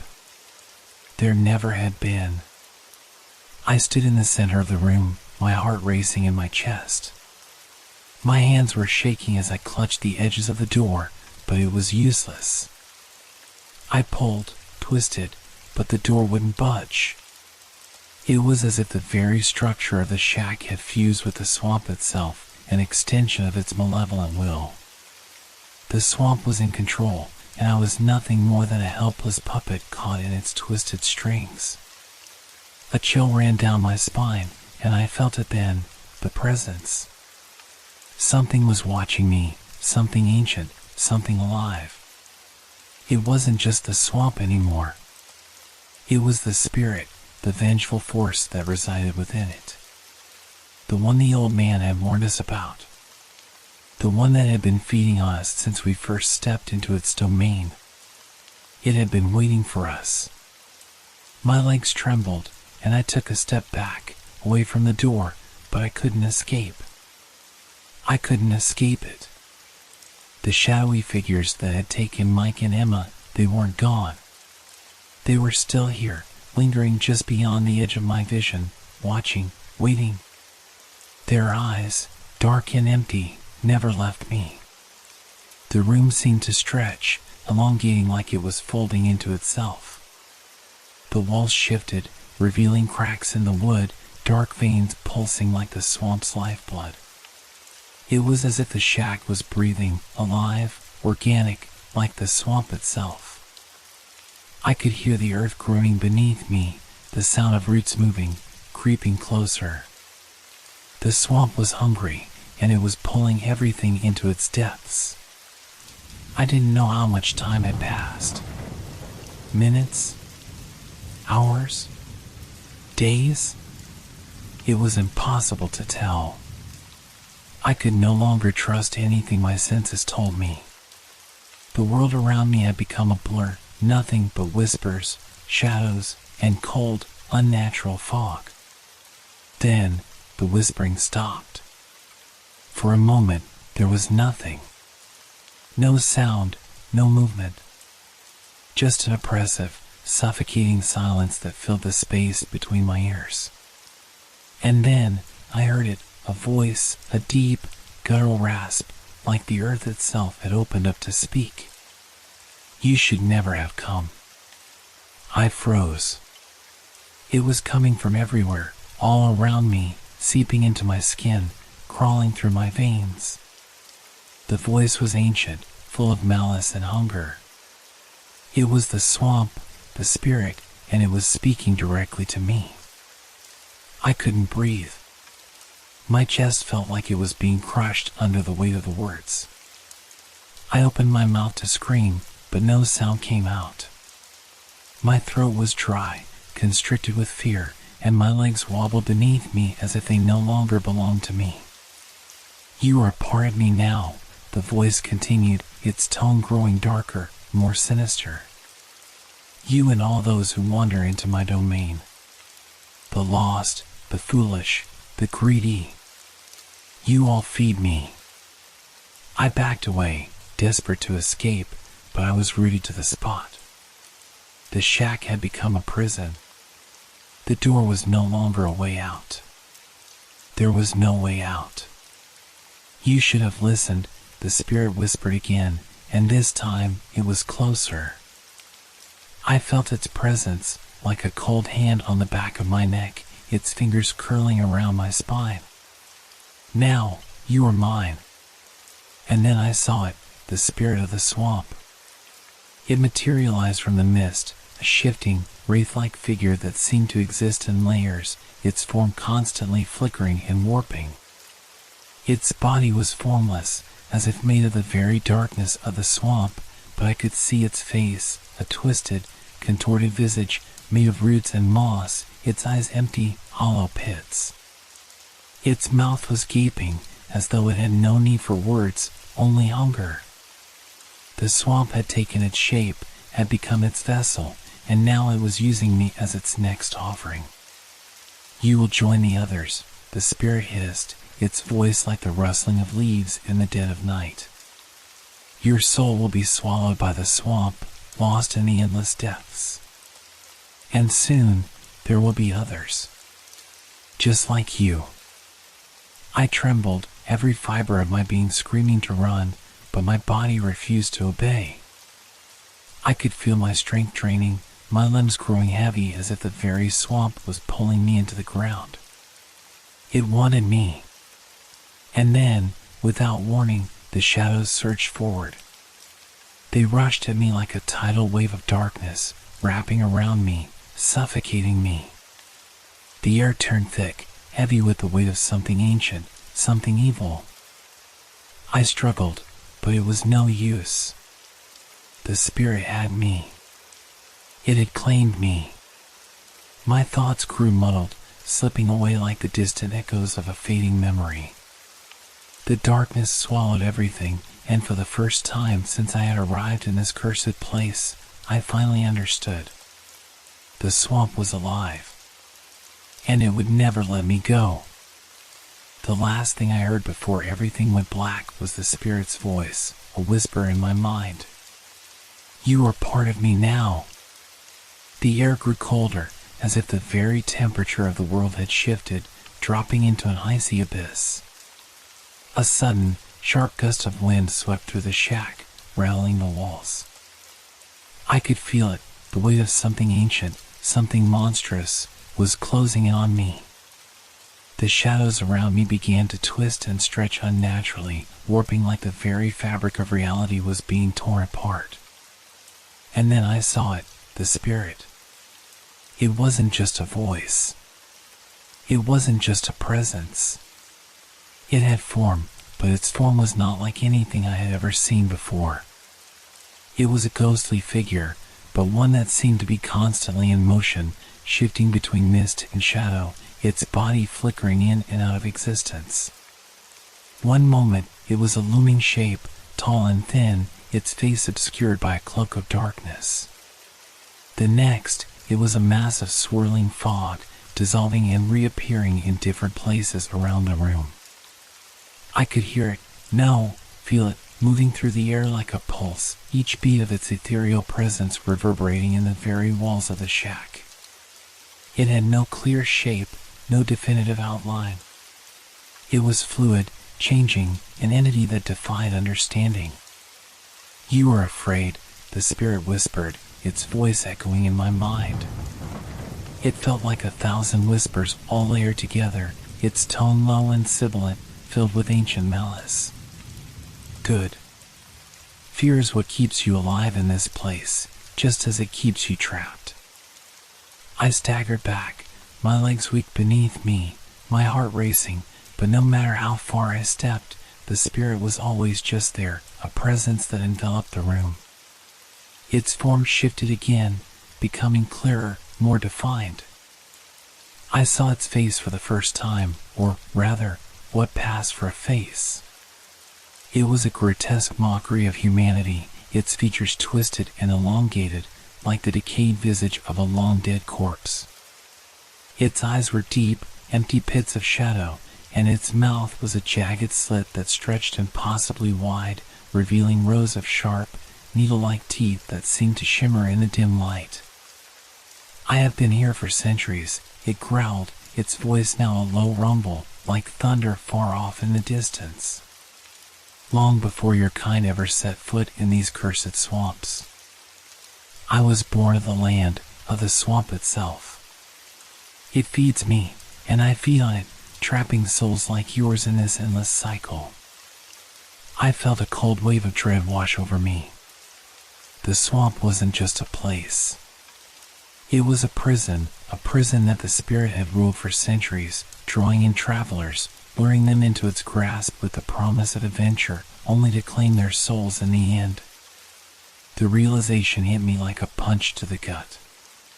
There was no escape. There never had been.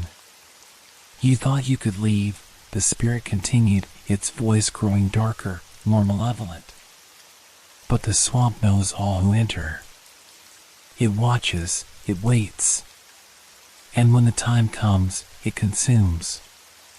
The shadows around me seemed to pulse with the rhythm of the spirit's voice, like a dark heartbeat. I could feel the weight of its presence pressing in on me, like a physical force.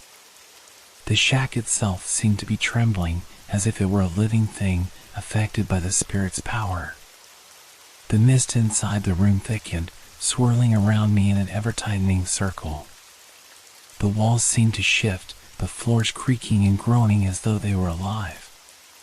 The whole house felt as though it were sinking, slowly being absorbed by the swamp itself. The floorboards buckled, the foundation cracked, and I could hear the faint, distant sound of water rising beneath us, as if the swamp was slowly reclaiming the land.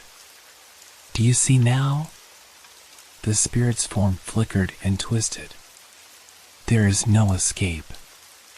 You are part of me. You always have been. The room began to spin. My mind raced, my thoughts swirling with panic, trying to grasp for any shred of logic, any way out. But there was nothing. I had been drawn into this place by the very forces that controlled it. The swamp, the spirit, they were one and the same, an ancient force bound to the land itself. I backed up against the wall, desperate for something to hold on to, but the shadows were everywhere, closing in on me. I could feel them brush against my skin, cold and clammy, like fingers tracing across my body. My heart pounded in my chest, each beat loud in my ears, drowning out the whispers. You can't fight me, the spirit hissed, its voice now a terrible, guttural sound that shook the very air. You are already mine. All those who come to the swamp are mine, whether they know it or not. You wander, you search, you explore, but you never leave. You are part of me now, and you will never escape. I wanted to scream. I wanted to run. But my body wouldn't obey. My vision blurred, and the air around me thickened, heavy with the spirit's malevolent power. Join the others, the spirit whispered, its voice now a cruel, mocking tone. You will never be alone again. And in that moment, I understood. The others, the ones who had vanished before me, they were here, trapped just like me. Their souls, lost and wandering, had been consumed by the swamp, their bodies long forgotten, but their presence still lingered, tethered to the land. The spirit's laughter echoed in my mind, filling me with a sense of hopelessness so deep I could barely breathe. It was not just an entity. It was the swamp itself, the dark, hungry force that had been feeding on the souls of the lost for centuries. And now, I was one of them. I could feel it. The swamp was closing in, pulling me into its depths. The shadows were no longer separate from me. They were inside me, filling every part of my being. There was no escape. The spirit had claimed me. And soon, I would join the endless, wandering souls of the swamp, forever lost, forever part of it. I felt my breath catch in my throat, my hands shaking as I pressed them against the cold, rotting wood of the shack's walls. The shadowy figure, that malicious spirit, towered before me, its ethereal form flickering and shifting like smoke. A chilling silence hung in the air, thick with the weight of its presence. Every whisper of the wind outside, every creak of the house, seemed to draw me deeper into the spirit's grip, and I knew, deep down, that I was losing myself. My thoughts were scattered, frantic. There had to be a way out. There had to be some hope left. I couldn't give in, I wouldn't. Listen to me. I forced the words out, my voice trembling, but desperate. This is madness. You don't have to do this. We can all leave. You don't need to feed on us. Just let us go. We're not your prisoners. For a moment, the spirit stopped moving. The air felt like it froze in place, the mist in the room hanging motionless. I dared to believe, just for a fleeting second, that my words had reached it. But then, without warning, the shadow before me shifted, its form distorting into a monstrous, writhing mass of darkness. A wave of unbearable cold washed over me, and I staggered backward, as if the very ground beneath me had turned to ice. You think you can reason with me? The spirit's voice was no longer just in my ears, it was inside my head, 1,000 voices echoing in my mind, shrieking in unison. You, who are nothing more than prey. The walls of the shack began to groan, stretching and warping like they were alive. I could feel the house itself shifting, as if it were a living organism. The floorboards cracked beneath my feet, and the windows rattled, their panes vibrating as though they, too, were struggling to hold together against the force that was building in the room. I reached for the door, my heart racing, but it was no use. The door wouldn't budge. The shack, the swamp, it was alive, and I was trapped within it. The spirit's laughter filled the air, a hollow, bone-chilling sound that echoed in every corner of my mind. You can beg, you can plead, but the swamp will never let you go, it crooned, its voice now a low, rasping whisper. You think you have a choice? You think you can escape this place? It doesn't work that way.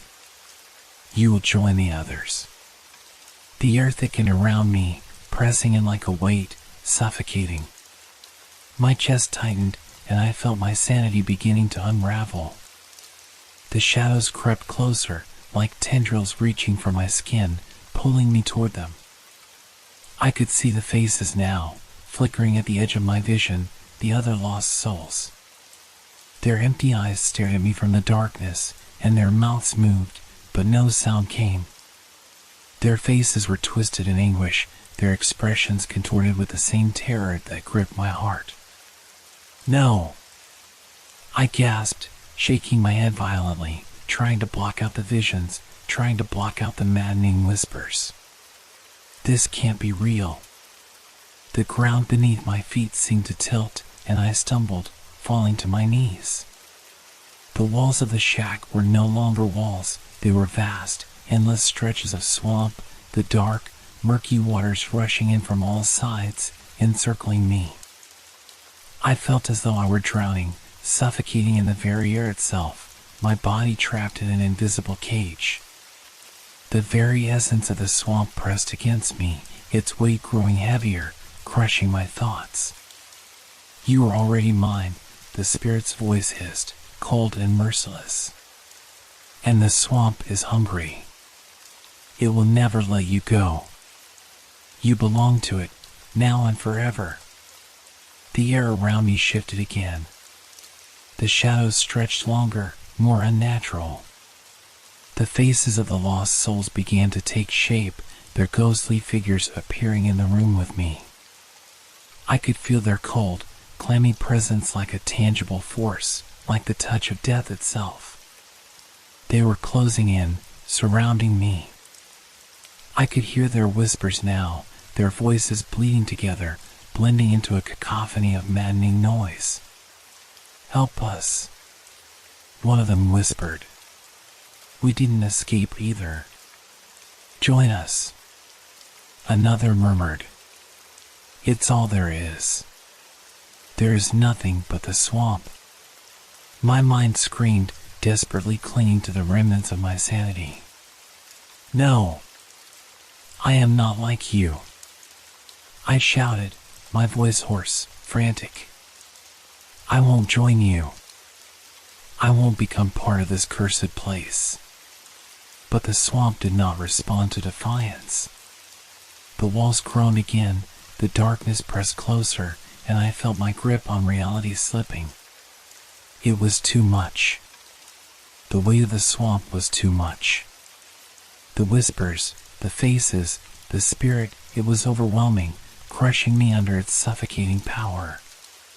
And then, just as I thought I might lose myself completely, the spirit's voice cut through the madness, sharp and clear.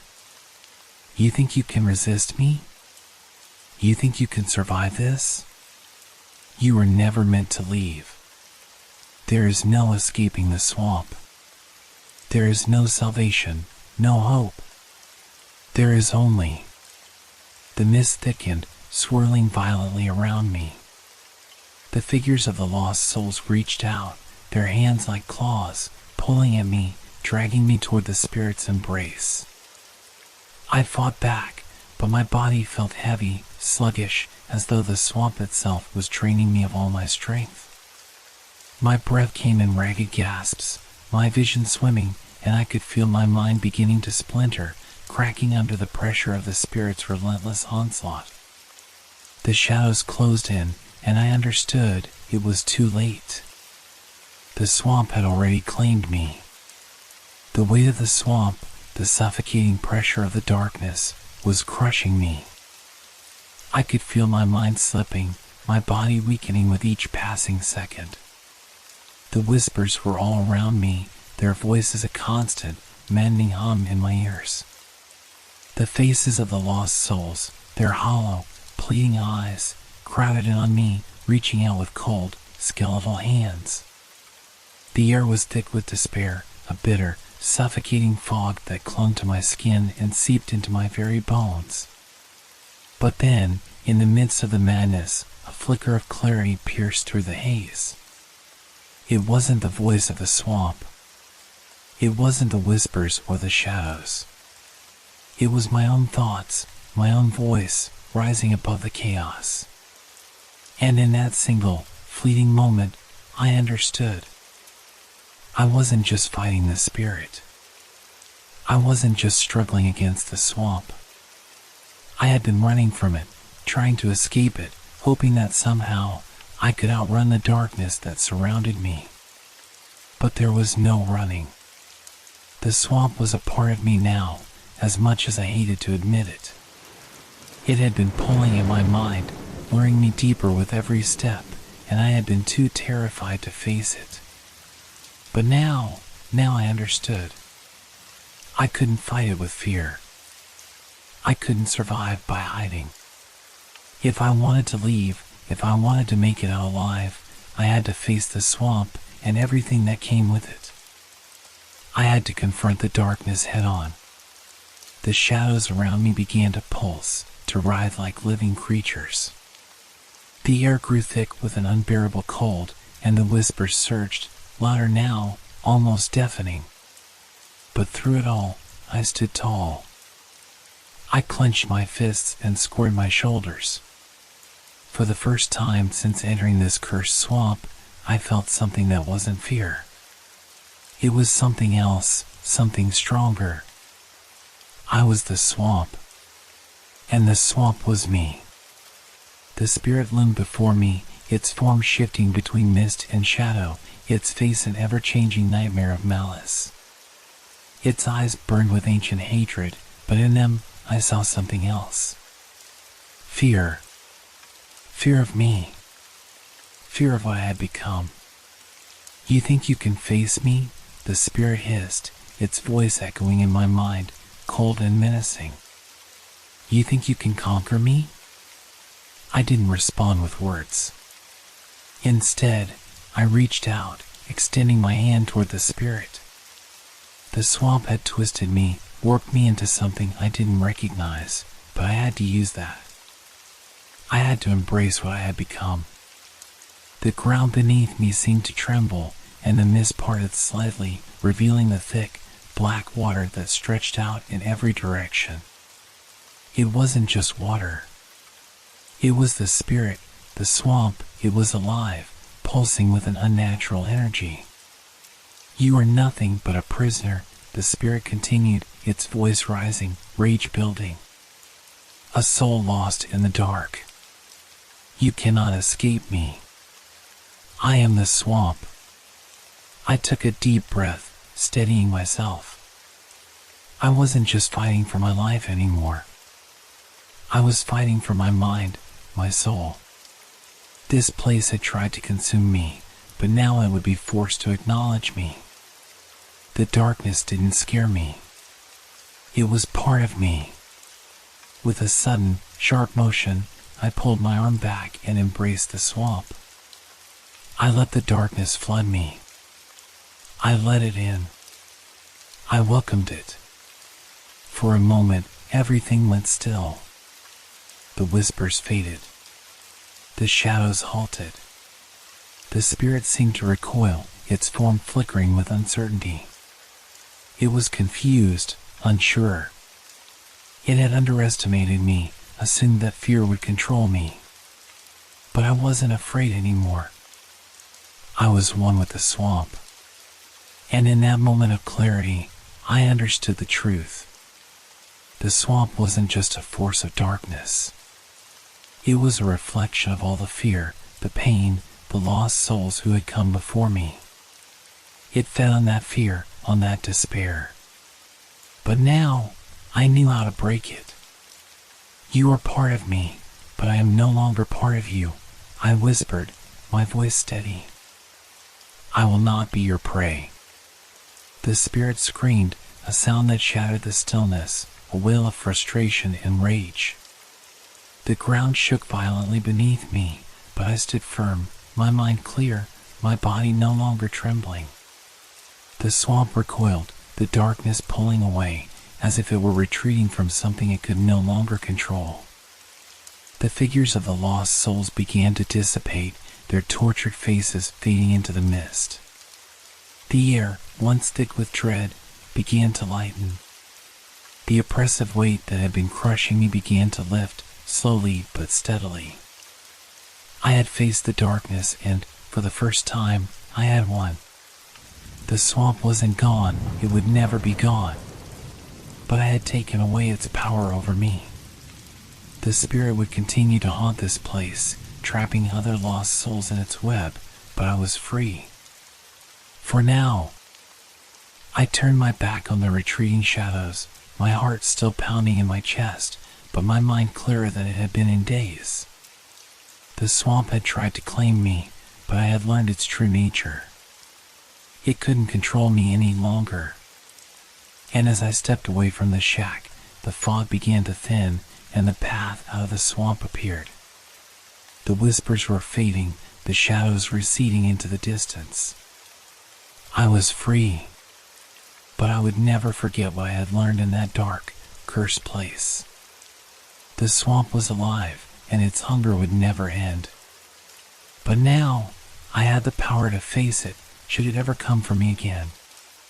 The air around me had grown thick again, suffocating, pushing down with a weight that felt as though it could crush my ribs. The spirit's presence was everywhere, the dark force that had consumed everything, the land, the trees, the very air. Its whispers were no longer distant, they were within me, tearing at the edges of my mind, speaking to me, promising me endless torment if I did not surrender. I was running.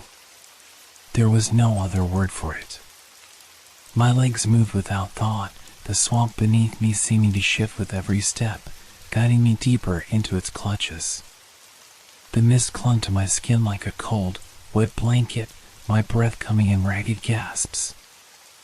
I had no plan anymore, no strategy. I was simply fleeing the inevitable. But the swamp was always one step ahead. With every turn, the path seemed to shift, the trees bending and stretching in ways they shouldn't. The once distant sound of the spirit's wailing grew louder, more desperate, as though it could feel the end of this encounter drawing near. The water surged beneath me, rising higher with each passing second, as if the swamp itself was preparing to swallow me whole. Then it appeared. The spirit.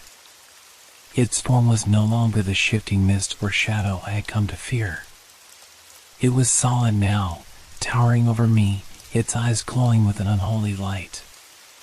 Its voice thundered through the air, a terrible combination of rage and sorrow.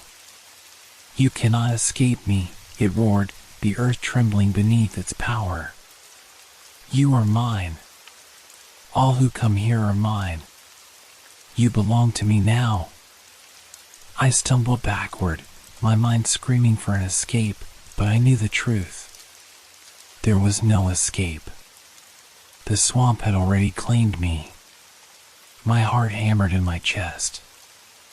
I had faced this spirit before, had stood my ground and fought back with everything I had. But now, it was clear, the swamp's power was too great. It had worn me down, broken my resolve. My strength was fading, and I could feel the crushing weight of the swamp closing in around me. The whispers were deafening now, becoming unintelligible as they merged into a single, terrible cry. The lost souls that had wandered these swamps for years, their faces blurred and anguished, materialized before me, pleading, begging me to join them. I closed my eyes, trying to block out their voices, but the spirit's presence only grew stronger. I knew that if I didn't act now, I would be lost forever, swallowed by the swamp like the others before me. There had to be a way out. There had to be something I could do. But then I saw it. In the distance, barely visible through the fog, a small clearing appeared, a sliver of light breaking through the mist. The way out. The way to freedom. But as soon as I saw it, the swamp seemed to react, pulling the path back into itself, the trees closing in tighter, the ground shifting, the light fading.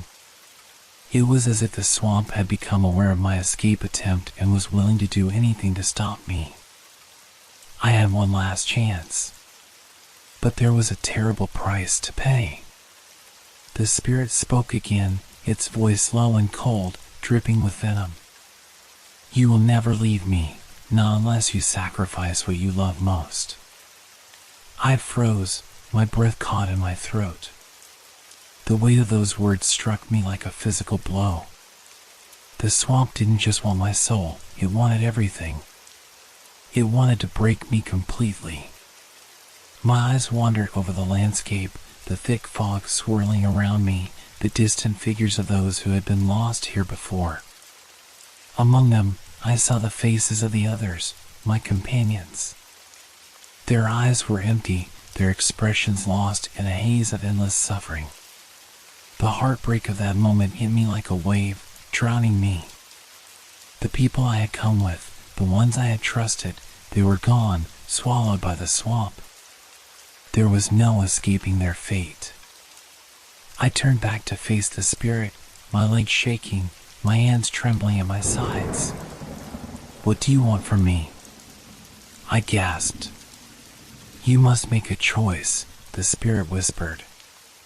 You can have your life, but only if you give up your humanity. In that instant, I understood.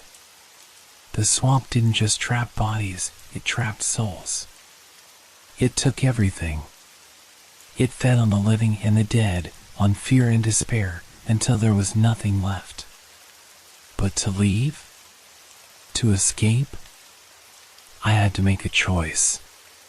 The weight of the decision pressed down on me. The spirit was right. There was no freedom without sacrifice.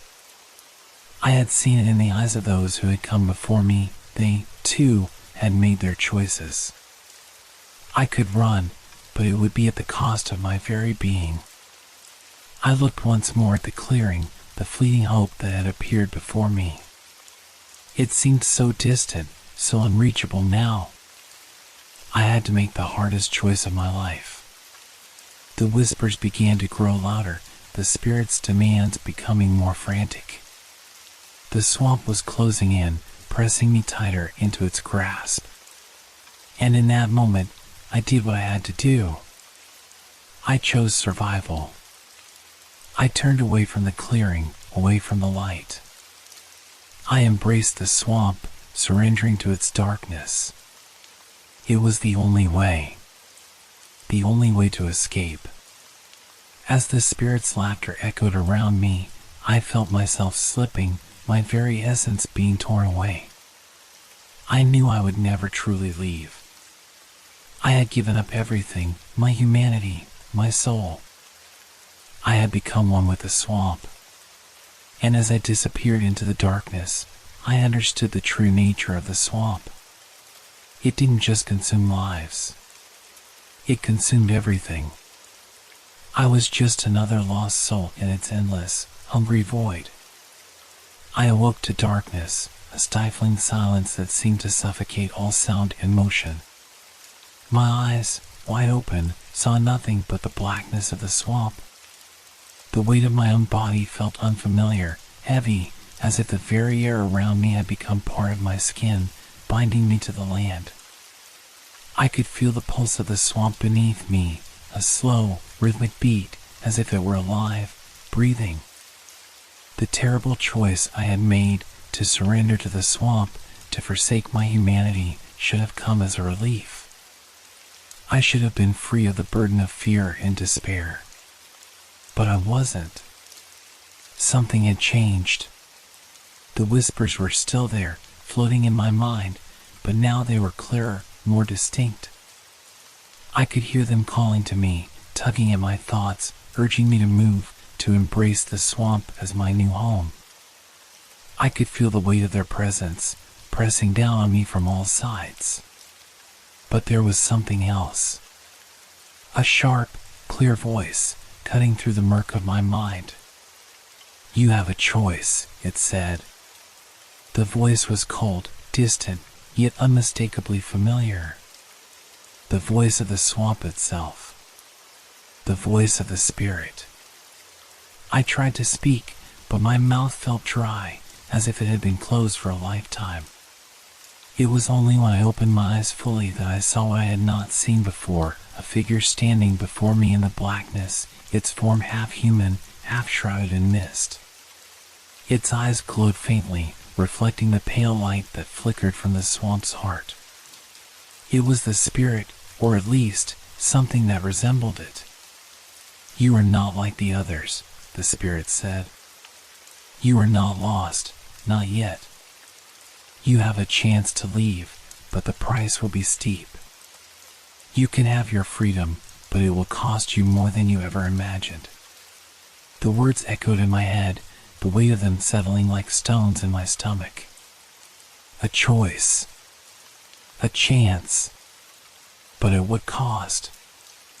I could feel the swamp pressing in closer, its unseen hands tightening around my chest. My mind spun, the remnants of rational thought crumbling away. "Leave?" I whispered hoarsely, the word foreign on my tongue. "What do you mean?"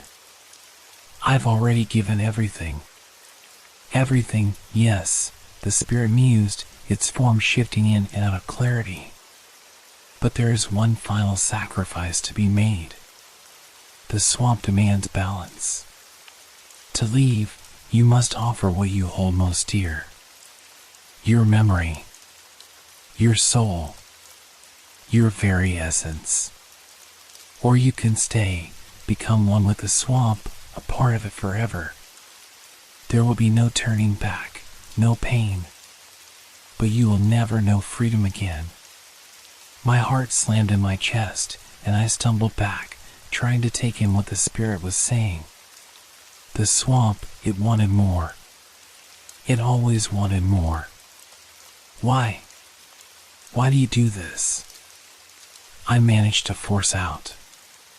"Why does it have to be like this?"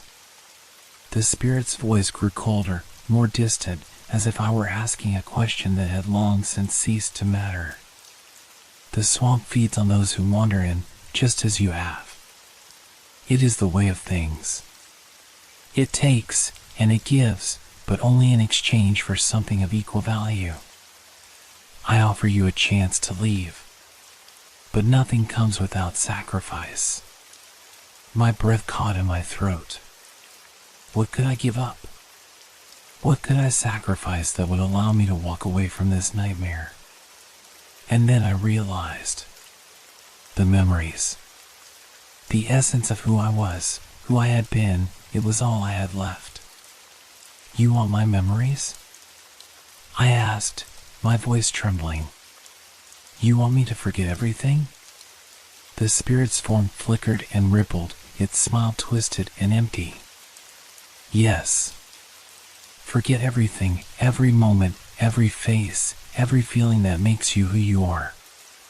Let go of your past, your humanity. And you can walk away, free." A cold chill ran down my spine. The swamp was offering me freedom, a chance to leave. But in exchange, I would lose everything that had once been mine. The people I had known. The life I had lived. Everything would be gone, erased from existence.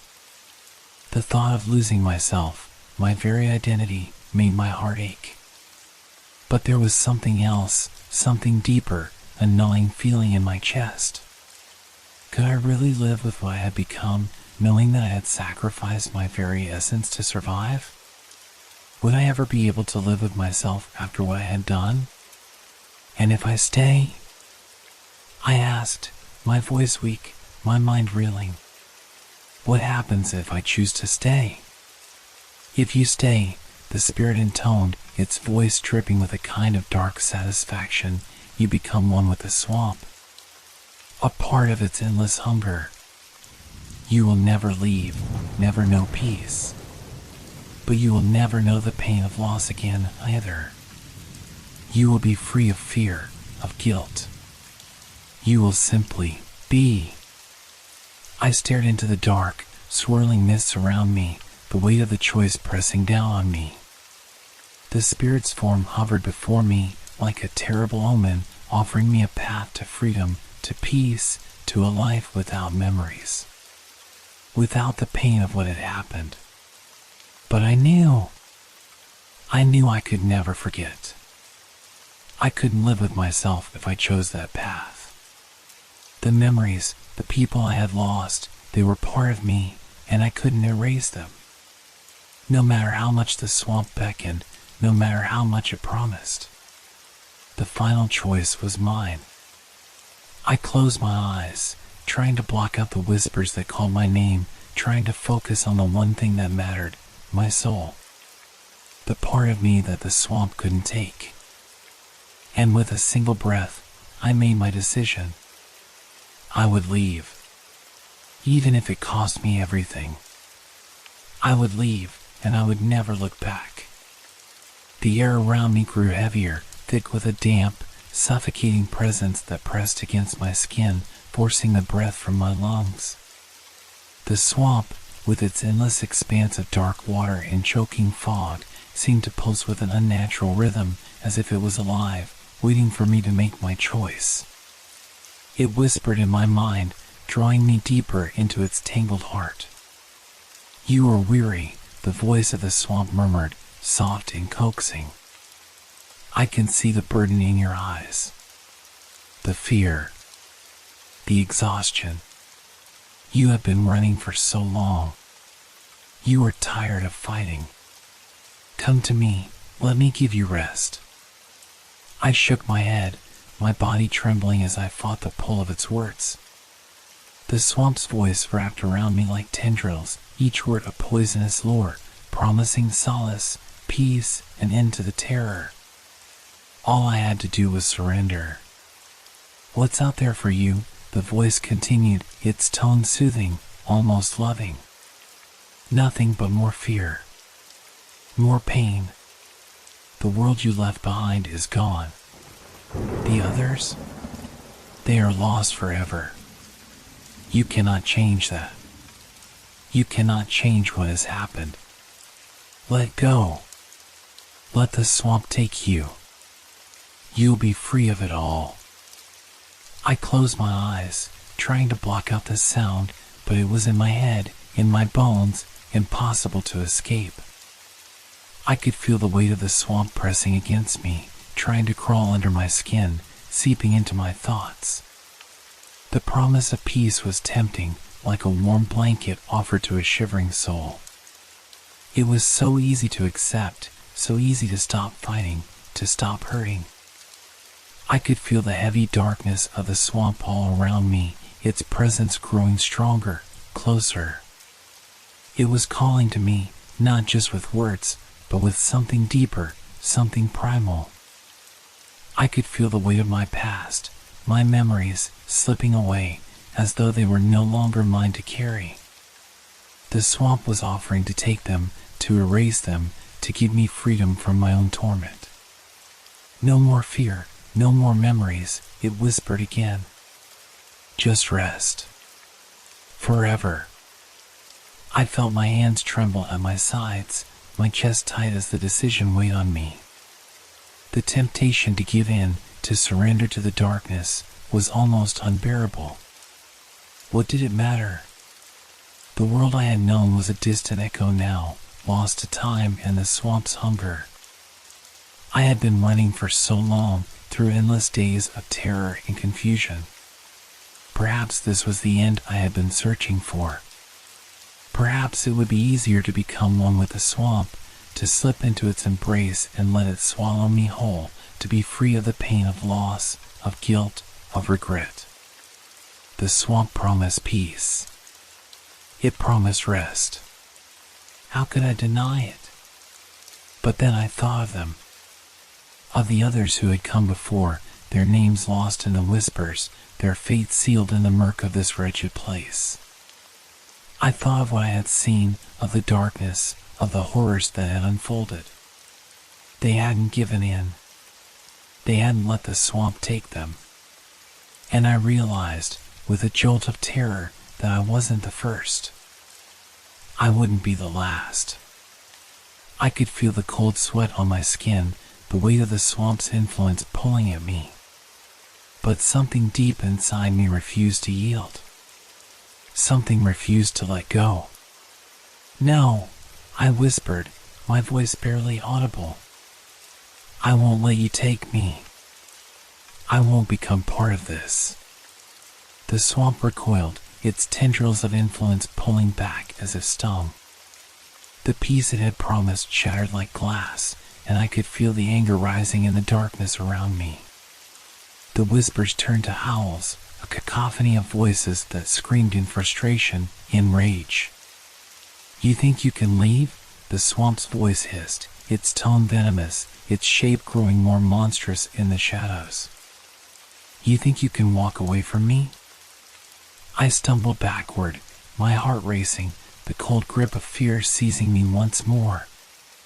The darkness pressed closer, the swamp seeming to close in around me, its tendrils wrapping tighter around my limbs. The ground beneath my feet seemed to shift, as if the very earth were conspiring to trap me. But still, I fought. Still, I held onto that fragile thread of resistance, even as the swamp whispered promises of peace in my ears. "You can't escape," it said. "This is where you belong now. You are mine. You have always been mine. All I am offering you is the end of your suffering. Just accept it. You can't fight me forever." I screamed into the darkness, but my voice was swallowed by the swamp's hunger, by the overwhelming pressure closing in on me. The fear that had gnawed at me since the moment I stepped into this nightmare, it was now a storm inside me, tearing at my resolve. Was I strong enough to fight this? Was I strong enough to leave? "You don't have to fight," the swamp purred, its voice growing soft again, almost comforting. "You can stop running. Just rest. Be still. I will take away all your pain. You can finally rest." I closed my eyes, tears slipping down my face as I fought against the overwhelming pull, as I tried to remember who I was, what I was fighting for. I wasn't ready to give up. Not yet. Not ever. But the fear still gripped me, the terror of what lay ahead, the unknown that loomed just beyond the fog. Could I truly escape? Or was I doomed to remain here, forever lost in the swamp's embrace? The choice was still mine to make. And in that moment, everything felt like it was slipping away. I wasn't sure I could hold on much longer. The swamp's grip on me tightened, suffocating the last remnants of hope I had. The mist, thick and suffocating, clung to my skin like a second layer of clothing, cold and damp, leaving no room to breathe. The whispers, they hadn't stopped. In fact, they were louder now, swirling inside my head, repeating my name like an incantation. "You will never leave," the swamp murmured, its voice now a unified chorus of many, echoing around me. "You are mine. Forever." I had resisted for so long, tried so hard to escape, but now, I realized the truth. This place wasn't just a trap of the flesh, it was something much darker. The swamp had seeped into me, infected my very being. My thoughts felt clouded, distorted by its influence. The sense of dread that had clung to me since I first stepped into this nightmare had grown into something deeper, more primal. It was no longer a fear of what might happen, it was a fear of what I had already become. The edges of my mind blurred. The world around me shifted, the trees bending and twisting as if the very landscape had a will of its own, a will that sought to crush me under its weight. There was no escape. I wasn't just trapped in this place, I was becoming part of it. I stumbled forward, my body moving without command, my limbs heavy and uncooperative.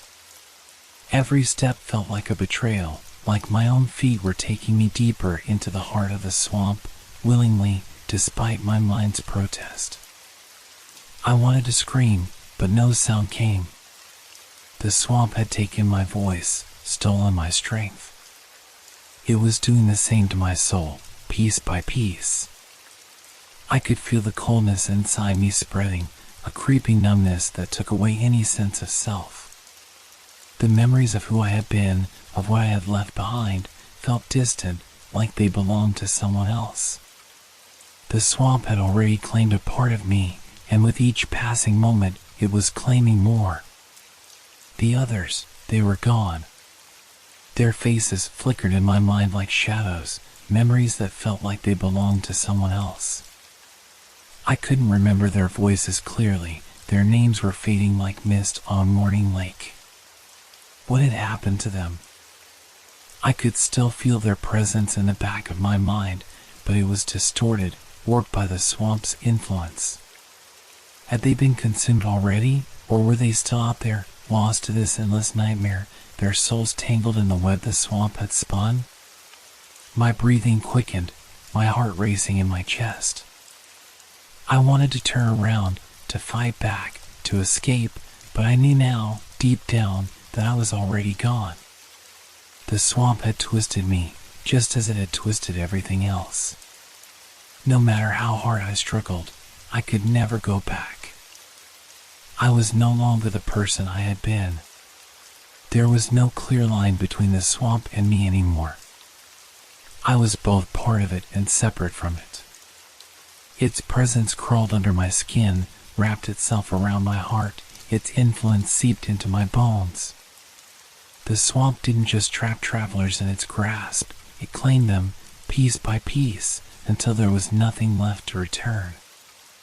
I wanted to cry, to scream, but the weight of the swamp's power stilled me, and I could only stare, hollow-eyed, at the shifting fog around me. It was as though I had been marked by the swamp's dark hand, branded with an eternal seal. I would never leave. I would never escape. I could feel it, the change, creeping into my veins, into my thoughts. It wasn't just a physical prison, it was a spiritual one. The swamp had woven itself into my very essence. I would never walk among the living again. I was a part of this place, a part of its hunger, its endless pull. My soul had been swallowed, consumed by its insatiable darkness. You are one with the swamp now, the voice whispered again, now a gentle caress in my ear, soft and seductive. You belong to it. And it will always know you. It will always have a part of you. I tried to move, but the effort felt impossible. My limbs felt like lead, my spirit heavier than I could bear. I could still hear the faint cries of the others. Their voices were now barely audible, fading into the distance, lost forever. But there was nothing I could do. I had become just another lost soul, swallowed by the swamp, another name to be forgotten in the endless mist. And yet, despite the overwhelming sense of loss, I felt something else too, something darker, something more insidious. It was a sense of belonging, of being part of something greater, something that stretched beyond time, beyond the boundaries of the world I had once known. It was a dark comfort, knowing that I would never truly be alone. The swamp would always keep me. In that moment, I understood. The swamp didn't just claim bodies. It claimed souls. And in doing so, it ensured its eternal hunger, a hunger that could never be sated, a hunger that would never end. And now, I was a part of it. Forever. I could feel the darkness closing in, like a thick blanket of shadow wrapping around me, and I knew then that no matter how much I tried, I would never escape. The swamp had claimed me. It had claimed us all. And we would never be free. The fog pressed in around me, thick and oppressive. Every step I took was heavy with the weight of the swamp, the earth beneath me refusing to let go. But something had changed. The whispers, the shadows, the choking fear, they had reached their peak, and I had reached mine. The swamp had shown me its true face, and yet, as I stumbled forward, there was a strange sense of clarity. There was an escape. I knew there was. I could feel it. The oppressive air seemed to part for a brief moment, the fog lifting as if acknowledging my resolve. I wasn't sure how or why, but I could see a faint path in the distance. The trees that once pressed in so close now seemed to shift, opening the way. A trick of the swamp? Or had it grown bored of me? I didn't care. All I knew was that I had to move, had to take that step. I could feel the pulse of the swamp's heart still in my chest, its hunger calling to me, trying to drag me back. But I pushed on, the desire to escape overpowering everything else. The mist parted further, and in the distance, I saw a faint light, a flicker, small but bright. It felt like freedom. I walked toward it, my body trembling, my mind screaming at me to turn back. But I refused. I couldn't let it claim me, not again. Not after everything I had seen, everything I had endured. With one last breath, I stepped forward, out of the swamp and into the light. The transition was instantaneous. One moment, the suffocating darkness of the swamp surrounded me. The next, I was gasping for air on the soft ground, the sun high above, the sounds of birds and wind filling my ears. It was real, the world was real again. The air felt clean, untainted by the swamp's suffocating grasp. I was free. I stumbled to my feet, my legs weak beneath me. The warmth of the sunlight on my skin was almost too much to bear after the cold, damp grip of the swamp. I looked around, taking in the familiar sights. A road. Trees.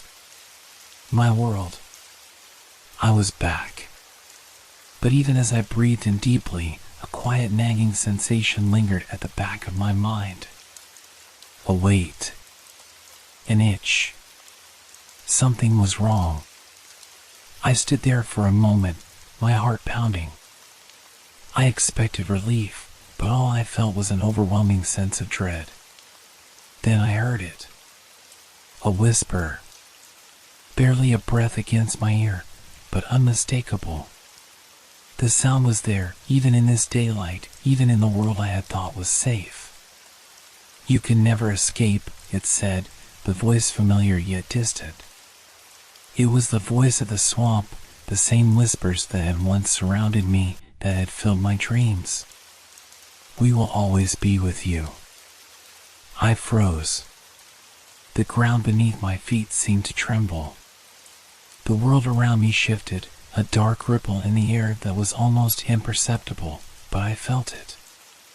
The swamp was still there, in my mind, in my soul. The fear crept back in, crawling up my spine, spreading through my chest like ice. I spun around, expecting to see something, anything. But nothing. No mist. No trees bending and twisting. Only the ordinary world I had known. But the whispers, they were there. They grew louder now, not just in my ears, but in my head. It was as if the swamp was inside me, taking root in the very core of who I was. You will always hear us, the voices echoed, a chorus of twisted souls that had once been lost like me. You are ours now, and you will never be free. I stumbled backward, my chest tightening, my breathing ragged. The world I had once known felt alien now, like it wasn't real. Like the swamp was still out there, reaching into my reality, pulling me back. I tried to shake it off, to block it out, but the whispers grew louder. They were in my thoughts, in my memories. They echoed in the corners of my mind, seeping into every waking moment. They followed me everywhere. No matter where I went, no matter how far I ran, the swamp was with me. It was in my veins, in my dreams, in my every waking breath. I had escaped the physical realm of the swamp, but it had never truly let go.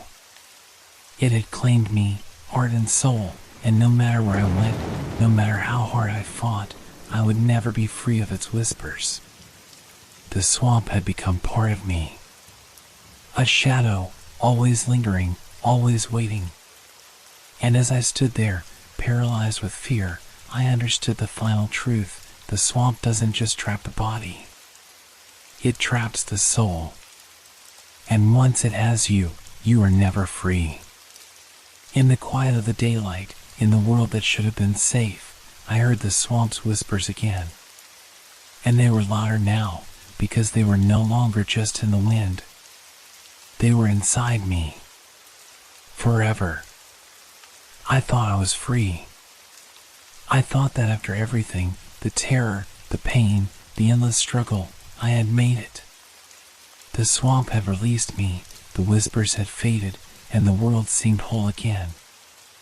I found myself standing on the edge of the road, looking out at the horizon, a place where nothing seemed threatening, nothing felt wrong.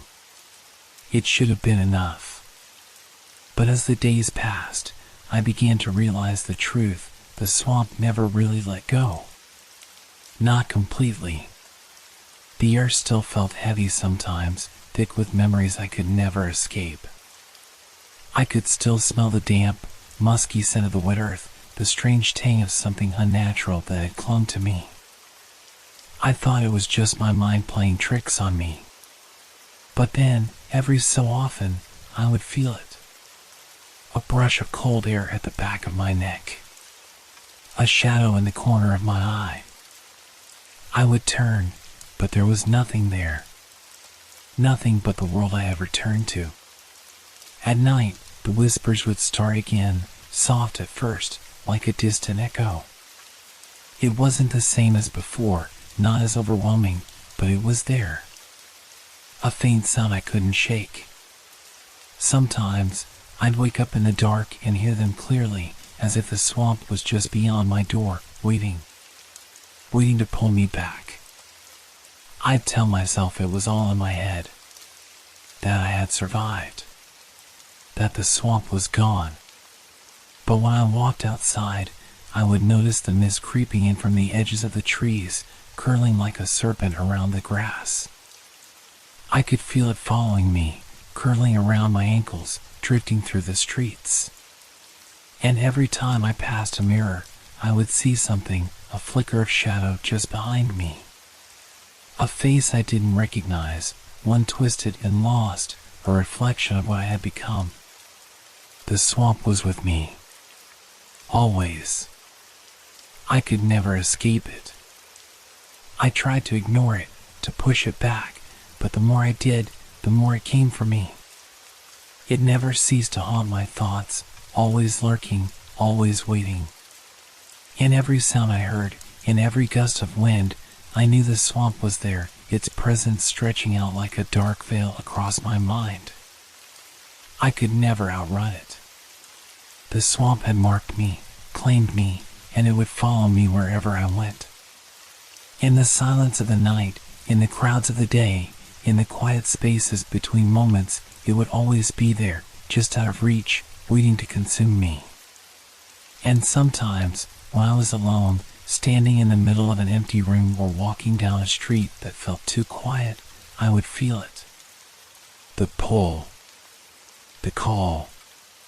It was as if the swamp was still out there, still beckoning, waiting for me to return. I would never truly be free. The mist was always there, always following, always whispering. And deep inside, I knew, no matter where I went, no matter how far I ran, I would never escape the swamp. It was in me now, woven into the very fabric of my being. I could pretend to be free, but the truth was clear. The swamp had already claimed my soul. The whispers never stopped. And neither did the swamp.